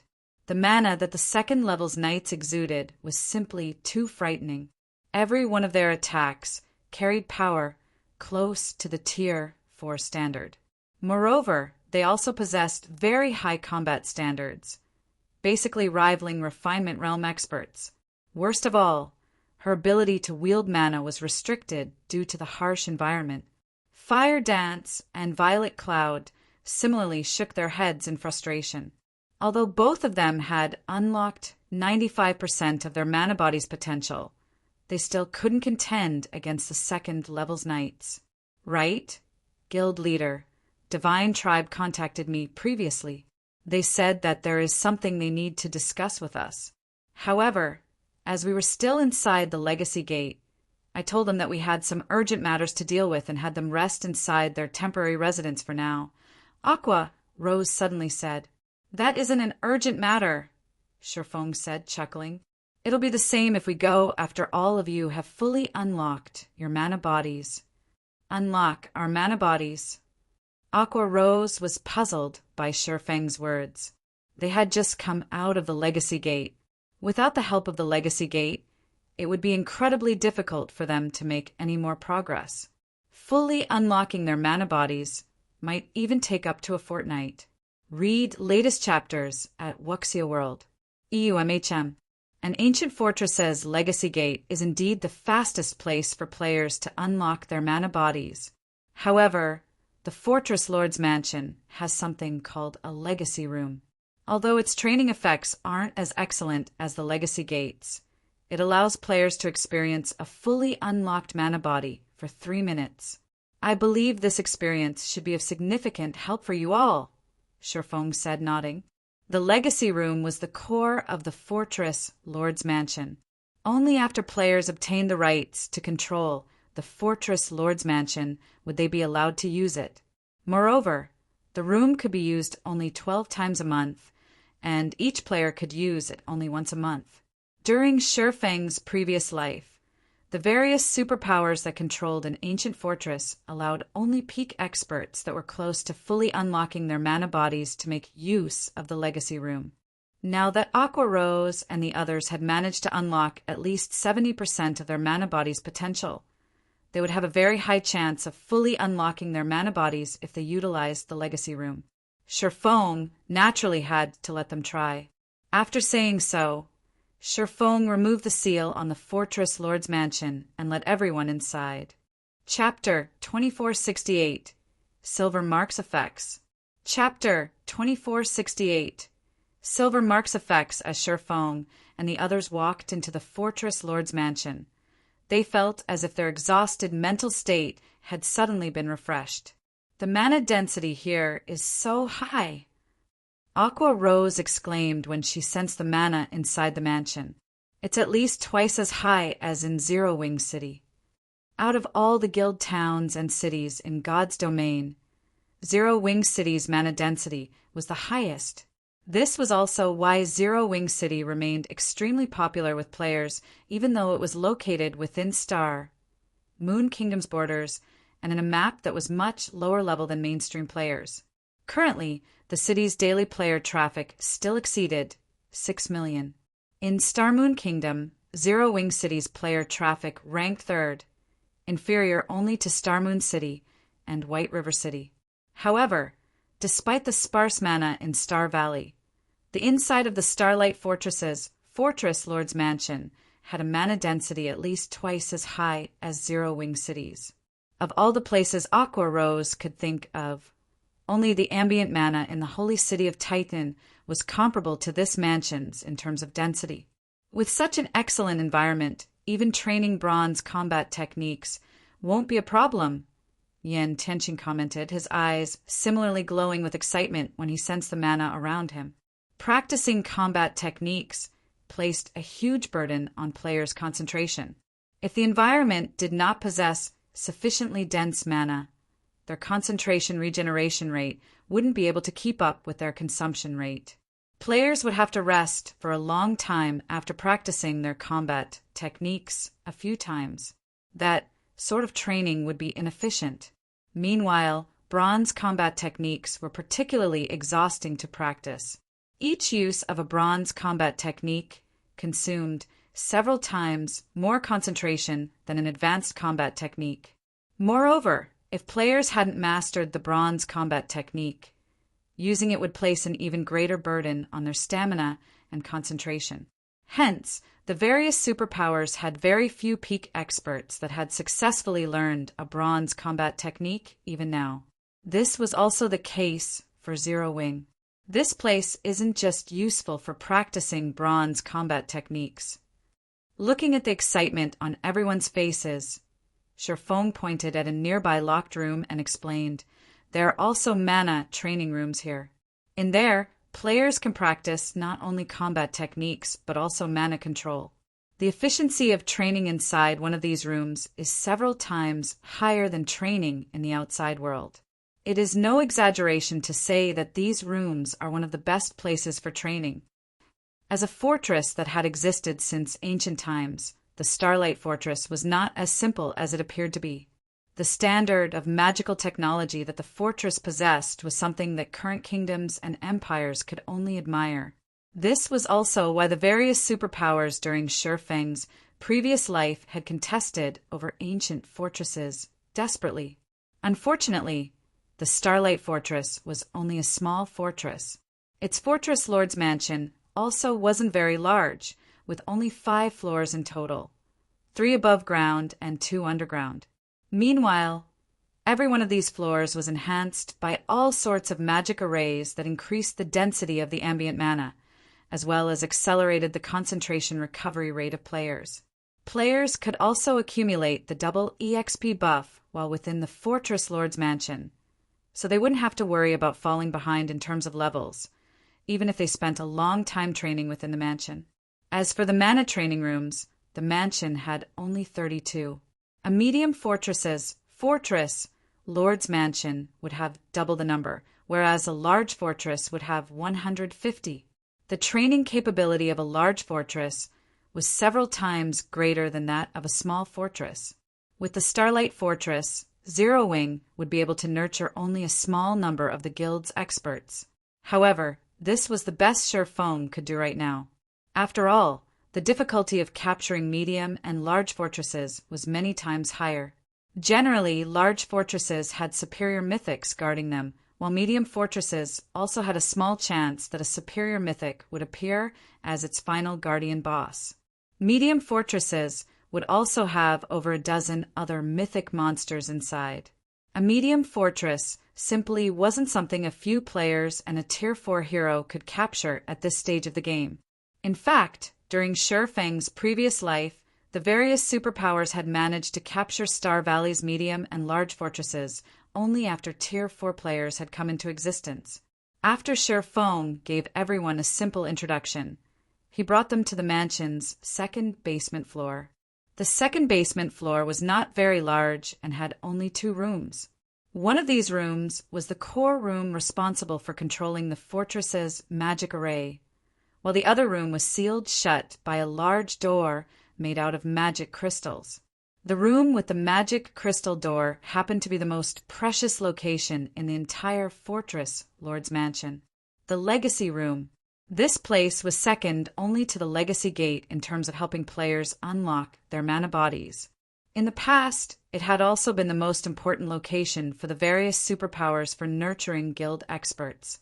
In God's domain, the mana body might be considered merely a tool to support players, since it was only a matter of time before players fully unlocked their mana bodies after reaching Tier 3. However, the speed at which players unlocked their mana bodies would give rise to a marked disparity. This was because players' control over their mana bodies and combat styles would undergo significant changes after they unlocked their mana bodies. Meanwhile, they would need time to adapt to these changes. In addition, if players wished to improve their mana bodies further, in other words, break through the 100% threshold, they would first need to unlock their mana body's full potential. Only after doing so could they start attempting to break through the 100% threshold. The player's success would depend on whether they had taken the correct path or not. If players discovered that they had made a mistake, they could still change their method of approach in unlocking their mana body. Hence, the sooner one unlocked their mana body in God's domain, the better. Of course, the Legacy Room had a flaw. It could only allow players to experience what it felt to have a fully unlocked mana body based on their current foundations. It would not point out a clear path for players to take.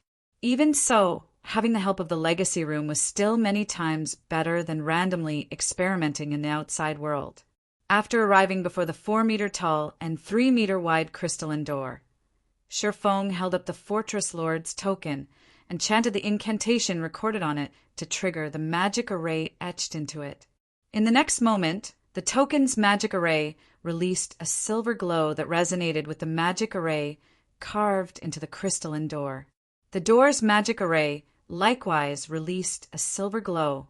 Immediately afterward, the tightly shut door started opening, and everyone instantly felt mana of much greater density flowing out of the legacy room. When bathed in this mana, everyone felt their mind clearing up, invigorated like never before. At the same time, the sound of a system notification entered Shifeng's ears. System, you have activated the Silver Legacy Room. This room can be used only 12 times a month, and only one player may enter each time. Players will be able to experience what their current mana body feels like at 100% potential for 5 minutes. Once the session ends, players will not be allowed re-entry into the Legacy Room for 1 natural month. The Silver Mark also provides such a benefit? Shifeng gazed at the token in his hand in astonishment.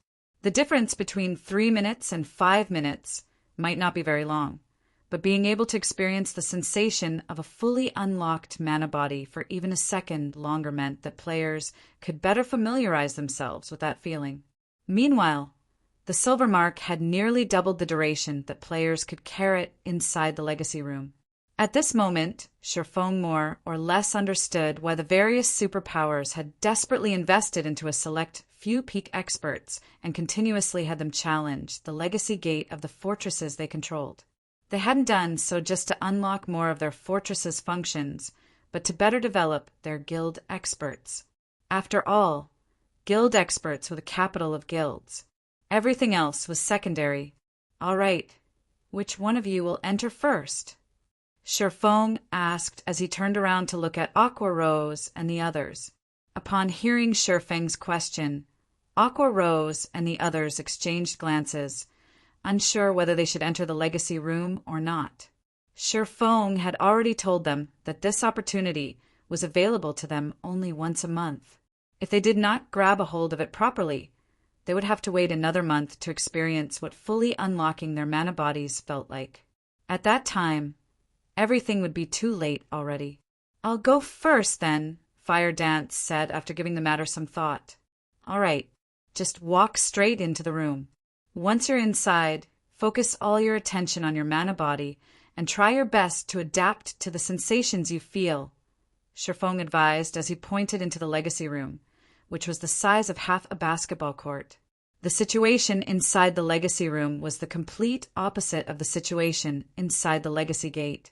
Instead of a sparse mana environment, the Legacy Room's environment abounded with mana. While standing inside such a room, players would find it practically impossible to perceive the flow of mana inside their own bodies clearly. They could only rely on their intuition to progress. I understand. Fire Dance nodded before walking into the room. Meanwhile, after Fire Dance entered the Legacy Room, the crystalline door sealed itself once more. Everyone's heartbeat started accelerating at the sight. Read latest chapters at Wuxia World. EU, no need to be anxious. Even if you fail to fully unlock your mana body this time, you can still continue trying in the outside world. It is only a matter of time before you unlock your mana body. Just treat this as an opportunity to experience it ahead of time, Shifeng said, smiling when he saw how nervous everyone was. The opportunity the Legacy Room provided was indeed very important. However, even if one failed to fully unlock their mana body after entering the Legacy Room, it did not mean that they wouldn't be able to unlock their mana body in the future. They merely had to pay a higher price to do so. At this moment, Aqua Rose suddenly received a message. After reading it, she turned to Shifeng and said, Guild Leader, McCaffrey sent me another message. He says something big has happened, and he needs you to pay him a visit now. Is it so urgent? Shifeng was a little confused as to why McCaffrey kept trying to contact him. All right, it's best if I go first. The Legacy Room is already activated. Enter it one by one. After leaving these instructions, Shifeng immediately exited the Fortress Lord's mansion and made his way toward Divine Tribe's temporary residence in the Starlight Fortress. Chapter 2469, Storm Brewing. Chapter 2469, Storm Brewing, Starlight Fortress. Divine Tribe's temporary residence. After undergoing the Silver Lion Legion's cleansing, the fortress that was originally ruled by monsters was now devoid of monsters. Instead, players now crowded it. Moreover, these players were all very high level and very well equipped. They were undoubtedly Divine Tribe's experts. At this moment, these expert players were agog as they walked through the streets of the Starlight Fortress, which had already become the focus of many powers and players. As a fortress located in Star Valley, a level 100+ Forbidden Land, the Starlight Fortress's functions were simply immense. Not only could it allow players to save up on plenty of travel time, but it could also serve as a player's haven for rest and recovery. At the same time, it would become a trade hub in Star Valley. After all, Star Valley was massive. Moreover, players had nowhere to rest in the surrounding maps. Besides, Star Valley was rich in resources, a place where players could obtain leveling resources. Hence, as the only trade hub available in Star Valley, the resources the Starlight Fortress could acquire in the future would be immeasurable.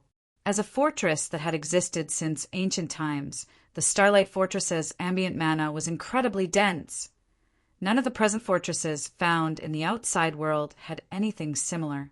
On the western continent, which suffered from a dearth of mana, the Starlight Fortress was a rare training ground. Sure Fong could sympathize with the excitement Divine Tribe's members felt. After players captured an ancient fortress, not only could they concentrate a large amount of mana inside the fortress, but this mana would also be very gentle. Even players with subpar control over mana would have their control artificially improved by a significant margin while inside the fortress. Although this improvement was only temporary, if players could immerse themselves in such an environment long-term, they could use this experience to achieve a permanent improvement. To the Western Continent's players, who prioritized control over mana before control over their physical bodies, the Starlight Fortress was an absolute gem of a training ground. Guild Leader Black Flame, the Vice Commander, and the others are all waiting inside the reception room. Please follow me. Shortly after Sher Fong arrived before the entrance of Divine Tribe's residence, a middle-aged man, who was a level 106 Guardian Knight, approached him. This middle-aged man gave off a very kind and humble feeling. However, the aura he radiated was not the slightest bit weaker than that of Grand Lords of the same level.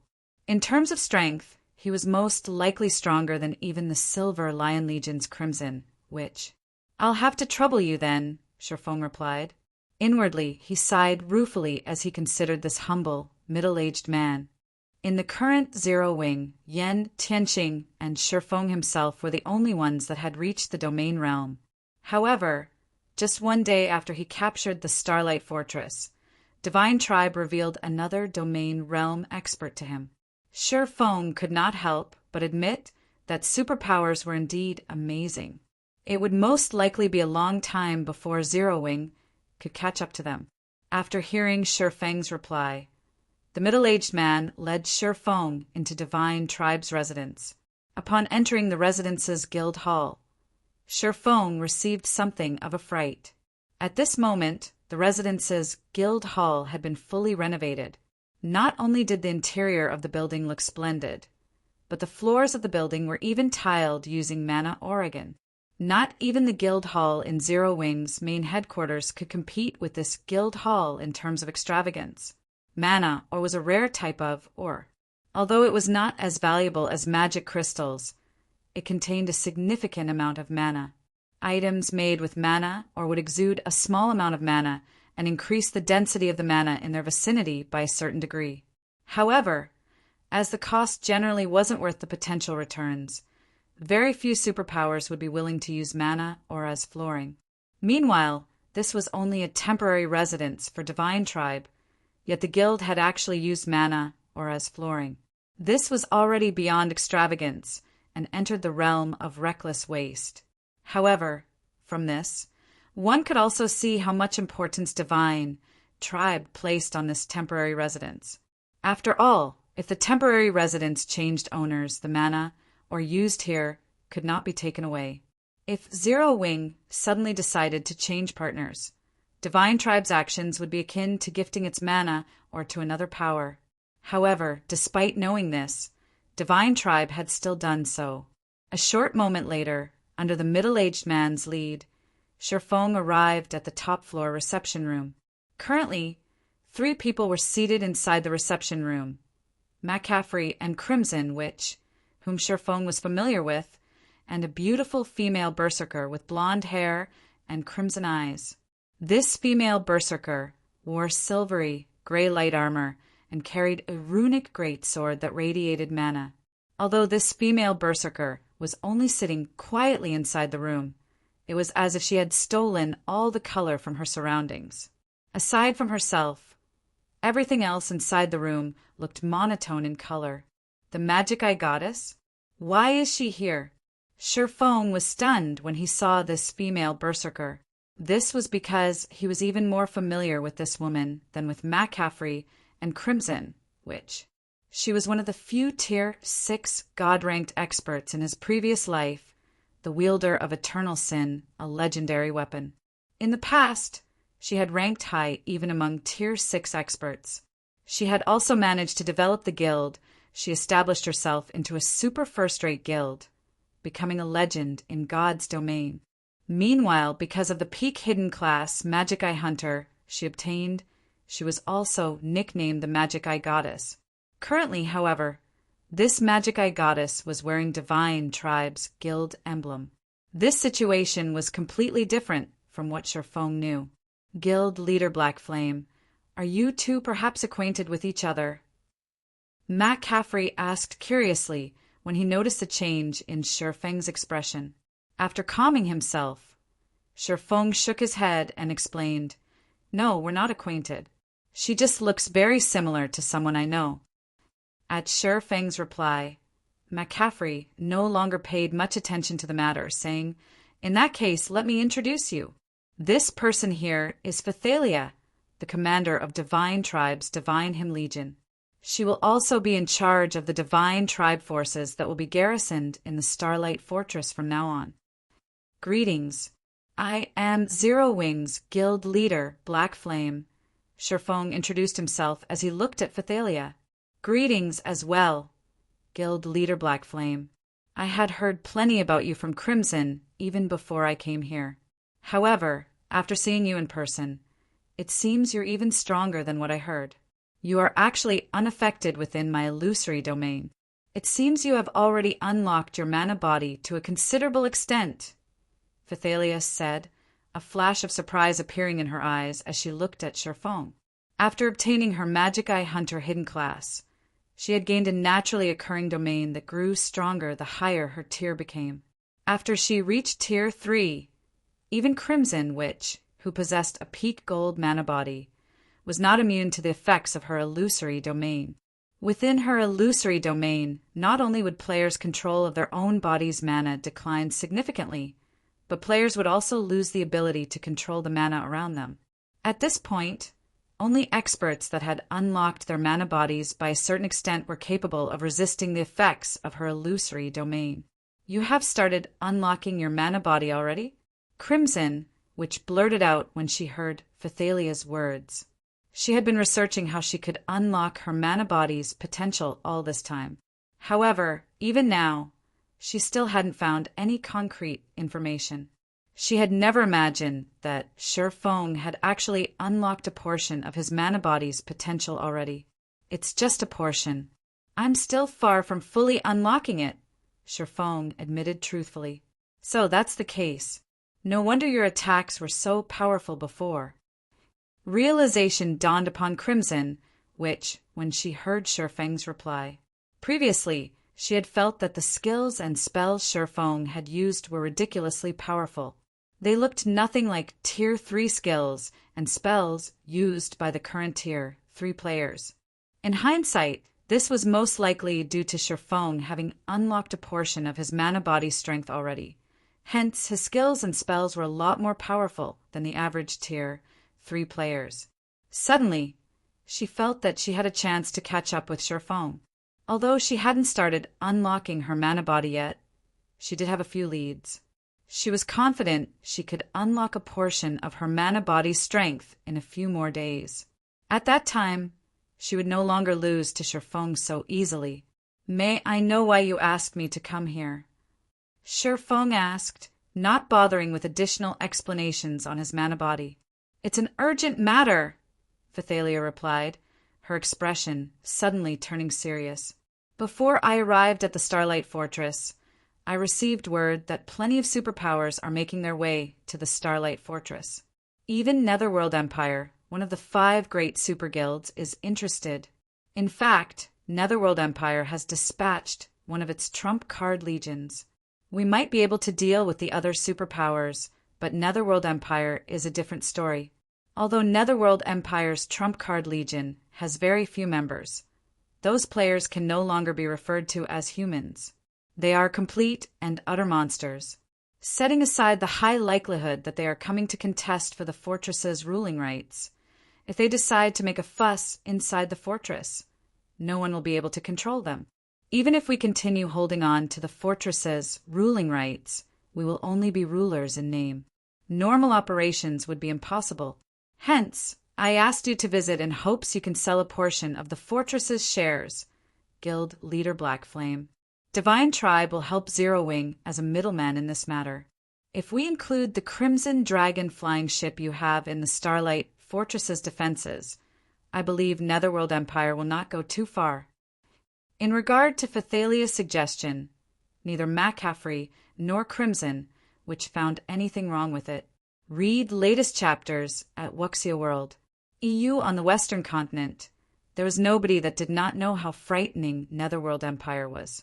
It could be said to be a gathering of lunatics. This great super guild never operated according to social norms or logic. In fact, it had already annihilated one superpower in God's domain.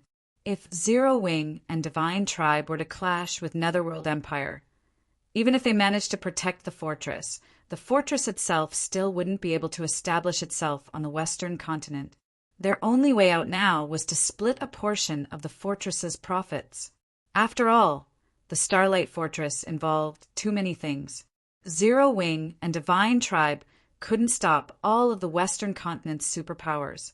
However, it would be a different story if they had Netherworld Empire's assistance. "I understand Divine Tribe's predicament," Shifeng said, nodding. Smiling, he continued, "As for the Starlight Fortress's matters, leave them to Zero Wing. If Netherworld Empire wishes to cause a ruckus, it is free to try. If it is capable of doing so, I wouldn't mind gifting the fortress to it. If there are no other matters, I'll take my leave first." After saying so, Shifeng turned around and left the reception room, his actions stunning Phythalia, McCaffrey, and Crimson Witch. For a time, silence fell over the entire reception room. Chapter 2470, Fortress Unlocked. Chapter 2470, Fortress Unlocked. Quite some time had passed after Shifeng left the reception room before Phythalia and the others managed to snap out of their daze. Has Guild Leader Blackflame always been such an impulsive person? Phythalia could not help but ask as she turned to look at McCaffrey and Crimson Witch. Her mind couldn't keep up with Shifeng's pace at all. When fighting over interests, superpowers rarely started with a declaration of war. They would generally choose to settle things with discussions. Only if negotiations broke down would they take action. After all, a war between two superpowers was no trivial matter. Regardless of the outcome, both sides would end up suffering significant and even irreparable losses. Meanwhile, she had merely proposed to negotiate with Netherworld Empire and ask Shifeng to prepare to make some minor concessions. Yet Shifeng had flat out rejected her proposal and decided to clash with the great super guild to the very end. This simply wasn't a decision a guild leader would make. Only a fool would do so. Of course, she also found Shifeng's decision understandable. Zero Wing had gone to great lengths to capture the Starlight Fortress. However, just as it was about to start harvesting its profits, a bunch of people suddenly appeared to claim a share of these profits. Any normal person would get enraged by this matter. However, such a situation frequently occurred in both the real world and the virtual world. In a situation where one was weaker than the other party, opting for a frontal clash was an extremely unwise decision. This was especially true now that more than a dozen superpowers were targeting the Starlight Fortress. So long as one of these superpowers took the lead, they would attack the Starlight Fortress without hesitation. At that time, even if these superpowers failed to capture the Starlight Fortress, they would still cripple its operation. Unlike other fortresses, the Starlight Fortress did not have any NPC soldiers to assist in its management. Players had to rely entirely on themselves.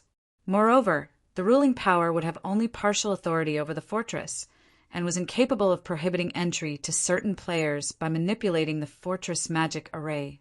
If the ruling power wished to prevent entry to certain players, it would have to rely on its own players to do so. This was also the case when it came to settling fights that occurred within the fortress. Meanwhile, over a dozen superpowers were targeting the Starlight Fortress, including Netherworld Empire. So long as these superpowers dispatched experts to cause a ruckus inside the Starlight Fortress, stopping them would be impossible with the manpower and strength Zero Wing and Divine Tribe possessed. In fact, Zero Wing and Divine Tribe wouldn't even be able to stop the various superpowers from entering the Starlight Fortress.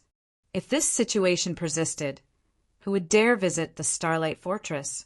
Guild leader Black Flame is indeed a very straightforward person. However, even I did not expect him to be so resolute in his stance that he won't even negotiate, McCaffrey said. Likewise, Shurfang's decisive response exceeded his expectations. Commander Phythalia, what should we do next? There is no room for discussions on Zero Wing's side. Are we really going to clash with the various superpowers? Crimson, which asked worriedly. After partnering with Zero Wing, Divine Tribe had invested a huge amount of resources into developing its temporary residence in the Starlight Fortress. Divine Tribe had even drafted a series of plans around the Starlight Fortress and invested a large portion of the guild's resources into these plans. If the Starlight Fortress really became a no-man's land, then Divine Tribe's investments would come to naught. I am familiar with Hel Rush, the commander of Netherworld Empire's Trump Card Legion. Since he is personally leading the Legion over, I will try to negotiate with him, Phythalia said, chuckling when she saw the worried expression on Crimson Witch's face. Moreover, we still haven't reached that point yet. Once the various superpowers and Netherworld Empire's members arrive, Guild leader Black Flame might realize how unwise his decision is. At that time, we might be able to turn things around. She had seen plenty of people like Shurfang before. After all experts were very arrogant. Not to mention, Zero Wing had managed to capture the Starlight Fortress, something none of the Western continent's superpowers had managed. It was only natural for him to have confidence in his guild's strength and not be afraid to fight the various superpowers. However, once the various superpowers experts gathered and Shurfang personally experienced the strength of these superpowers, it wouldn't be strange if he changed his mind. After all, he had just arrived on the Western continent recently and did not understand just how powerful the superpowers here were. He also wasn't aware of just how formidable Netherworld Empire was. While Phythalia and the others were discussing how to deal with the various superpowers, Shurfang arrived at the main office on the Fortress Lord's Mansion's 3rd floor to assume control over the entire Starlight Fortress. Previously, although he had unlocked the magic array sealing the Fortress Lord's Mansion and even allowed Fire Dance and the others to enter the mansion's legacy room, he still hadn't gained control over the Starlight Fortress. This was because an ancient fortress's Fortress Lord's token did not automatically confer the ruling rights to the fortress on its holder. Players still needed to go through a simple takeover procedure. When Shurfang opened the doors to the main office, he was greeted by the sight of an elderly man in butler attire standing inside the old and obsolete office. Although this elderly man was only a phantom and radiated no aura, He was a near-invincible existence while inside this fortress lord's mansion. At the same time, he was the true ruler of the entire Starlight Fortress. Wielder of the fortress lord's token, I am Osset, the Starlight Fortress's administrator. How may I be of service? Osset asked respectfully when he saw Sherfong enter. I wish to receive control over the Starlight Fortress, Sherfong said, declaring his intentions. Ancient fortresses were different from other fortresses. All authority over the fortress was vested in the administrator. Hence, ancient fortresses would always remain in a semi-controlled state. If players holding the fortress lord's token wished to gain any control over the ancient fortress they captured, they had to get it from the fortress's administrator. Meanwhile, an administrator would pass on their authority only if players possessed the fortress lord's mark obtained from the fortress's legacy gate. Otherwise, they would only be a fake fortress lord who could be replaced at any given time. Before players gained authority from the fortress administrator, the entire fortress would acknowledge only the fortress lord's token and not its holder. Moreover, the fortress lord's token offered no protection to players.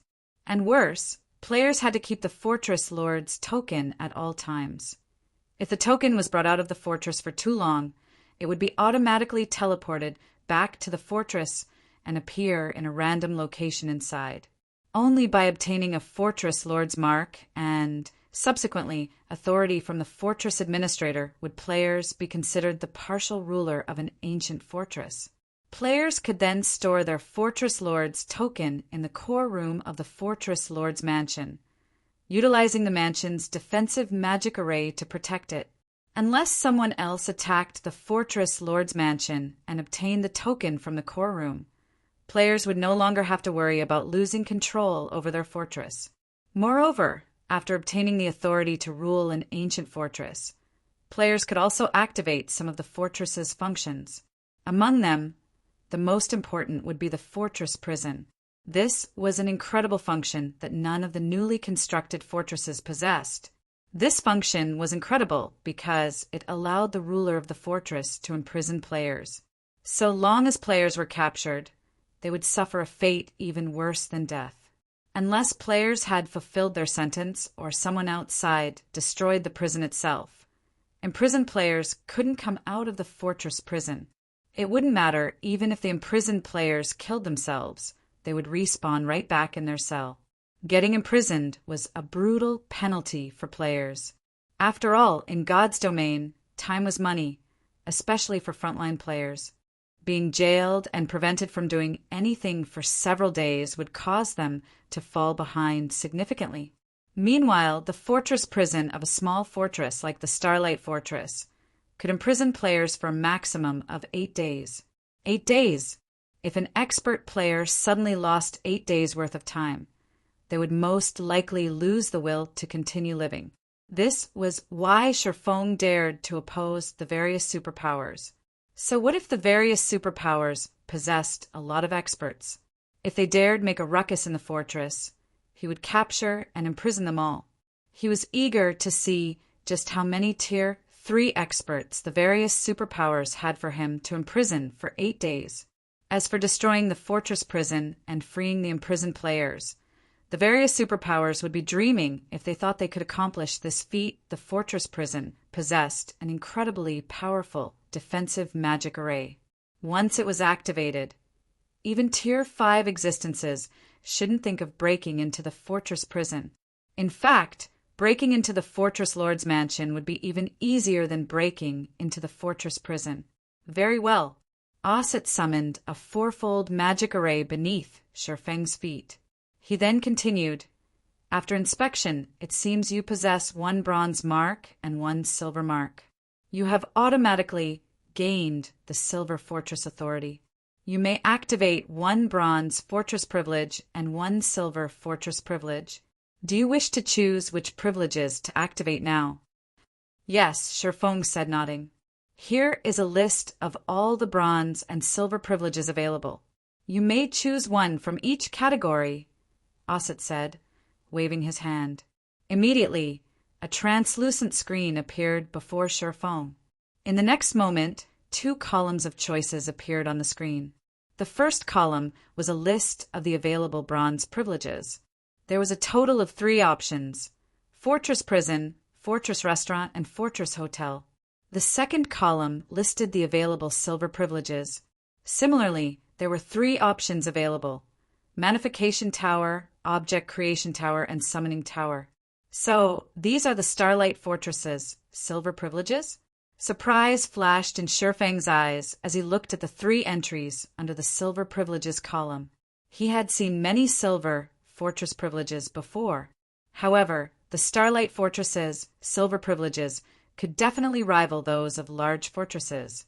The Manification Tower was something that could further increase the density of the fortress's ambient mana. Although the Starlight Fortress's mana density was already very high, if the effects of the Manification Tower were included, then its mana density would most likely surpass even Zero-Wing cities. The Object Creation Tower was a sacred training ground for lifestyle players because it housed advanced meditation rooms and intermediate research rooms. Even a player with subpar talent would have a high chance of becoming a master lifestyle player if they could constantly work inside the Object Creation Tower. The Summoning Tower was something Shifeng had seen only once before inside a medium fortress. However, the Summoning Tower was categorized as a gold privilege back then. As its name suggested, the Summoning Tower had only one function: the summoning of creatures. Once provided with the appropriate medium, the Summoning Tower could summon creatures of a similar race to act as the fortress's guardian. The stronger the medium, the stronger the summoned creature would be. Only one creature could be summoned in a month, and only one creature could be maintained in existence at a time. Read latest chapters at Wuxia World. This ability might not seem like much, but it was incredibly powerful in reality. This was because there were no restrictions on the creature that could be summoned. In other words, if players managed to get their hands on the remains of a Tier 6 god, they could summon a Tier 6 god to defend their fortress. A Tier 6 god. This was an existence that even Tier 6 god rank players had to avoid crossing. If the Starlight Fortress had a Tier 6 god defending it, let alone attacking the fortress, nobody would dare make a scene in the entire map, because the entire map the fortress sat on lay within the Fortress Guardian's range of activity. Wielder of the Fortress Lord's Token, please make your decision, Osset reminded Shifeng after seeing the latter remaining quiet for a long time. Chapter 2471. Summoning Tower activated. Osset's reminder snapped Shifeng out of his daze. Chapter 2471. Summoning Tower activated. Osset's reminder snapped Shifeng out of his daze. I choose the Fortress Prison and Summoning Tower. Shifeng immediately answered. Of the bronze privileges available, the Fortress Prison was mandatory in Shifeng's mind. Without this function, he couldn't deter his enemies from causing trouble within the fortress.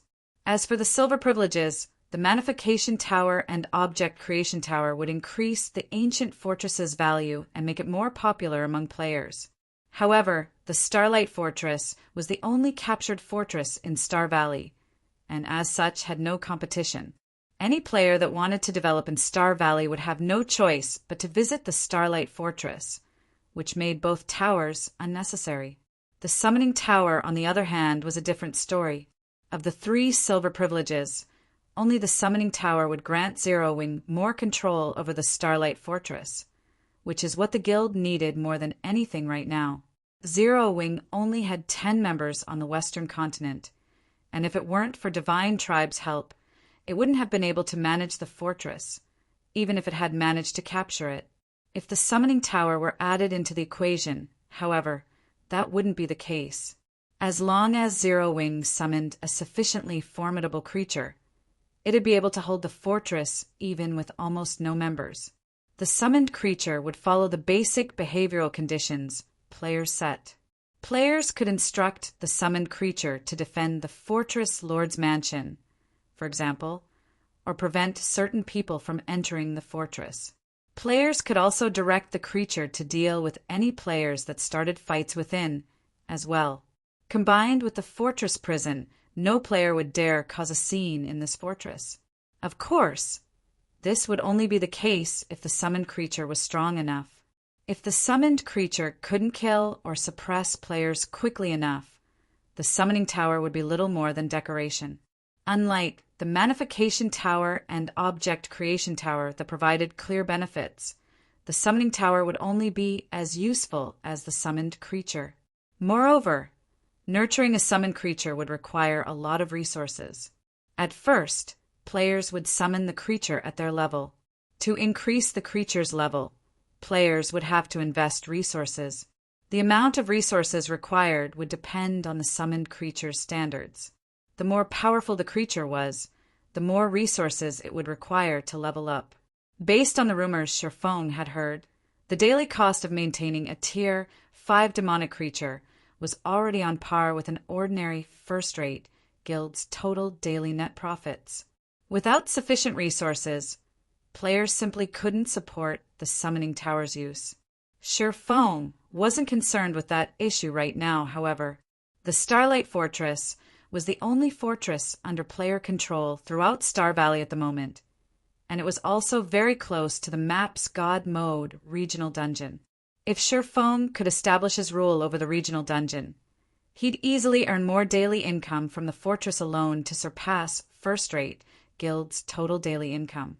He could make a fortune just by collecting entrance fees. Ancient fortresses were not managed by NPCs, which meant that players didn't have to split the entrance fees with the system. Players would receive 100% of the collected entrance fees.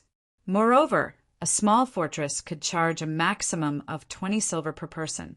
This was one of the reasons that ancient fortresses had been so popular among the various superpowers in the past. Once Sherfong had made his decision, Osset began to chant an incantation. The ghostly NPC then drew a mysterious rune and imprinted it on the fortress lord's token in Sherfeng's hand. Suddenly, a translucent screen appeared above the token, listing the 6 privileges Sherfong had observed earlier. 2 privileges text gave off a dull glow: the fortress prison and the summoning tower. Starlight Fortress Prison status: unlocked activation cost 30,000 magic crystals daily operating cost. 3,000 magic crystals. Do you wish to activate the Starlight Fortress Prison? Starlight Fortress Summoning Tower status: unlocked activation cost 50,000 magic crystals daily operating cost. 5,000 magic crystals. Do you wish to activate the Starlight Fortress Summoning Tower? Seeing the prompts, Sherfong chose to activate the summoning tower first, setting aside the fortress prison for the moment. The Starlight Fortress was still sealed, and outsiders weren't allowed to enter. Sherfong didn't need to hurry to activate the fortress prison. Magic crystals didn't grow on trees, after all, and if he activated the prison 2 days before the fortress opened to the public, he'd only waste 6,000 magic crystals. However, the sooner he activated the summoning tower, the better. Summoning creatures took time, and the more powerful the target creature was, the more time it would require to summon. In addition, nurturing the summoned creature required time. Sherfong, who lacked time, wanted nothing more than to summon a creature immediately. If he were lucky, he might be able to level the creature up within the next 2 days. Monsters weren't like NPCs and players. As they leveled up, their basic attributes and combat power would rise to the peak of their level. In comparison, players and NPCs didn't receive such a huge strength boost upon leveling up. They would still need to upgrade weapons and equipment, following which Sherfong sacrificed 100,000 magic crystals to the Fortress Lord's token, half of which would activate the summoning tower, while the remaining half would maintain its operation for 10 days. With the summoning tower's activation, a new rune rose from the token and imprinted itself on Sherfeng's right palm. System: you have successfully activated the Starlight Fortress Summoning Tower. The Summoning Tower's large-scale teleportation array is now active. You may utilize the summoning rune to teleport to the summoning tower at any time. The summoning rune has a cooldown of 1 natural day. The summoning tower had such an ability. A little surprised, Sherfong glanced down at the summoning rune on his palm. There was nothing amazing about God's Domain's teleportation arrays. Every NPC city had them. Players could even set them up in guild residences. However, these were all small or medium-scale teleportation arrays. Large-scale teleportation arrays were considered lost technology. Unlike the small and medium-scale teleportation arrays, large-scale teleportation arrays allowed players to teleport between the two main continents. The array in the summoning tower was a large-scale teleportation array, which meant that Sherfong would be able to travel to the Starlight Fortress at any time, even from the eastern continent. Moreover, the summoning rune only had a one-day cooldown, making it an incredibly convenient tool. Traveling between the main continents was an ordeal, since ancient teleportation arrays that allowed players to travel between them had fixed teleportation times. If players missed the designated time, they'd have to wait until the next scheduled teleportation. This was particularly challenging for guilds that wanted to mingle on both continents. Prices for items constantly fluctuated, and if players couldn't offload their stock at the right time, doing so would become complicated. Not only would this summoning rune allow travel to the west far easier, but he could also bring whatever items the west needed at any given time. He'd be able to earn far more money from reselling the east's items than without it. After a brief moment of elation, Sherfong activated the summoning rune and teleported to the summoning tower. The summoning tower was located in the Starlight Fortress's south end. The stone tower was the tallest building in the fortress, standing 200 meters tall. From the top of the tower, one could oversee everything within the fortress. As the teleportation array on the summoning tower's roof lit up, Sherfong appeared in the tower. To Sherfeng's surprise, Osset waited for him on the summoning tower's roof. But unlike earlier, his body seemed more tangible. Wielder of the fortress Lord's token, the summoning tower is now active. If you wish to summon a fortress guardian, I must inform you of two things. This array requires a medium of sufficient standards to summon a guardian. It cannot summon creatures without input. The more powerful the medium is, the stronger the summoned creature will be. Each summoning also has a 1-month cooldown.